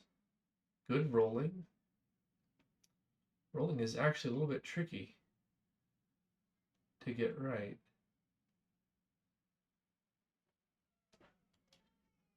Cool.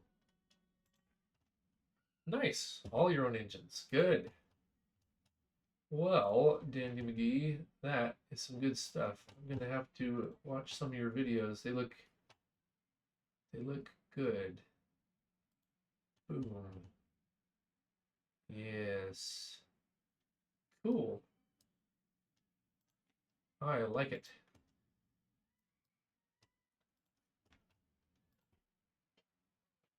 Yeah, I probably won't get around to physics until maybe game 3. I'm pretty sure I can get through game 2 without using physics. Not real physics. Well, no, it'll probably have to use some simple physics. Basically, collision detection, and then there'll be like a thrust, rotate type of action. Not a lot of physics though. Need to make more educational things, or at least narrate my demos, but I'm lazy and just record stuff and upload it quickly to show friends. Yeah, no, I know what you mean.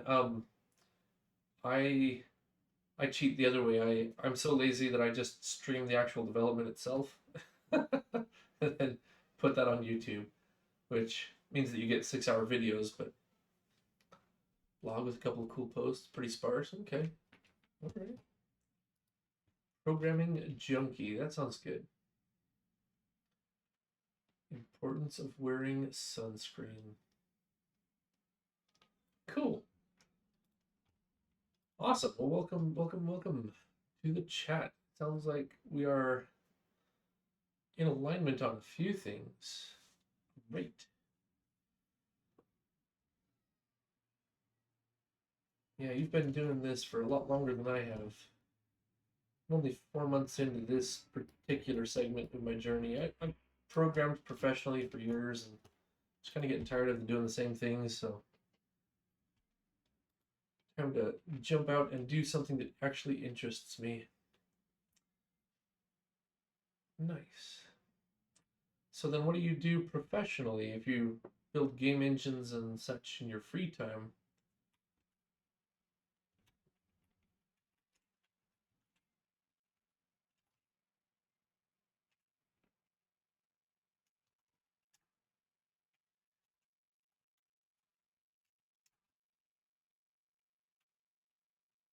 Lots of random stuff. It sounds about right.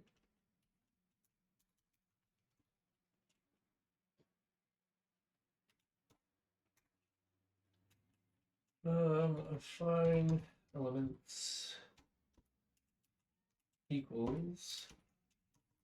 We're just gonna cheat. Yeah.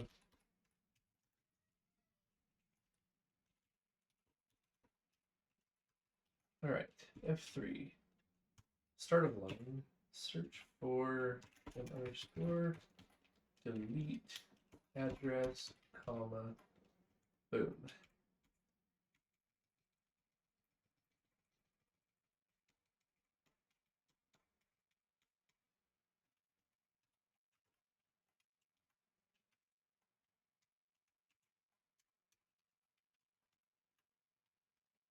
Desktop apps, backend web stuff. Most recently working on physics for a proprietary engine at game company. Oh, that's cool. Yeah, I've spent most of my life doing desktop apps, like Qt based stuff, Python, C++, and then spent some time doing some Unity 3D, training simulators, immersive training simulators, and some virtual reality. Also, some low-level stuff. I've done some embedded work, both embedded Linux and on a bare microcontroller systems. Then I did have the great misfortune of spending some time in a web development company, which was not my favorite time. Then most recently at robotics company. But yeah, for now I'm just burning through the old life savings to try to recover some sanity and health. Still, proprietary ancient game company. That's pretty cool. Physics is no joke. I've watched enough videos to know that I know almost nothing. Same here. Oh, are you between jobs as well? Well, if you find one, let me know. I can't run on fairy wishes forever. But it looks to me like everything on the job boards is like AI. I'm like I don't really care about AI. I want to go deeper, lower level. I don't want something else doing thinking for me. Plus, I don't think it can think for me, so and I just find it annoying. It's like Clippy all over again. You've been learning Jai? How did you get into the beta? Not that I ever asked, but or just watching videos. Jai is interesting. We had a guy on yesterday. We were talking about. I was probably gonna try some Odin and Zig between games. You asked. Yeah, I didn't ask. I should ask. How is it? I'm curious. Someone with first-hand knowledge. I've watched enough YouTube videos to, but nobody's had first-hand experience that's been able to talk that I've been able to talk to.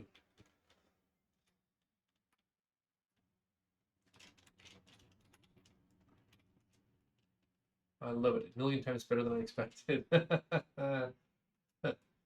That is a lot better than I expected. That's I expect the programming language to do certain things. So as long as it does those things well and doesn't get in my way, the amount of progress that's been made behind the scenes is incredible. Cool. So let's see your top favorite features. Go.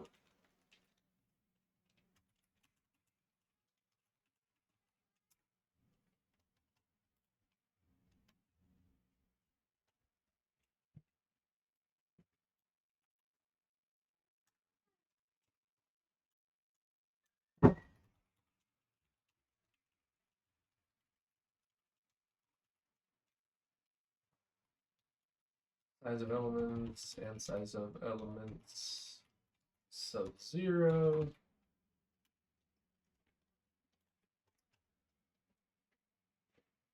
I don't like that question. 100 of hours of John discussing it, using it on YouTube in his VODs. It's not my job to sell it. Yeah. No, it's less knowing what features are available as what's I guess it's more about that's fair.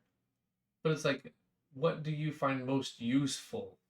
I guess it's more about how you interact with it than what John has said. I've watched a lot of videos on the YouTubes. You're right. The whole language is better in every way. You can't summarize it. Okay. Experiential thing. Fair enough. Like I find myself wishing I had defer in C all the time.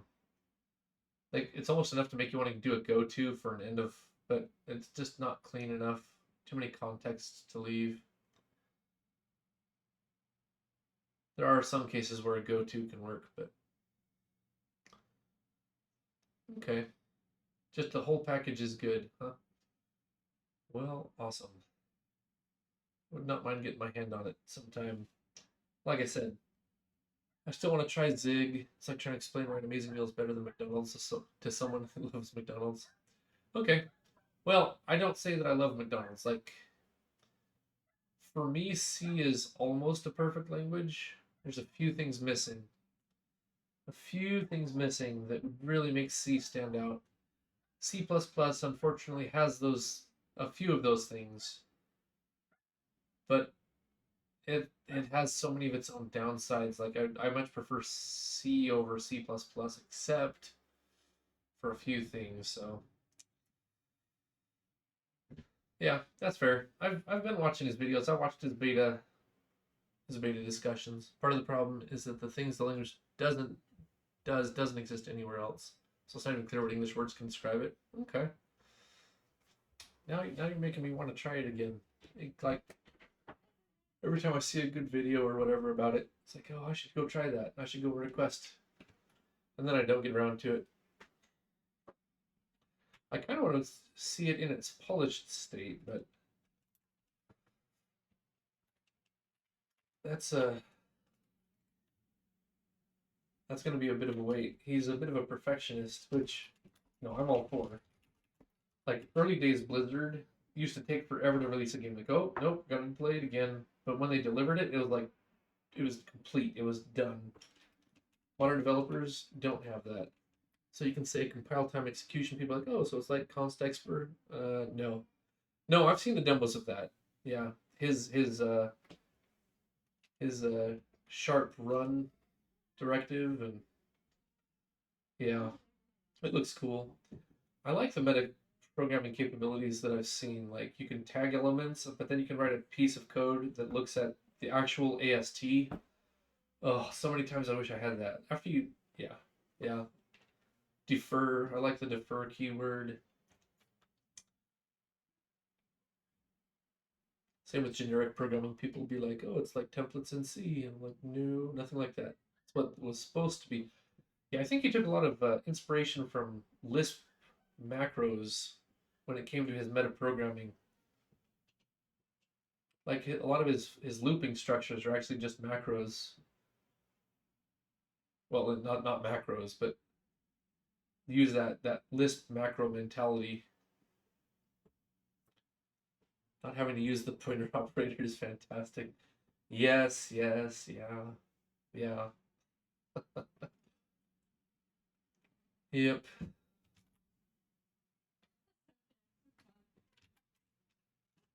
Okay. See, you do have some features you like. I'm aware of the features. I just wonder which ones make the biggest difference to you. Setting allocators, loggers, assert functions on the context, which is implicitly available from anywhere. Yeah. Syntax in general, smoother, easier to read, right? Okay.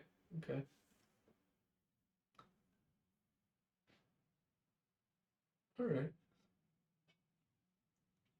Arrays are size and pointer structs. Yeah, so through this code here, I've got a whole ton of arrays with a size element, and I've not like broken that idea down into its own thing. That's in my list of to-dos to make my own array struct, array class, which really, I don't know. I think a lot of like object-oriented stuff is a little bit overdone. Super powerful for loops that you can customize yourself by writing a simple macro instead of using iterators and having tons of overhead. Yeah, so I did an iterator test the other day on, not the other day, I guess it was a few months ago, on walking through this file with text. And it blew my mind how big of a difference it made when I wrote an iterator implementation versus just walking through the bloody thing. So much faster not to use an iterator. The compiler builds project in teeny amounts of seconds. Oh, that sounds nice. I've actually been having a mini war with my GCC compiler here. Error messages are all human readable. Tell you how to fix your issues. Good. Actually, I'm trying to think. I did a thing recently. I did a pretty good job explaining what to fix and how to fix it. Clang is a lot better than GCC, not gonna lie. Yeah, no header files, good. Inline assembly support, good. Okay. Metaprogram stuff. Now I want to try Jai. So many distractions. Yeah, I think Zig took a lot of inspiration from the way Jai was going. You can debug it. Oh, yeah. But I gotta finish this project first. If I keep getting distracted, I'll never get around to step 2. Yeah, maybe I need to put Jai on my list of things to do. Where's my where is my project ideas, miscellaneous software, I've got Odin and Zig. I do want to try Zig before Odin, but I've got to remind myself to go ask for Jai. It's just 1,000 quality of life improvements to see with little or no overhead. The type info stuff, yeah, the lack of type information. Wrote a GUI program lets me browse the memory of any object in my project in real time. Oh, that sounds nice. Wow. Now I'm jealous. You know what I wish I had though? One thing that debuggers really miss is the ability to go backwards. 99% of the time, once you're past the beginner stage of programming, the issues manifest at a different point from where the problem actually occurred. It'd be nice to go backwards. But that is a hard ask, I know. Can't wait for it to be released publicly so I can scream at everyone to start using it immediately. Oh, yeah. Yeah, I think we need to do a Jai Day between games. Not Jai Day. Multiple Jai Days.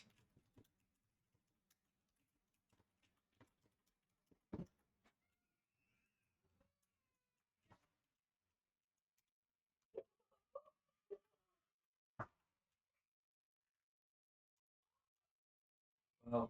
My children. My children. So loud. Okay. So here's the thing. For each thing, we get a rectangle R.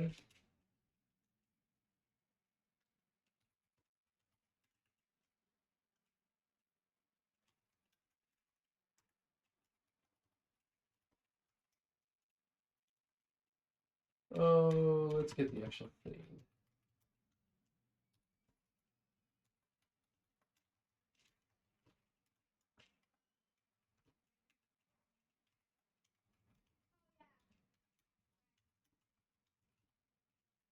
Yeah, I don't remember if I did this. I know I gave myself middle X, middle Y.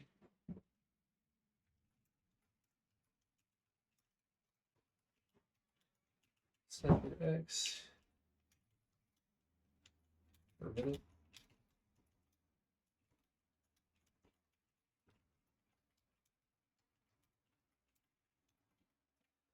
So a little bit zealous about your Jai. I hate learning new programming languages. It's tedious and unfun. I had it for a year before I even opened it. But I'm glad I finally got over the initial hurdle. Well, here's my problem. Every time I try to learn a new language, everyone's like, "Oh, it's so great. Here's this thing." And I was like, fresh out of college, like, "Oh, here, do Java." I was like, "Okay." Gosh, I hate Java. And then they're like, "Oh, hey, Rust fixes all these memory type of issues." So I was like, "Okay, fine. I'll go build a Sudoku solver in Rust."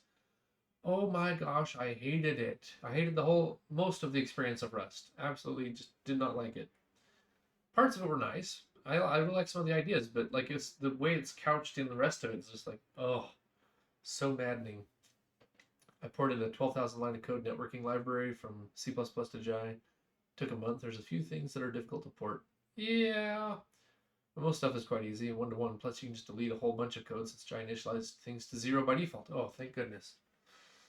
I hate Java and Rust too. Yucky. The syntax of Rust is disgusting. It takes so many bad ideas from C++. Well, so here's where it lost me. Like, yeah, some of those other issues, whatever. But the borrow checker isn't that smart. Like, I have a 2-day array, and I wanted to compare this element to things in a row and things in a column and then things within the block, right? So I need two elements. I need one that I'm comparing, and then another element that walks through the other things as a reference, right? And I know how to do that in C. You just get a pointer here and a pointer there, and you compare them, right? You compare, the contents of those pointers. Doesn't matter. The point is, I could get two references in C and just work with them. I knew the lifetime of every variable because they're all locally scoped. Rust couldn't do it. It's like, nope, you can only have one reference into this two-dimensional array. I'm like, how am I supposed to compare two things in the same array then? You literally had to get the reference to the one object, and then everything else had to reference the 2D array element every single time you wanted to use it instead of just saving out a reference to it. It's like, no, two references we can't handle. We can't think it through. We can't understand the scope of this variable. I'm like, you morons. gosh, so yeah, that was when I lost it. It's like your borrow checker sucks.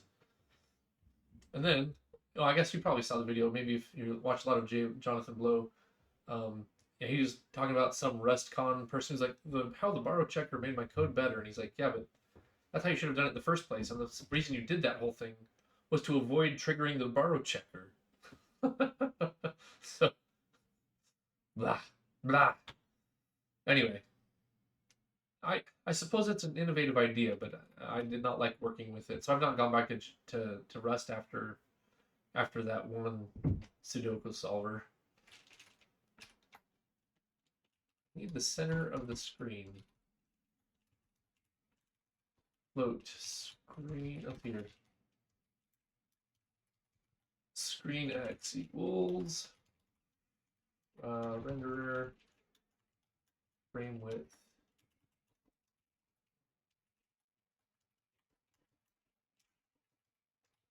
Frame height.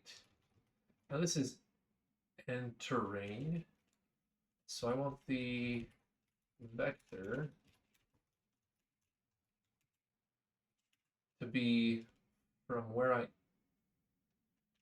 am to the center of the screen. Let's see. I want everything to implode in towards the center. So I need everything to move. Oh, well, this is actually a two-stage problem. We need to move everything off the screen and then fly in.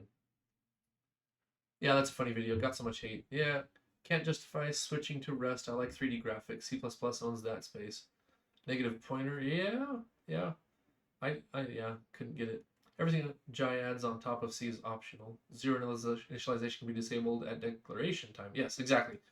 That is valuable. Like sometimes I just want to pool and then I just want to pull things out of it and then initialize it. I don't want the whole pool initialized beforehand. So being able to do that at declaration time is so nice. Yeah, that's the dash dash dash operator, right? Or something. Type info can be excluded from release builds. Yes. But while you're a developer, like that's such handy information to have so many times. Yep. Yeah. When you're in developer mode, but when you go to release mode, being able to turn that off, super good.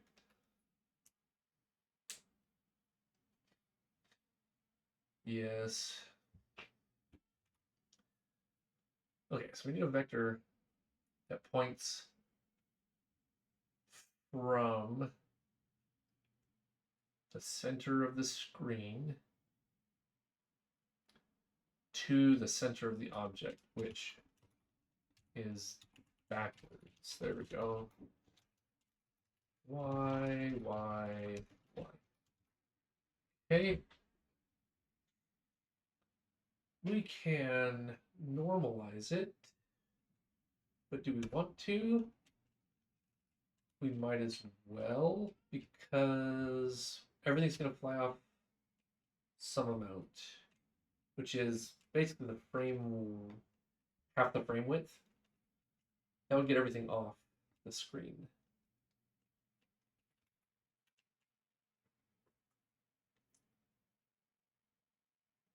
It also has extremely nice memory debugging tools. A leak detector, that would be handy. Most of the time I'm pretty good about handling my memory, but once in a while I get lazy and it just comes back to bite you. Or sometimes I'll just, yeah, especially when I'm streaming, make way more errors that way. Like there was this one time I had an array initialized to half the size of something, but then later on when I was iterating over that thing, I was using the count, not the count divided by 2, so then I was overwriting memory that I didn't have access to, and that was blowing things up. It took me a while to find that one. But, oh, yeah. Memory debugger equals truth. That would be nice. Heck, half the time I can't even get the debugger to... I'm using, GDebugger, using GCC, I don't know, something in there. There's not... I have issues from time to time that I just can't figure out very easily. Do I have math? I'm not sure I have math in here.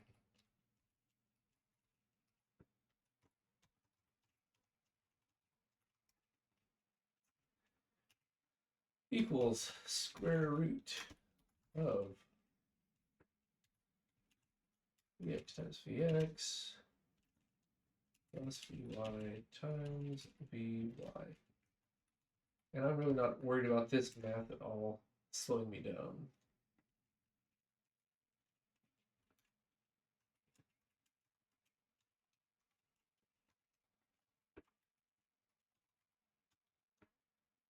Divide by equals magnitude.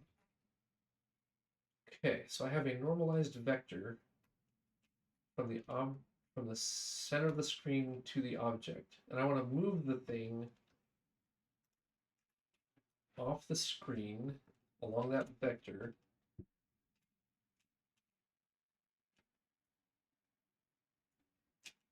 Well, let's just do this. Vx, let's see here. Actually, screen x is half the width, so that would work.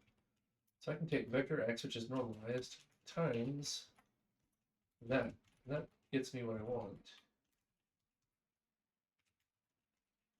Basically a radius to move the thing. Okay.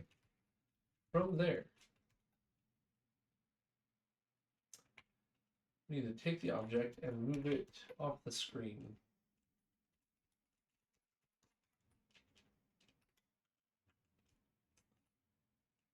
And then we'll move it back on.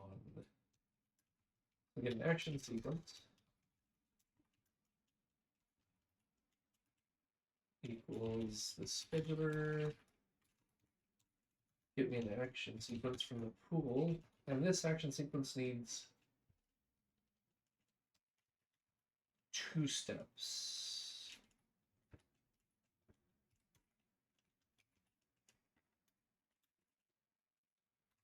So we're going to, in step 0 is going to be immediately do something, which will be our fine object, our R, and our Vx, Vy. I think that's enough. Define move by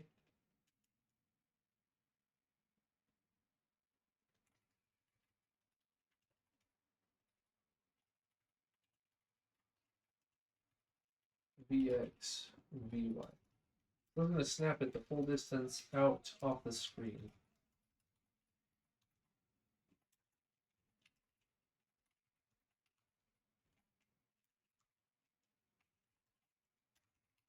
Starting animation.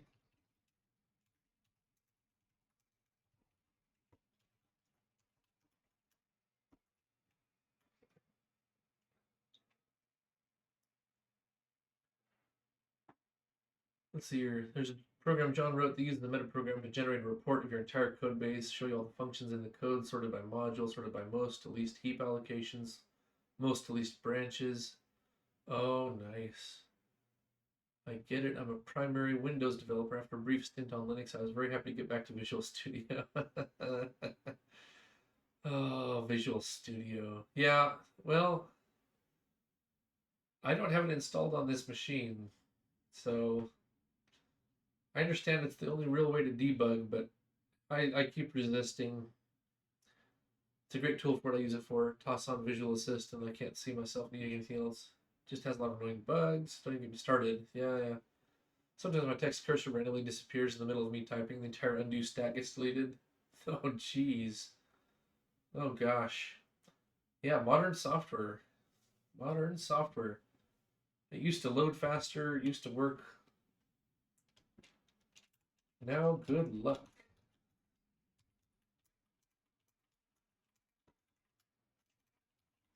Play the animation. Now we just set up the animation. Duration. Let's make it nice and slow just so we can watch it. Set, I think I want to quad in. Set easing method. Ease. I really need to name this. It needs to just be method. But whatever. Quad in. What if I like I'm crashing in? We'll see how it looks. Set range.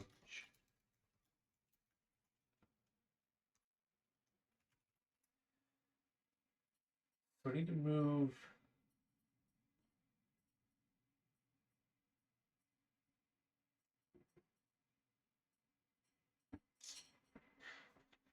Let me think.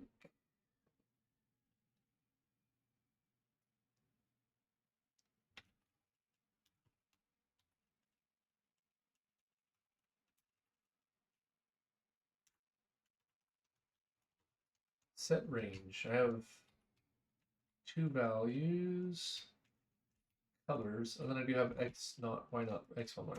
Yeah, so I can do point to point. Oh. That John Blow Visual Studio video still cracks me up. Yeah, exactly. I can't laugh at it. It's too real. The pain is still too near. I've been using Visual Studio since 2007, so I've seen it slowly get worse in each version. It's quite sad. Yeah, the older versions had dark mode. I would downgrade to those too. Yeah, yeah. Yes. Casey Muratori was not pleased with their customer support. Or their feedback survey.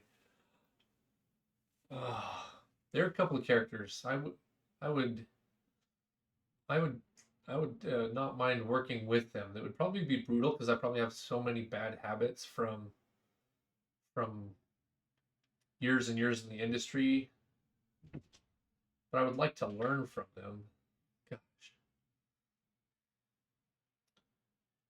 Which is why I watch most of their YouTube videos. But that's not quite the same thing. Not a huge fan of their personalities. I can't even begin to say that they aren't experts in their field. Yeah, well, and I would argue that Casey's less abrasive than Jonathan Blow, but I think they're both right in a lot of ways. Right? It's hard to argue with the points they make. And historically, I've gotten along pretty well with people with somewhat abrasive personalities, as long as they're right enough. Right? I would rather know what someone's thinking with. I'd rather know what somebody's thinking than have to guess. Now, if you're an idiot and abrasive, that drives me bonkers. Nobody listens to you if you're polite. Yeah, probably true. Probably true.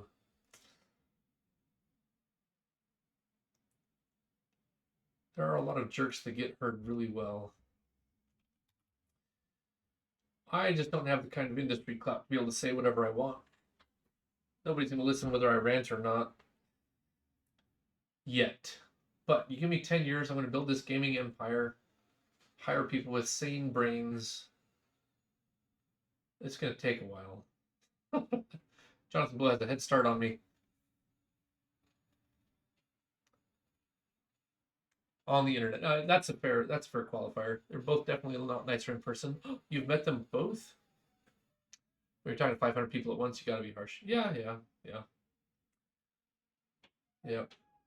You do treat the group different than you do the individual. Like, that's true. That's true. Clips only capture a small part of Jonathan Blow. I've seen some of his development streams. He's rather an understanding, nice person. Yeah, I mean, he has no patience for people like going off topic or asking something that's already been asked, which is fair. Again, he's trying to get work done, right? So, hey, we're on this topic. Don't be stupid, right? This is what we're talking about today. This is what I'm working on. So I understand some of it. Gordon Ramsay just hates stupid mistakes professionals shouldn't make. Yeah, dumb irrelevant questions. He's like, really? Yeah, exactly. Exactly. So I tend to not judge Jonathan or Casey too harshly.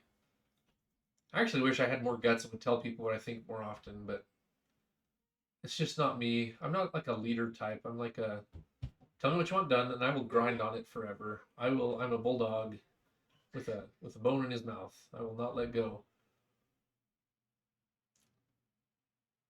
But that's not the same thing.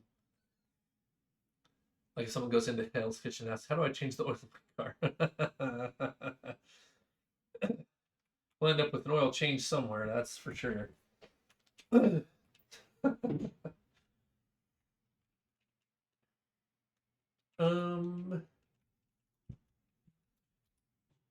I think what I want is float x naught equals r dot x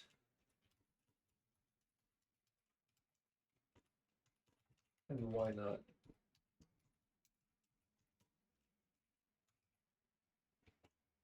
It's basically where I am, and I got this middle.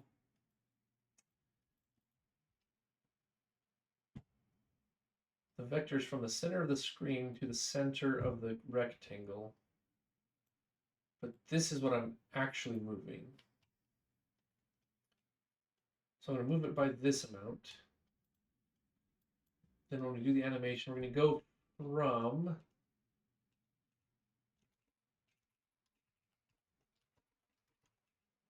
x1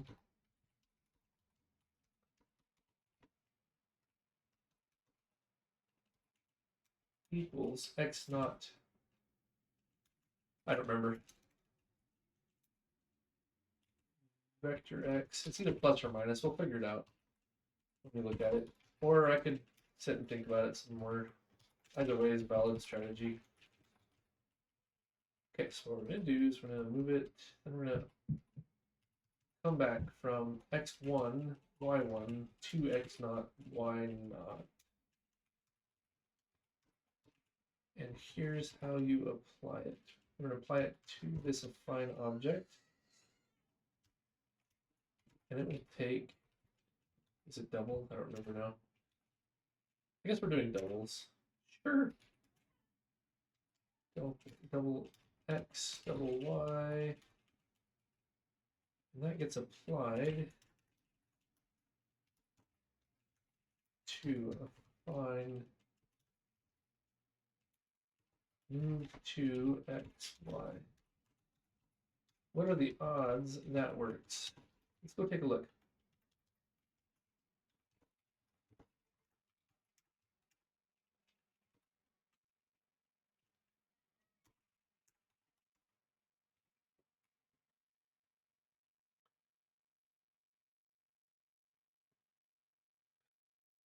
We're gonna dump their head in the fryer. This is the only oil we use in Hell's Kitchen. Get back to work, you buffoon.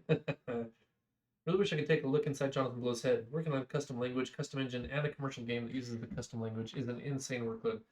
Yeah, that parallel development can be brutal. Like I've worked on projects where they were developing both the environment and the language and the final deliverable product all at the same time, and it was a nightmare. Not least because the program manager was an idiot, but that's a whole separate discussion. It's working on 3 games at the moment. I mean, to be fair, you need more than one project, but yeah, it's a little bit much. I don't know how his designer brain works. I wish I knew. I have no designer brain. I don't know if I have a designer brain. Like, I've got text documents full of ideas. It's just that every job I've ever had, I ended up working, 60, 80, 100-hour work weeks. It's like, when do you have time to work on your own project? So, like, I don't design my own stuff. This is one of the reasons I'm doing this, just to see what I can do with my own ideas. It's not like he's just a gameplay programmer, though. I assume he mostly runs the company. I bet he does an awful lot of development still. Yeah. Yeah, I'm with Jonathan Blow on that. Like, I don't want to manage people. I did it for 18 months, and yeah, darn near gave myself a nervous breakdown. He goes missing for long periods of time at local cafes and codes on his laptop. Yep.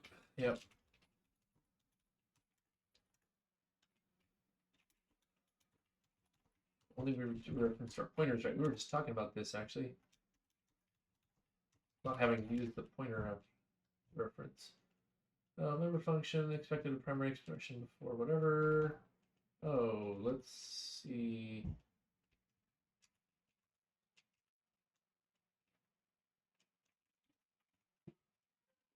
Lost sight of my code here. There's the for loop. That's the if. Okay. Straight parentheses. Always fun.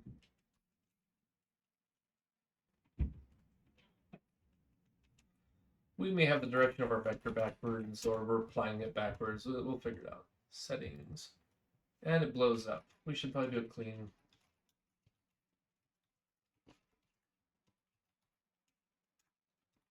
One of the downsides of the GDB or a GCC compiler, if I change memory,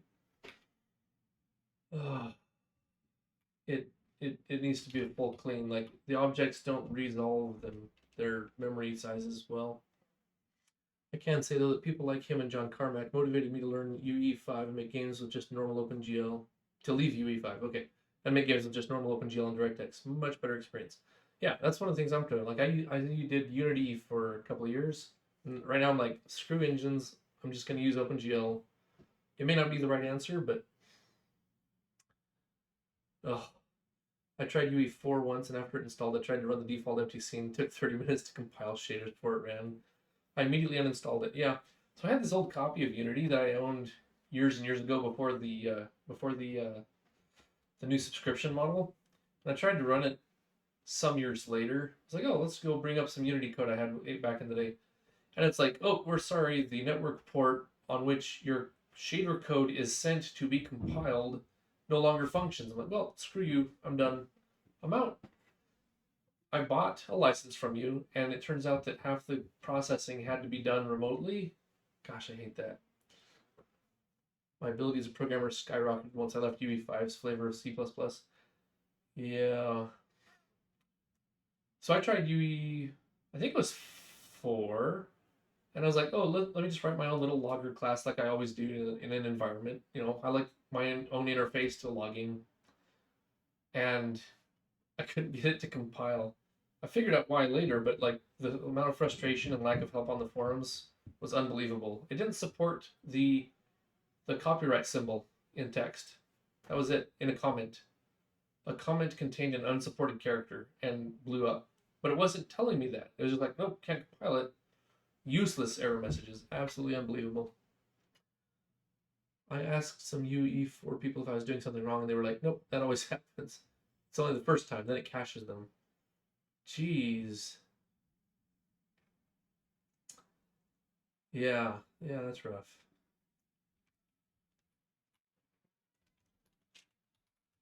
Yep, long build times kill projects. So, not just build times.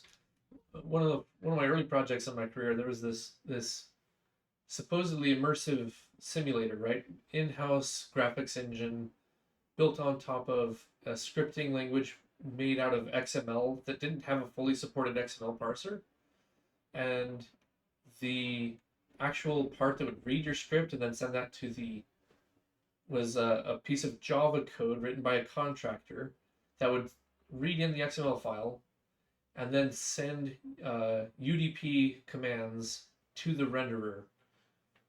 And the moron who wrote the image loader and the model loader was reading in the files 1 byte at a time, right? Literally get C, right? So loading a scene took 5 or 10 minutes, depending on how much stuff you had in there. It was unbelievable. And so like you'd make a little scripting change in XML, and then you'd like go get a coffee. It was so hard to see, like positioning things in the scene. There was no interactive thing. It was like, oh my gosh, can we please port this to Unity? It was so badly written. Big companies don't even have ways to submit bug reports anymore. They just have stupid democratic submit your issue and the community votes on it nonsense. Ugh. People always vote for garbage instead of real bugs. Yeah. Which is why Visual Studio can't render a texture cursor or do undo. It has built-in Git integration and a 3D model viewer. Jeez. Yeah.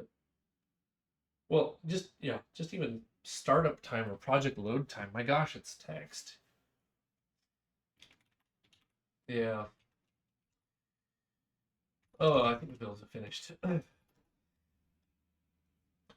That's why I'm still on Emacs, and I still use suboptimal, GDB and GCC. It's just wrong scene. Sandbox. Okay. Not sandbox. Settings. There we go. Nothing happened, but that's because. Wait a minute. Yeah, they're on. Oh, I didn't plumb it in the rest of the way. All right, settings, scene. Here we go. Oh, after we do the layout, I should break this code out. This is kind of bad. Do layout.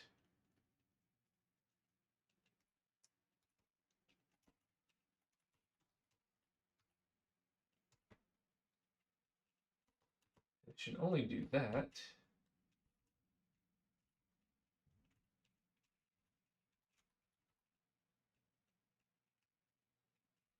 after it initializes all the elements. Yeesh. Okay. We need to break that up. That's just gonna be terrible. Early days. Gotta fix your code once in a while. So we have do layout, init elements.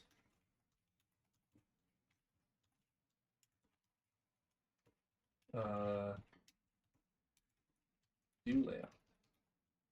Oops.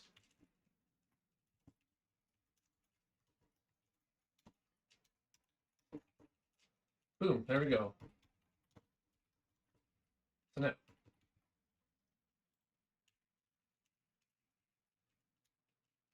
oops, that goes inside init elements. There we go. That's better. And now it should try to do the animation. Oh, I didn't have that changing time. Do layout. Oh, okay.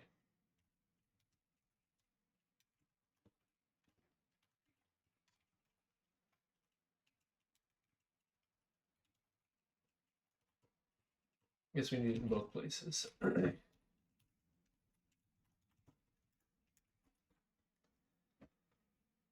Oh, and it's not used in that one.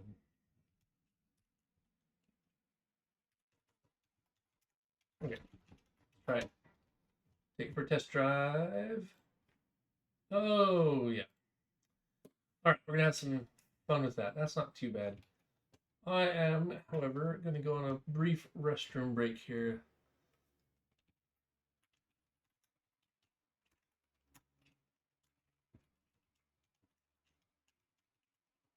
So hang in there. We'll get back to fixing this.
Okay. Add child. Do we actually do that a lot in here? I don't remember.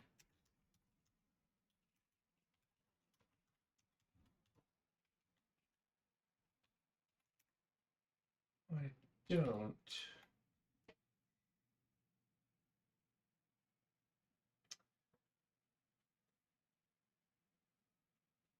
Not directly.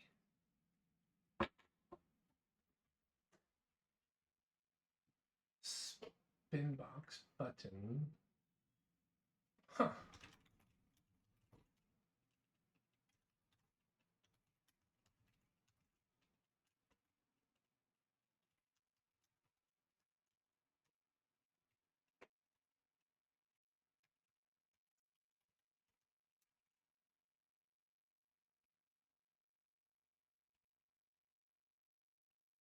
Fine, 275.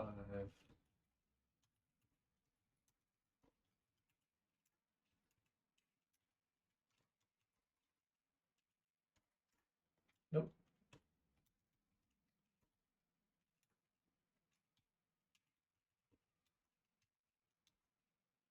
375. I think it's clear, not delete. Nope. Is remove? Nope. Whatever. Settings. Okay. Backtrace. Animate scene enter. 693.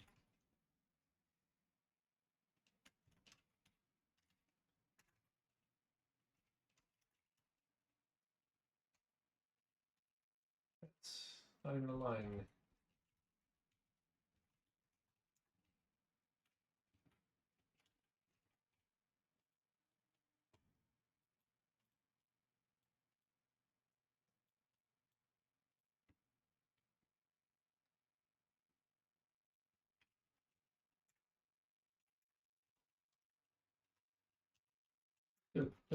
Rebuild.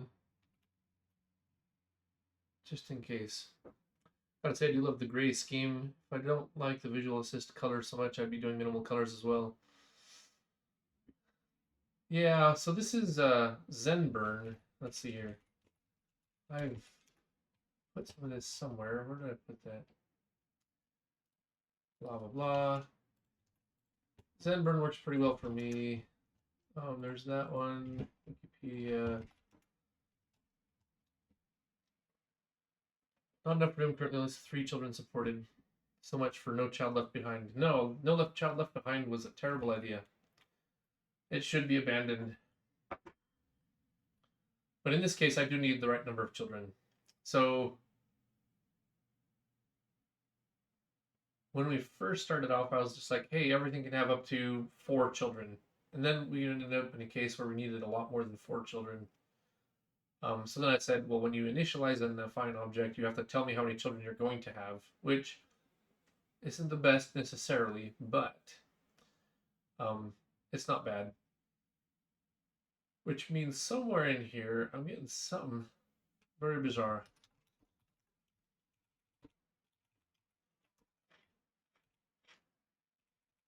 There is no way I should be getting that many errors on a scene that's been working forever.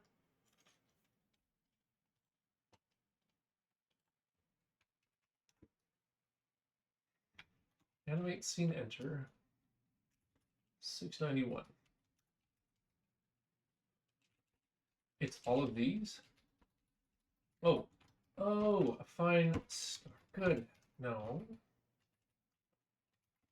Yeah. Yeah, that's what we want.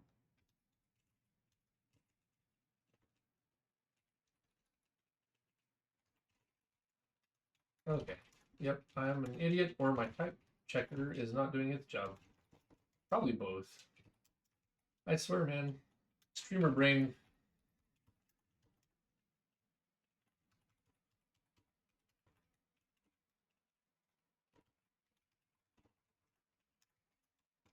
That'll probably fix that one. When I was using NeoVim, I liked No Clown Fiesta. Oh, interesting.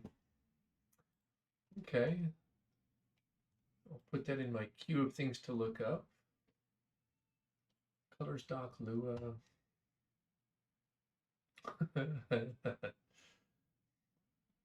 Okay.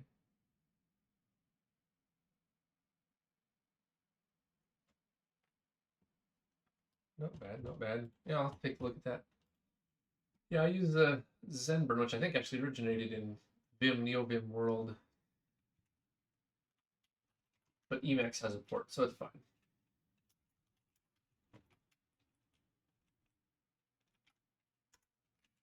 In theory, this just runs now. I don't have to have a breakpoint there. Oh, nice. I did the vectors right. I didn't even have to draw a picture on a napkin. That worked out pretty slick. Okay. That actually worked way better than I thought it would the first time. Woohoo! Okay.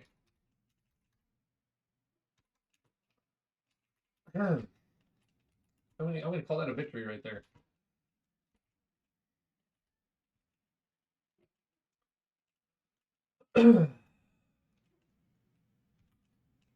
We could maybe simplify it a little bit, but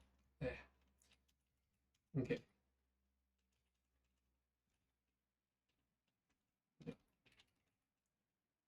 Okay. So we're gonna do the same thing here. I'm just gonna say get all these things into an array. Find the things. Now the difference is our vector is the other way around, which means we really just want this.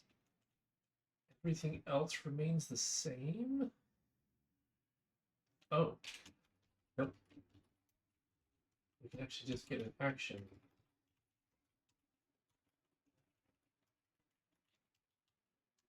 Which is basically shorthand for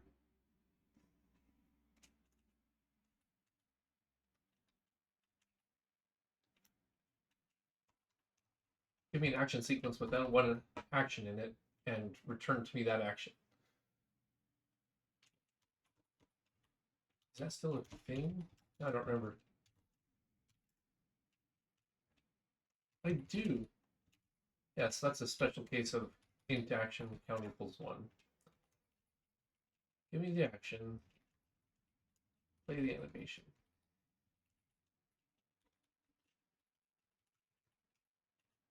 Which I guess would probably be easier to read like that.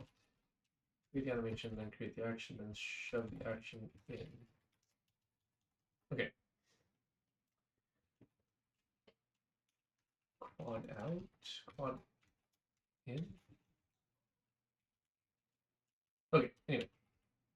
This one wants to make sure that the sound is not playing and the animations are not waiting or running. Then I go to main scene.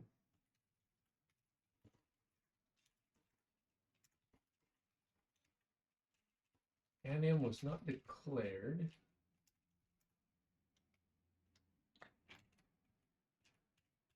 The old copy paste didn't work.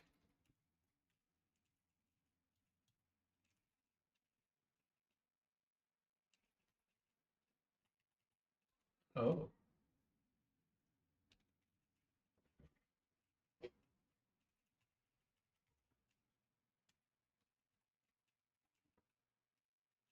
Yep, it needs to go inside this loop. Okay.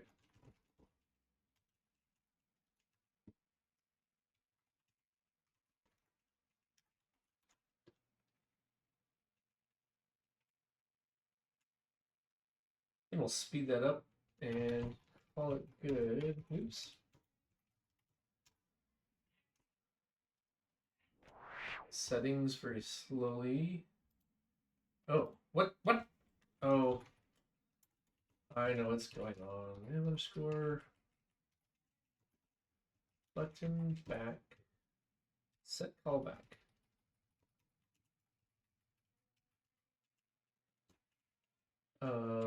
Click back button. That's it. Now it'll go through the proper function call. Ugh. I don't know. I'm just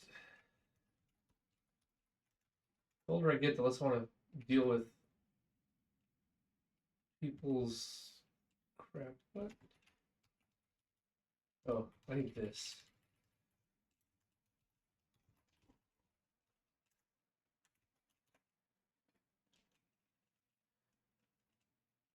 I don't want autocorrect correcting me. I don't want an autopilot trying to help me. I don't want an AI trying to help me. I just want the computer to do what I tell it to do. 1, 2. Well, that's cute, but it's wrong.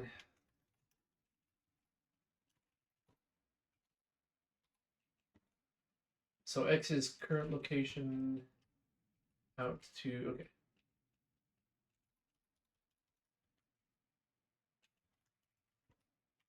We want to go from x0 at y0 to x1, y1. Which actually probably means we do add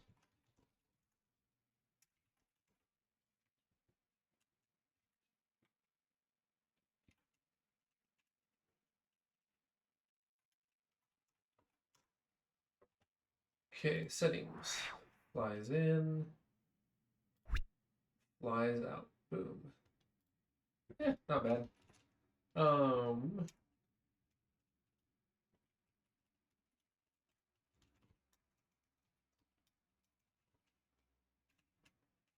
Explode time 0.5.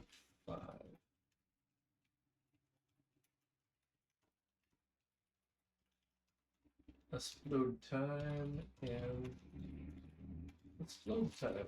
There we go. Let's see what it looks like at pace, at speed.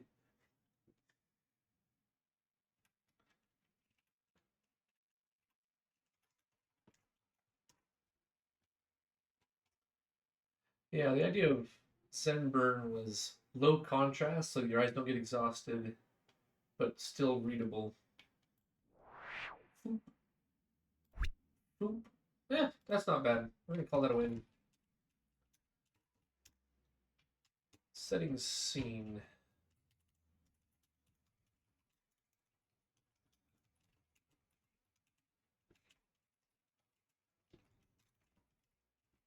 And in and out.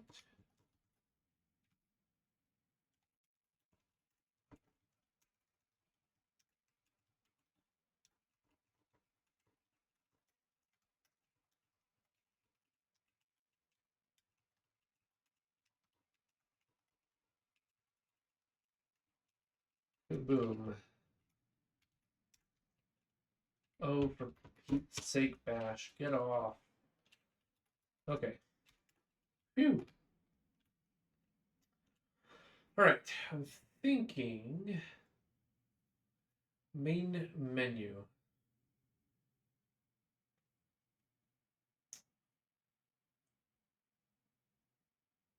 Main menu. Fade. The text is easy to fade. The other things, not so much. Maybe button wouldn't even be that bad. But the spin box. Maybe the spin box wouldn't even be that. Well, would it be that bad? Would it be that bad?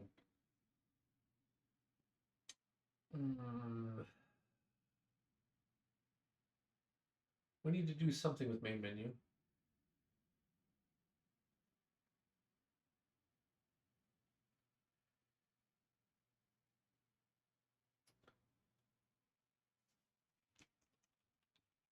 Fade everything to alpha. Yeah, let's just do that. Let's just do that. Main menu.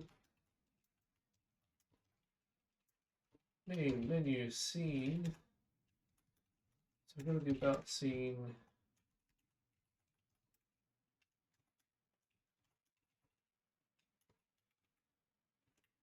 Oh, Danny McGee, thank you for the follow. Always appreciate a new follower. As always, I should probably set up a bot or whatever, but spam out the Discord. Oops, wrong one. Wrong window. Spam out the Discord. You'll know when I go online. Like I said, Monday through Thursday, pretty consistently, noon to 6 Pacific time. And then Friday is compilers day. But yeah, thanks for the follow. Had some good chat today. Good topics of discussion. Where was I? Main menu.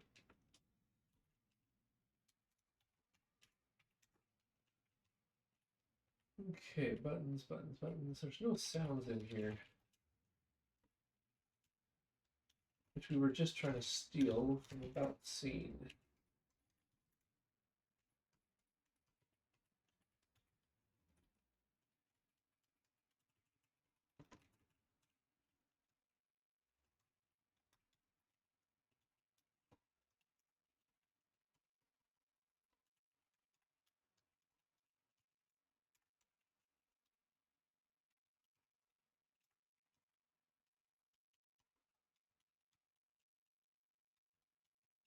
Okay. And the last things we need are, oops.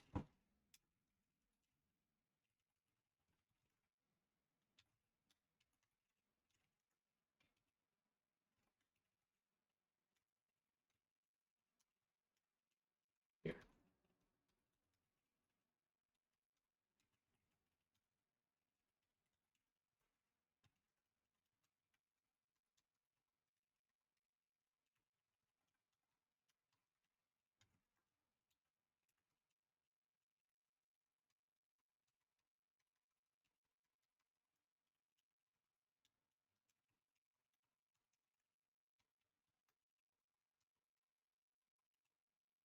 Okay, all that work goes away. All that work goes away, as does that one. So, there we go. 15K lines of code a week. Ooh, 15K. Well, here, let me see. Let's go do a small detour. Can I get status? Let's do it. Oh, let me just do a quick thing here.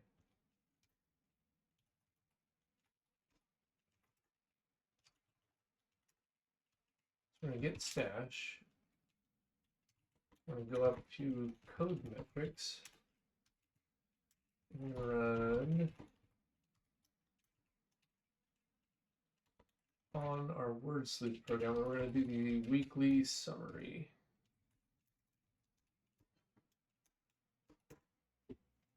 This is what we've done for the last 4 months.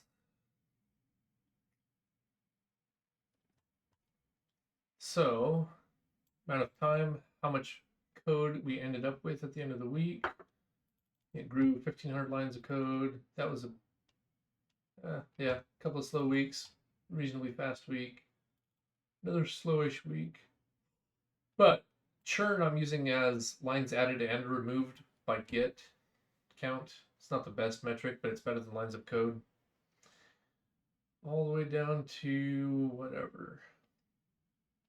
It's like last week. We do typically touch 2,000 lines of code a week or more. These 2 weeks are special. This is when we redid all of the visuals. So all of the code that we're touching had nothing to do with deliverable code. It was all asset pipeline stuff, which isn't measured. So those were low weeks, but yeah, a couple thousand lines of code a week.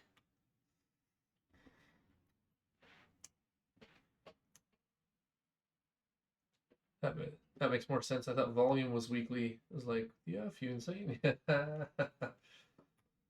Well, I mean, one of the reasons I wanted to track it was I felt like in my last couple of jobs, like it was so bogged down in process that there was no way I was touching 1,000 lines of code a week, right? But yeah, no, the volume is just the total amount of code. It's like as a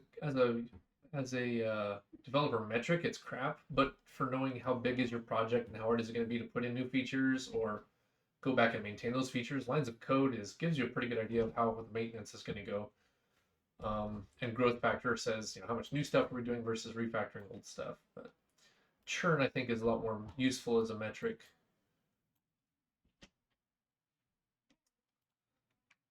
So yeah, small detour for those who are interested. I also do. I wrote like 3 lines of code a week, and it took me 3 weeks to find those 3 bugs. Yeah, yeah, yeah. Although I can also tell you stories about spending 2 weeks just to do, 4 hours worth of coding. Like the whole rest of it was spent tracking down stakeholders. Gosh, I hate that word. I've told this on stream before, but you're new here, so you can hear it too. I was working at a large one of the FANG companies, and this is a reasonably typical task was put this button over here, and when they click on it, do this little pop-up that explains a thing. So I was like, oh, okay, that shouldn't be hard. Well, who owns that package? Oh, I don't know. Who owns the page? I don't know. what package is it? I don't know. Okay, so I went to the page, and I had to find a piece of text on there that was unique to that page, put it into the translate, and say I have this English text. What keys translate to this string? And then see what the team owner of that string was. Then I contacted that team, and they came back and said, "Oh yeah, we don't own that package anymore. That package is owned by this team." All right, so I went and found that other team somehow and asked them. I was like, "Hey, I got to put this button in here. It needs to pop up a little thing." And they're like, "Oh, well, we don't own that frame inside the page. This team does." So I tracked down the third team. And they're like, "Oh yeah, here's the package. Here's how you check it out. We'll give you access to it." Um, and then so I sat down. I coded for about 4 hours, got it done, and then like the next 2 days was trying to get both teams because the one that owned the frame that it was within had to do the code review, and then the team that owned the page also had to do a code review. And by the time it was all done, it was 2 full weeks of me chasing people around to write 4 hours worth of code. And most of that code was, of course, the mocked up tests. Like the actual code to put a button in and then pop up a pop up is trivial. It was unbelievable. So yeah, that was probably one of my worst experiences. Still, I mean, biggest commit of 8,800 lines of code after a month-long refactor. That's pretty solid. That's a oof. I'm already bored of listening to the story. Yes, exactly. That's how I felt. So I share it. I want everyone else to suffer like I suffer. 8,000 lines of code. Oof. That is one big refactor. Every time I do something like that where it's a big commit, I'm like, gosh, I wish I'd done this in stages. But then I never do. I want things to work when I put it in.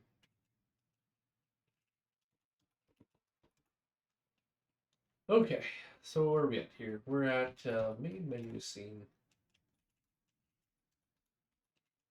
The easiest thing is text color.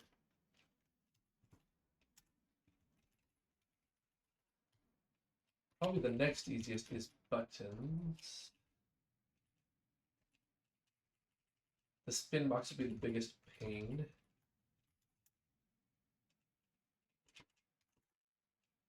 We do not have to do the chalkboard. Well, I guess that's it.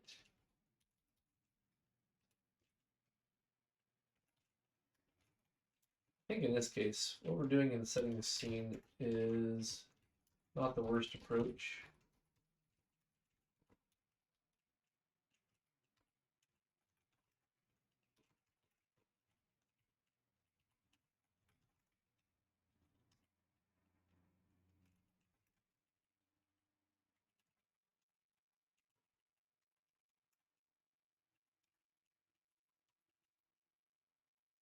Okay, that's the main idea.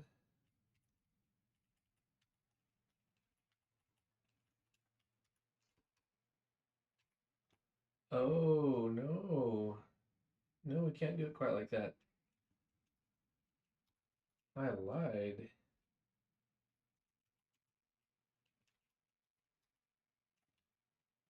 I don't want to do overloads.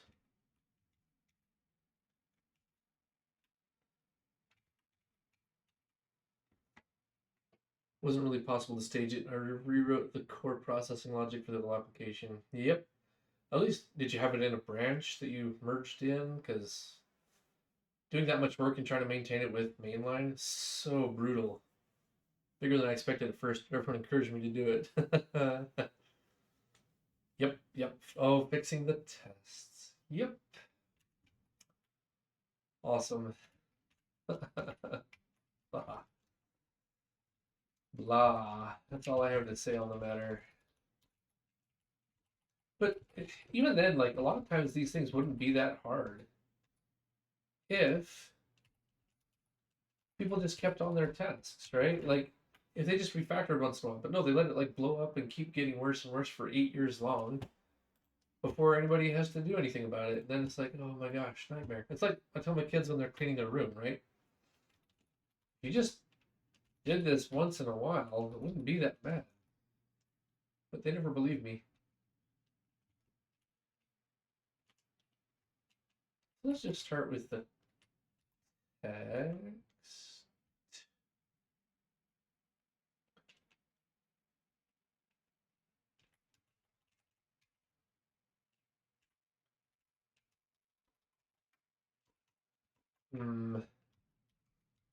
Let's just do this the wrong way and then see how we feel about it. So these are texts.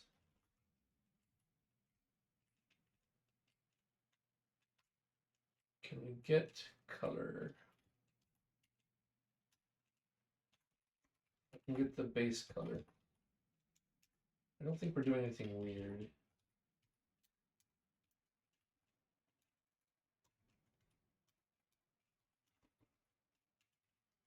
Color 0. Color 1. Color 1 dot alpha set alpha to 0.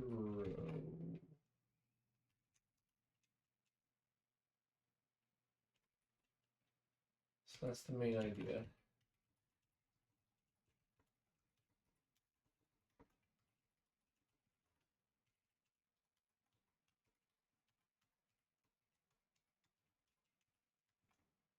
Okay, then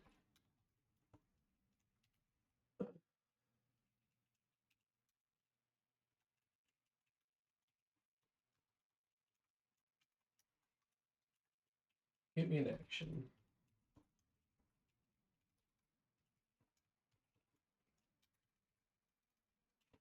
Animation.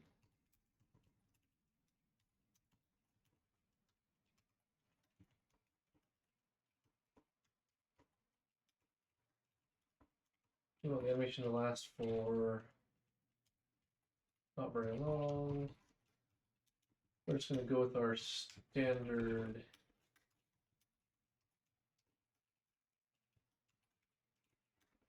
quadding out. For the least effort, trying to find a good easing curve. This one gives good value. Point to set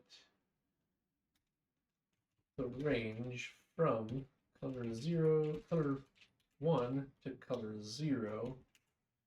This is the fade from alpha into the scene of label practice guesses. Intermediate color C.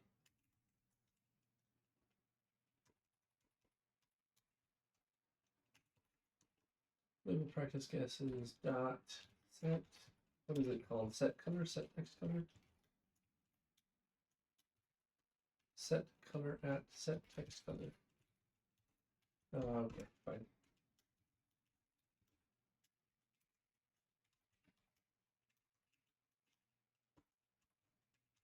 Okay. Action. Set it to play the animation anime. Yeah, maybe I want to break this up a little bit. I don't know.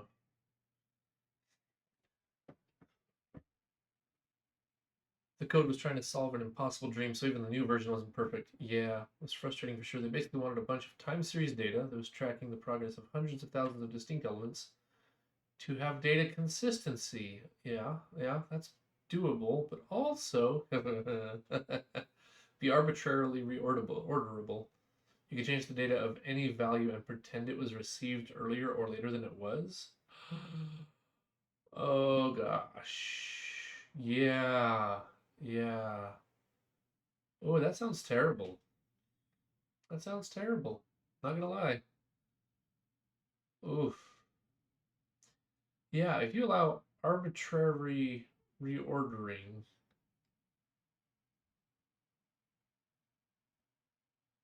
with data consistency. Oh. Yeah. Yeah. No, that's not good. If they're doing QA as humans, they really should Oh, yeah, no, that's bad. Everything is hashed and delta compressed. Yeah, yeah. Oh, brutal. That sounds like a tough problem. Was it better than what was in there before? I guess that's the important question.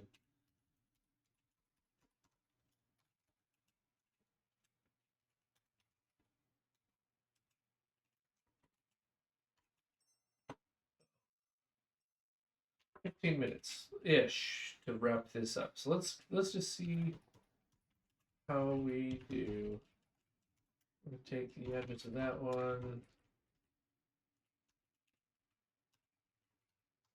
the address of this one.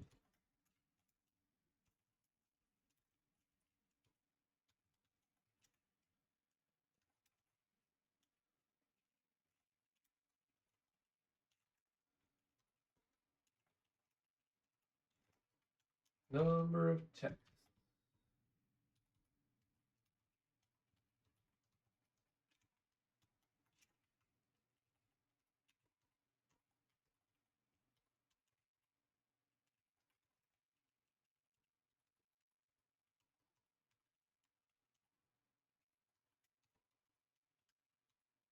Color of C0 equals text at that index.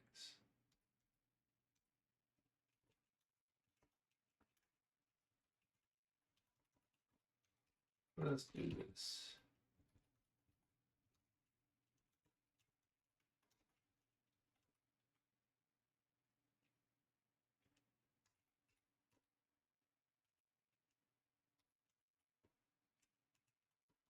Then we do this, which we could do a little differently if we wanted. C0. Now let's just do it like that. I'm going to make it animation. We set the duration, easing curve, etc. Or text.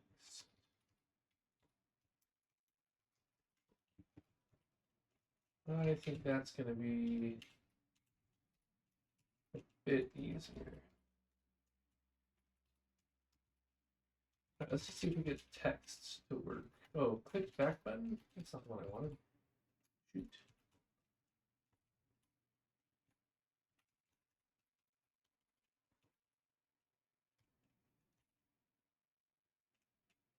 Is this one? C0 to C1. Okay, whatever. There is no back button anyways.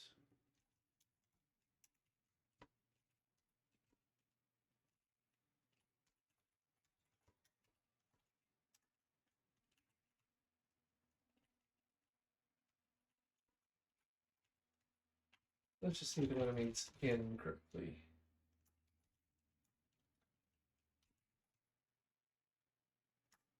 Oh, that's right. I just exposed it. Alpha equals. Probably should do a clean as well while we're at it. I don't know, to be honest. It was more performance, so that's a win, I suppose. Some things worked better. It was better tested, but it was still too confusing to explain in layman's terms. Yeah, data consistency with arbitrary reordering of time series data, that's nuts. So it felt like magic to the users. Not in a good way. They wanted to understand why it kept changing data in weird ways when they did stuff. Lots of side effects that were difficult to comprehend. Yeah, I'll bet the number of corner cases and special cases was absurd. Yeah, I'm pretty sure it was impossible without completely changing the QA process. Yep. And it was a constraint not to change that. Yep, that sounds right. That sounds consistent with a real world job. Yeah.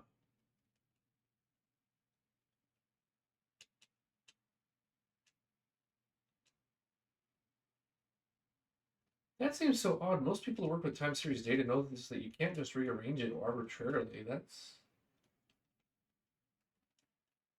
if you're going to QA something, you work on mirrored data. Like you create a copy, then you reorder things, then you screw around with that. Jeez.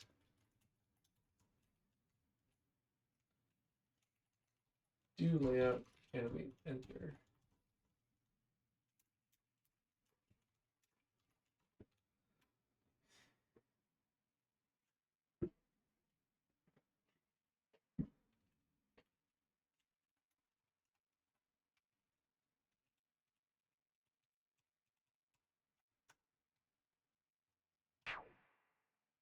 Er, uh,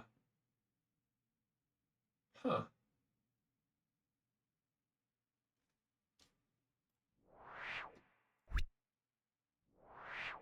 Okay, so there was two texts. I thought, yeah, that's correct. So that worked, I guess. Yeah, that worked. All right. Paid time.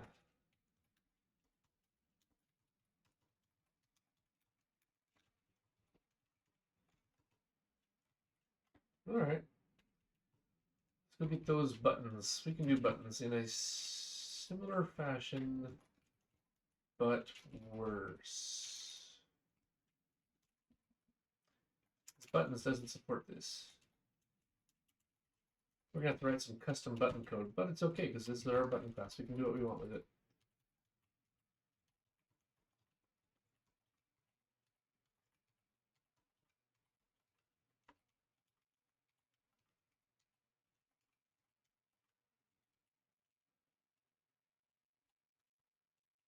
All right. Button star buttons array equals.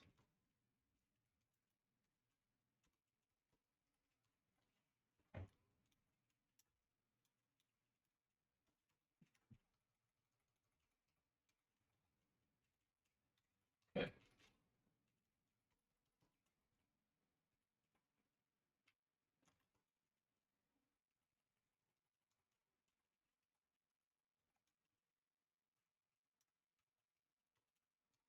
Number of buttons equals the set of buttons. Number of buttons, buttons.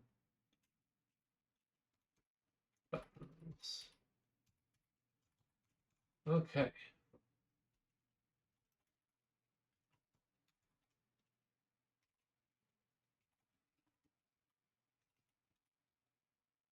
Okay. Button point to, oh, it's here. We don't need the color. We will need an animation.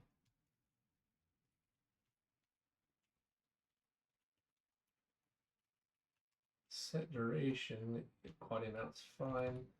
We're gonna go from 0.0 to 1.0. The double or float, I don't remember. Double value on our button. Button point to set alpha of our value. This does not exist yet, but it will exist shortly. Then we just need an action to play it. Play the animation. Piece of cake. In theory. All right, so let's go to button and make that function.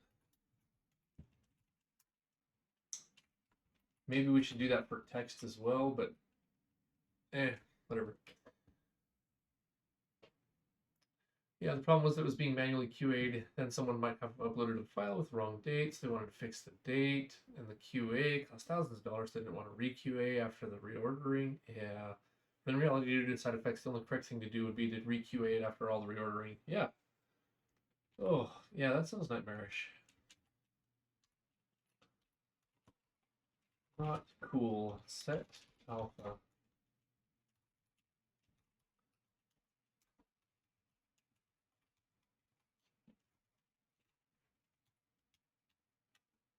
And you say that only took you a month?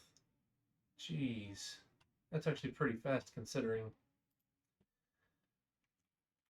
I did a major refactor at one point. There was this guy had so many like special cases and corner cases all hammered in throughout the code everywhere.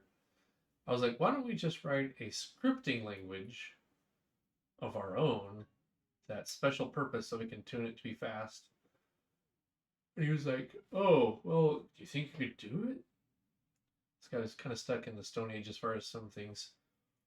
So I did. I made a little byte compiled language from scratch, and it was so much faster. And I could write anything I wanted in there. Then everything else we did, instead of outputting this horrible kludge of stuff, could just emit a little bit of text, and it was beautiful. But yeah, that one took me a couple of weeks to grind out. Yeah, sometimes those major refactors you just have to remove so much stuff and replace it all. Sometimes it feels good though. Like sometimes it's just like this is a problem that is festered. I need to lance that boil.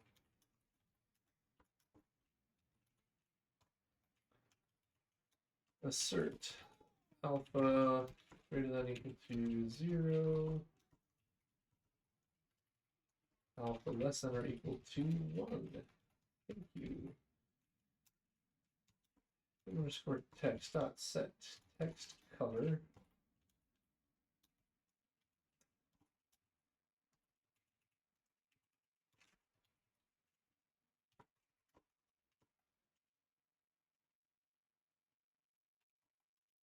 C dot set alpha F. Set text color to C. Yeah. So that's the text. Text quads. Now, texture quad batch. I think there was a set color. There was. I don't think there's a way to get color.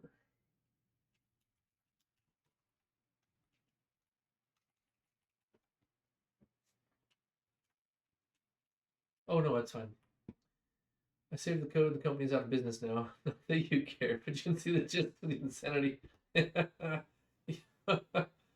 Oh, good heavens. Okay, all right. Oh gosh. AVVIR web gateway. Good heavens. Update planned building element. Good. Lots of to-dos means there's still work to keep you busy. Jeez. Updating last scan before built. Yeah, so you're managing your state with Boolean flags. Oh gosh. Is human result. Oh. Jeez, okay. Yeah. I don't envy you that task. It's in my favorite language. It's not my least favorite language, I'll say that. Java's not great. I don't like Java. But I would do Java over Perl any day. Any day. Ugh. Ugh. Perl.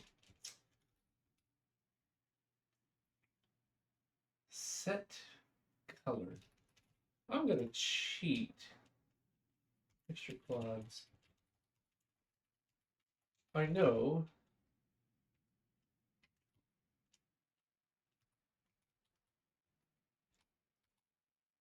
Yeah, no, we're just doing this. Color. 255, 255, 255. Okay, fine, we'll do it here. Then C dot set alpha F. Okay.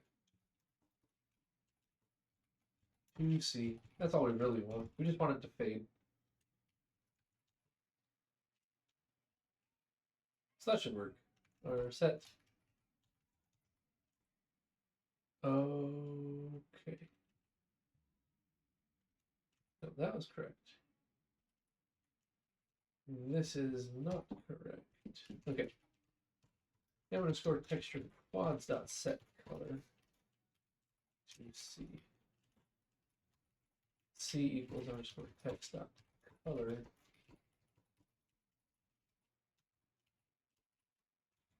Okay, so our text, we get our text color, set our alpha, set text color. For the texture quads, it's just multiply by 1. Okay. So that actually wasn't as bad as I thought it was going to be. So button, animation, button, set alpha.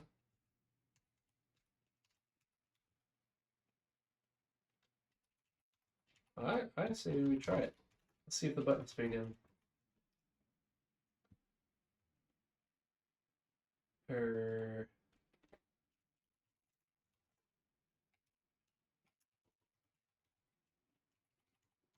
Color C, then redeclare.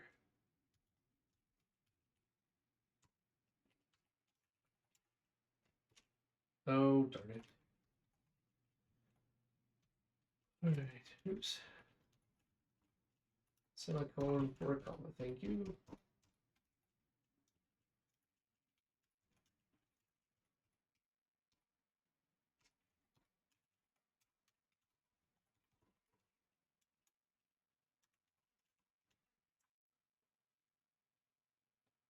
Jai is your least favorite language because it's so hard to download. I'm just jealous. I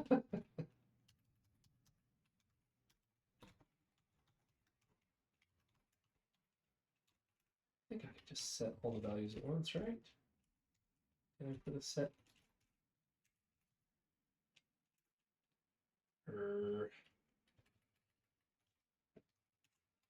Whatever, I don't want to rewrite anything. I'm just gonna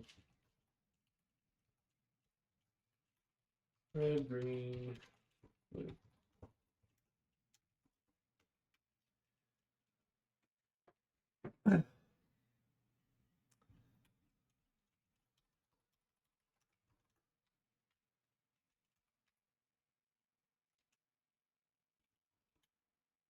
Okay.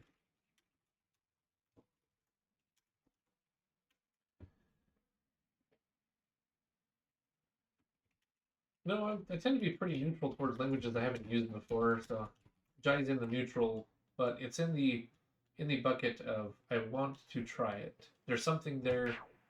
Oh, that worked out pretty well, I think.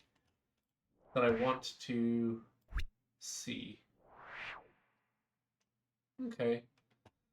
Last piece is this one.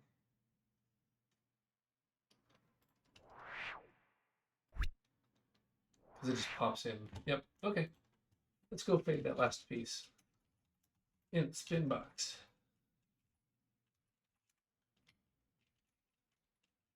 Cut. There it is. Not even a list. Just a thing.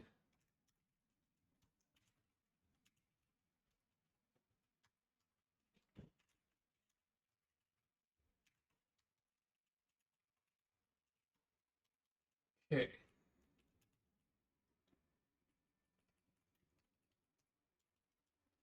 In animation, duration, fade, colors, box. You know what? This seems silly. Nah, we'll do it this way. Action, set animation. That's basically it, except in spin box doesn't have a set alpha like button does.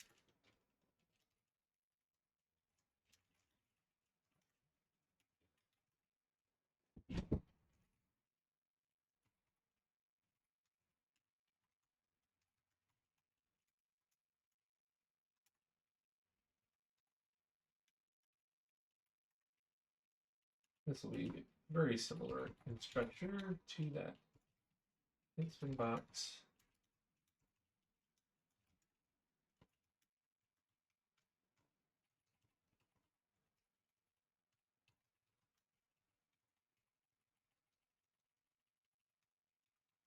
Okay, color C, we got text.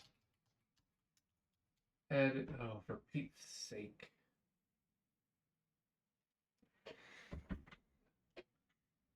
Ugh, fine. But Button up. Set color.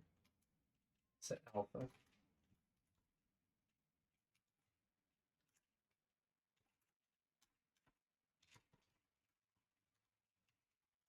Button down. Set alpha.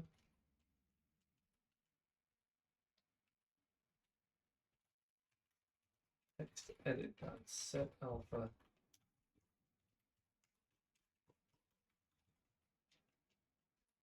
So the text edit needs an alpha as well. You should email and ask for beta even if you don't want to use it right now, because it often takes months to get a reply. Oh, does it? Okay, maybe you'll get lucky and be able to use it during Christmas break or something when you're bored. Yeah. I didn't realize it was such a long lead time. If nothing else, it has a lot of interesting code to inspire better ways to do things in C, even if you don't want to use this language itself for some technical reason.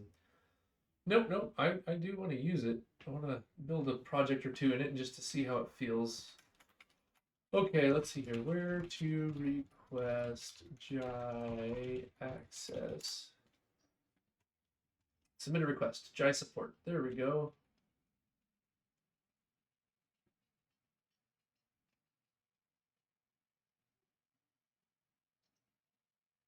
Oh, well, that's definitely not right.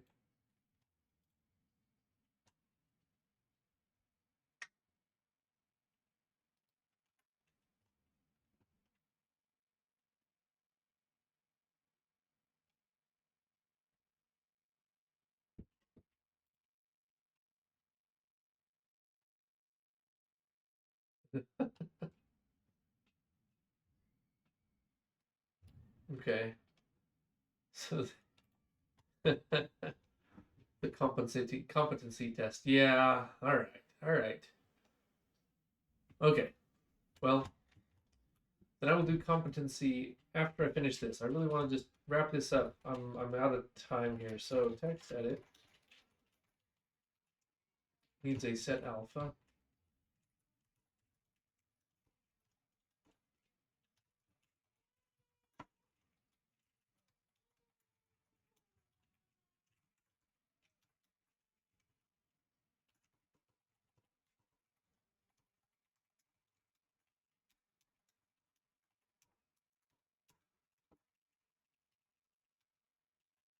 Okay, into button.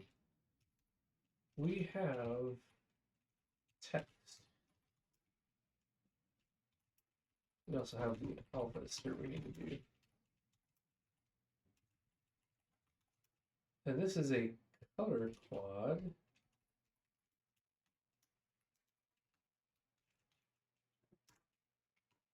Which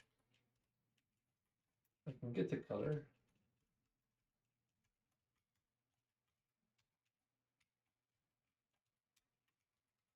Wow, okay. Oh, equals, what's it even called? M_quad?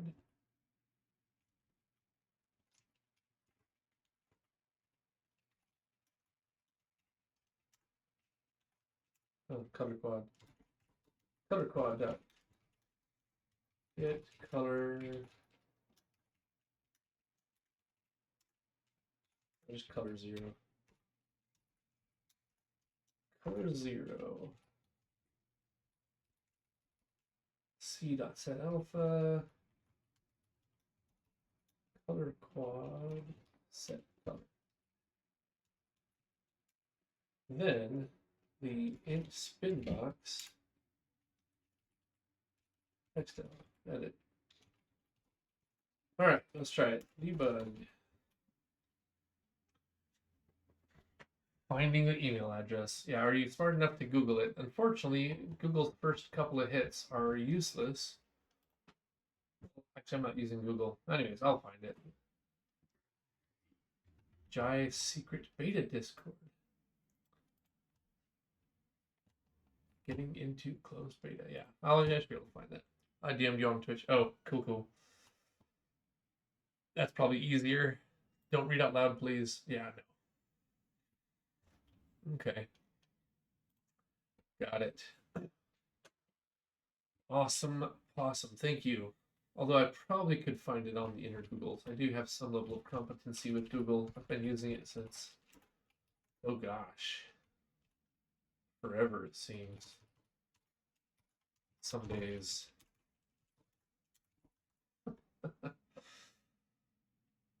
Actually, for this stream, I keep everything separate, so it's in running a different browser, running a different search engine. Nothing is the standard setup I usually use.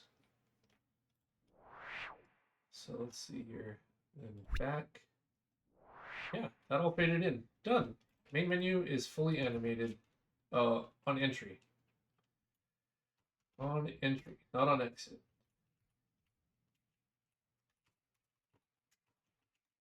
Main menu now fades in. Need to do fade out still. Because that's a little bit more complicated and we're out of time. So next week, no, tomorrow we'll finish that up. Tomorrow we'll finish up the main menu. See, that won't take us more than a half hour, maybe. Piece of cake. So that's that. Now get status, get add, get commit.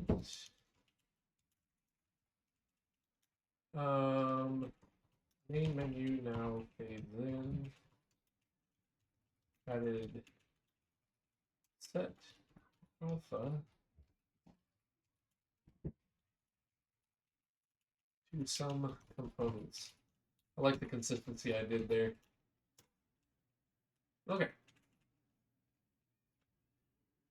That's pretty much it. We're done for today. Tomorrow, we'll do some more scene animations. I'd like to get these all done tomorrow, but this one I think will be tricky. This one, I want to look good. That's what you're going to be doing most of the time, is going into game and out of game. So, that'll be great. So, thanks for joining. Thanks for the chats. Thanks for all the conversations. Thanks for the info, Dan D. McGee. You gave me some excellent resources and an email I'm going to have to fire off. And, yeah. Thanks for everything. And, yeah, glad to have you in the Discord and in the Twitch. So, everyone, have a wonderful day. See y'all tomorrow. Bye-bye.